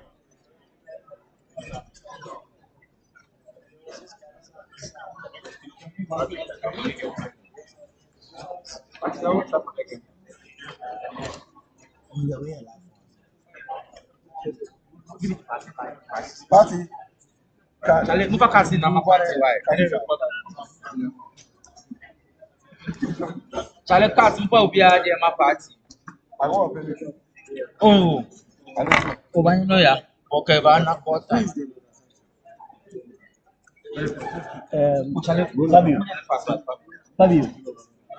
Fabio, master no one a copy.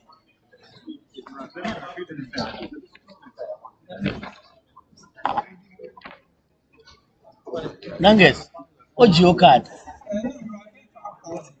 Nanges, Ojo card. Main prompt way.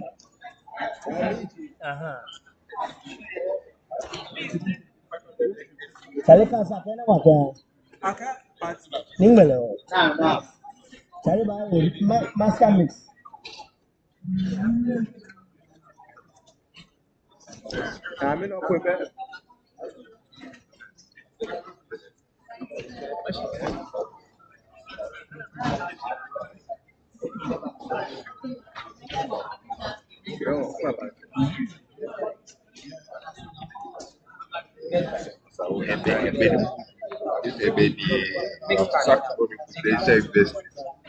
When they saw the event,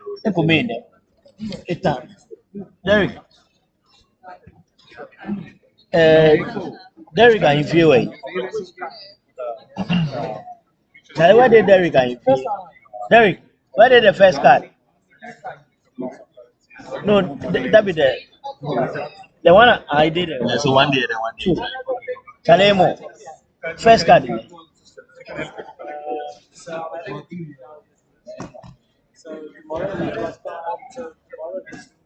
Somebody was charging.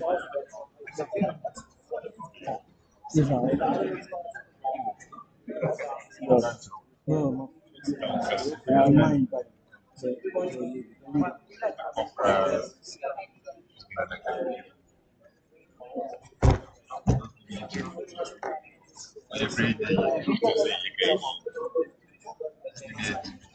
you now if you stop it, then can try you have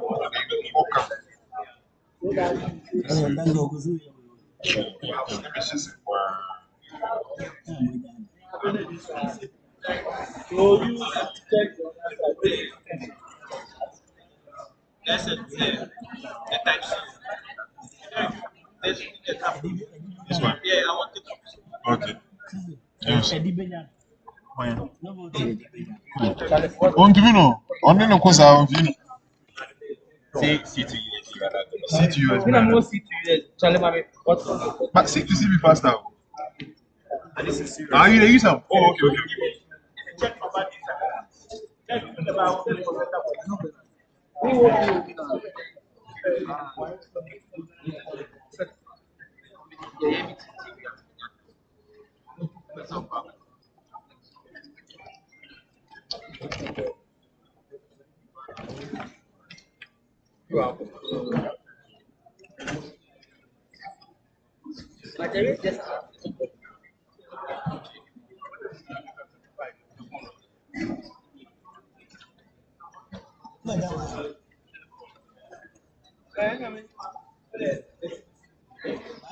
Abali kwa kembo.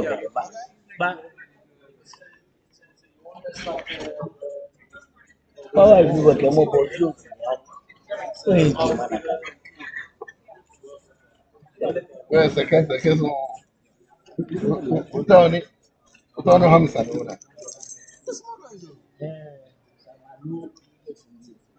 The wife will buy give up.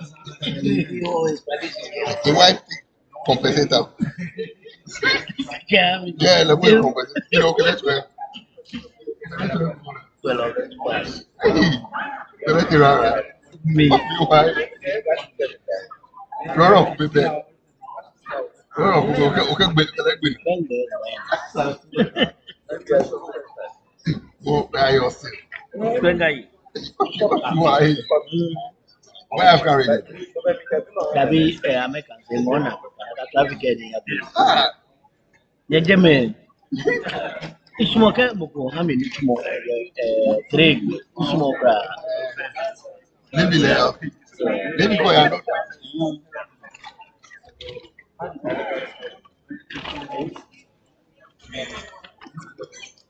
Aima.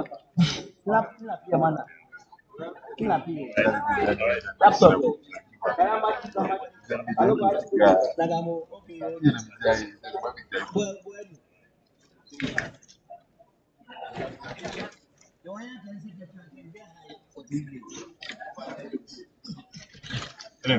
Make us shut up now. You will time yourself.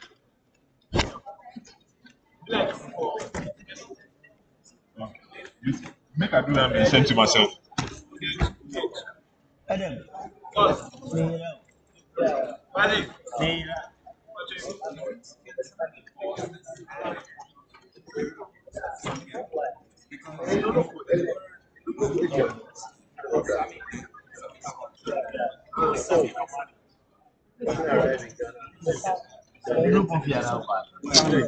Charlie, send me quite a list to answer.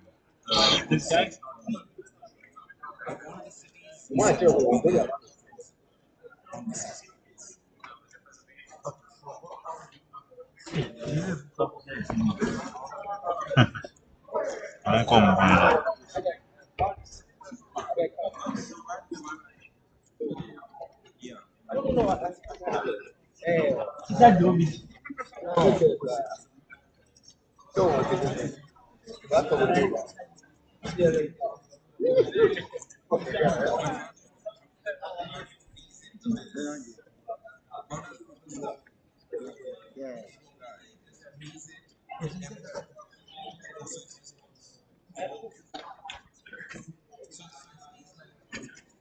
Daniel, right?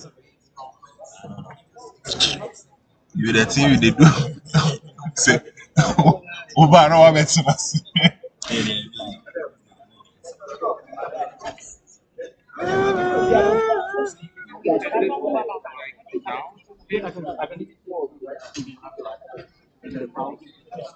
But can you show it, please? Right now? Yeah. What it looks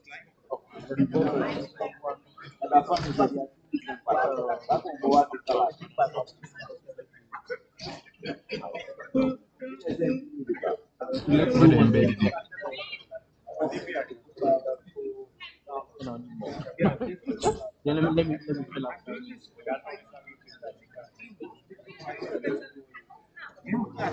I'm just seeing it.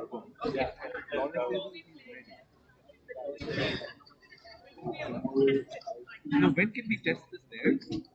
Like now? Yeah.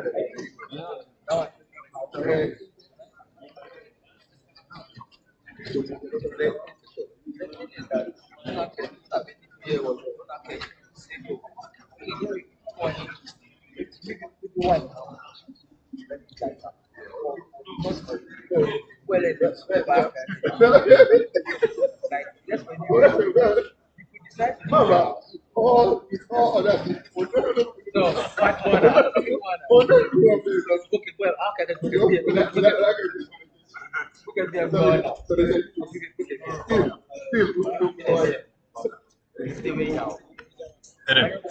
When you see the bed phone, I start out. Then I start out where? Okay. oh, I see.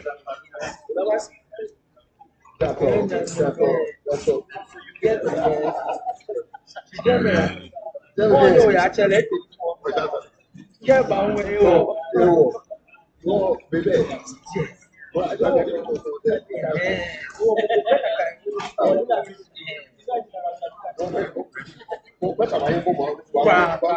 why they shoot them. But check it now. Should be on a talk now. Come on. That one there. That one. Yes.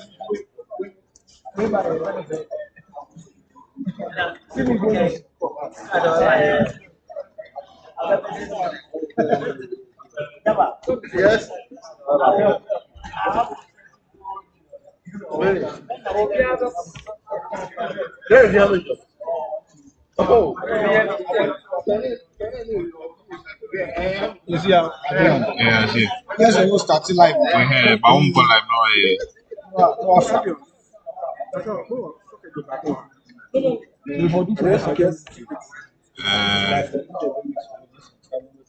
Which one? This machine. You they do for the same account user, right? Hey, this one be a monkey here. This one. This one, yeah. Okay. This one. Then the other one. You know that, like. Okay. Sure.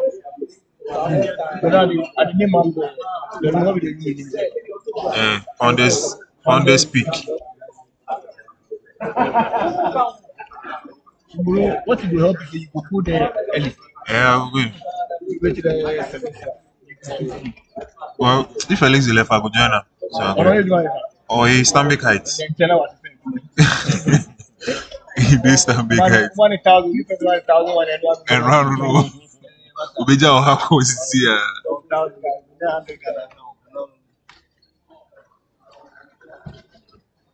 Fabio, timeline. Oh, big man.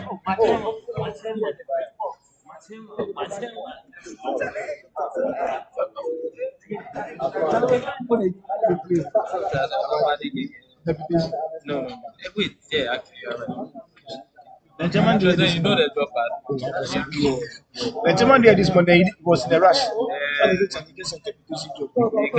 out. We are not doing that.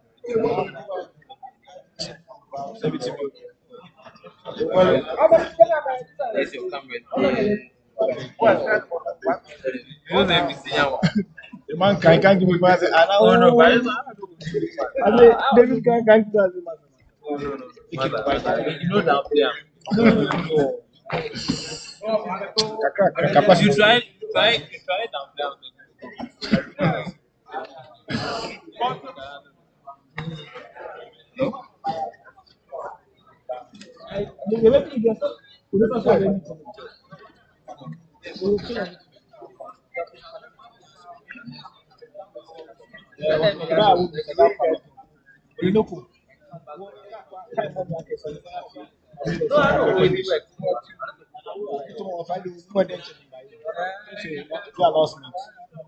Friday, then Adam. Yes. Hello, sir. Yes, sir. Yes, please. Yeah, I'll stop. That boy they call.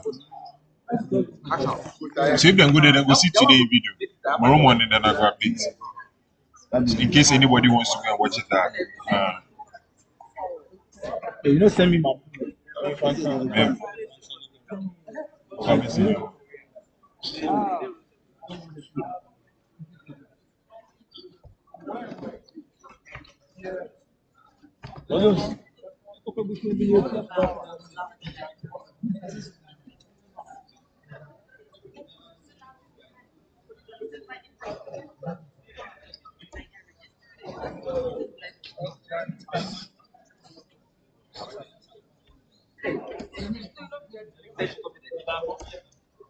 What do you want?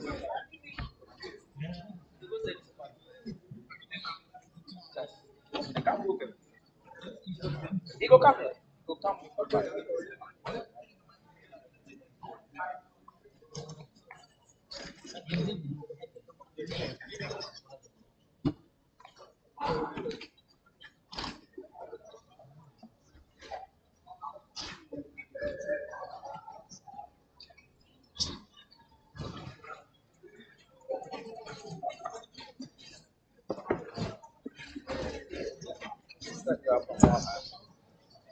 And this 80 plus man who is almost 40 trying to be.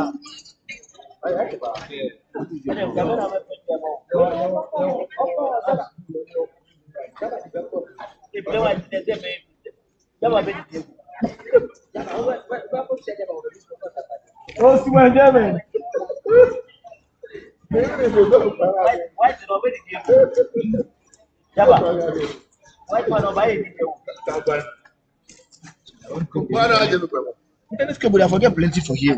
Check the fiber for you. I don't know if you try them out.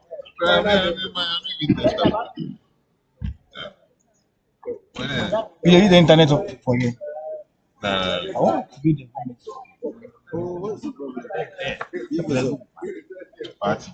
I have no idea. She'll be coming on the month of May. She's coming on my birthday. That's how special.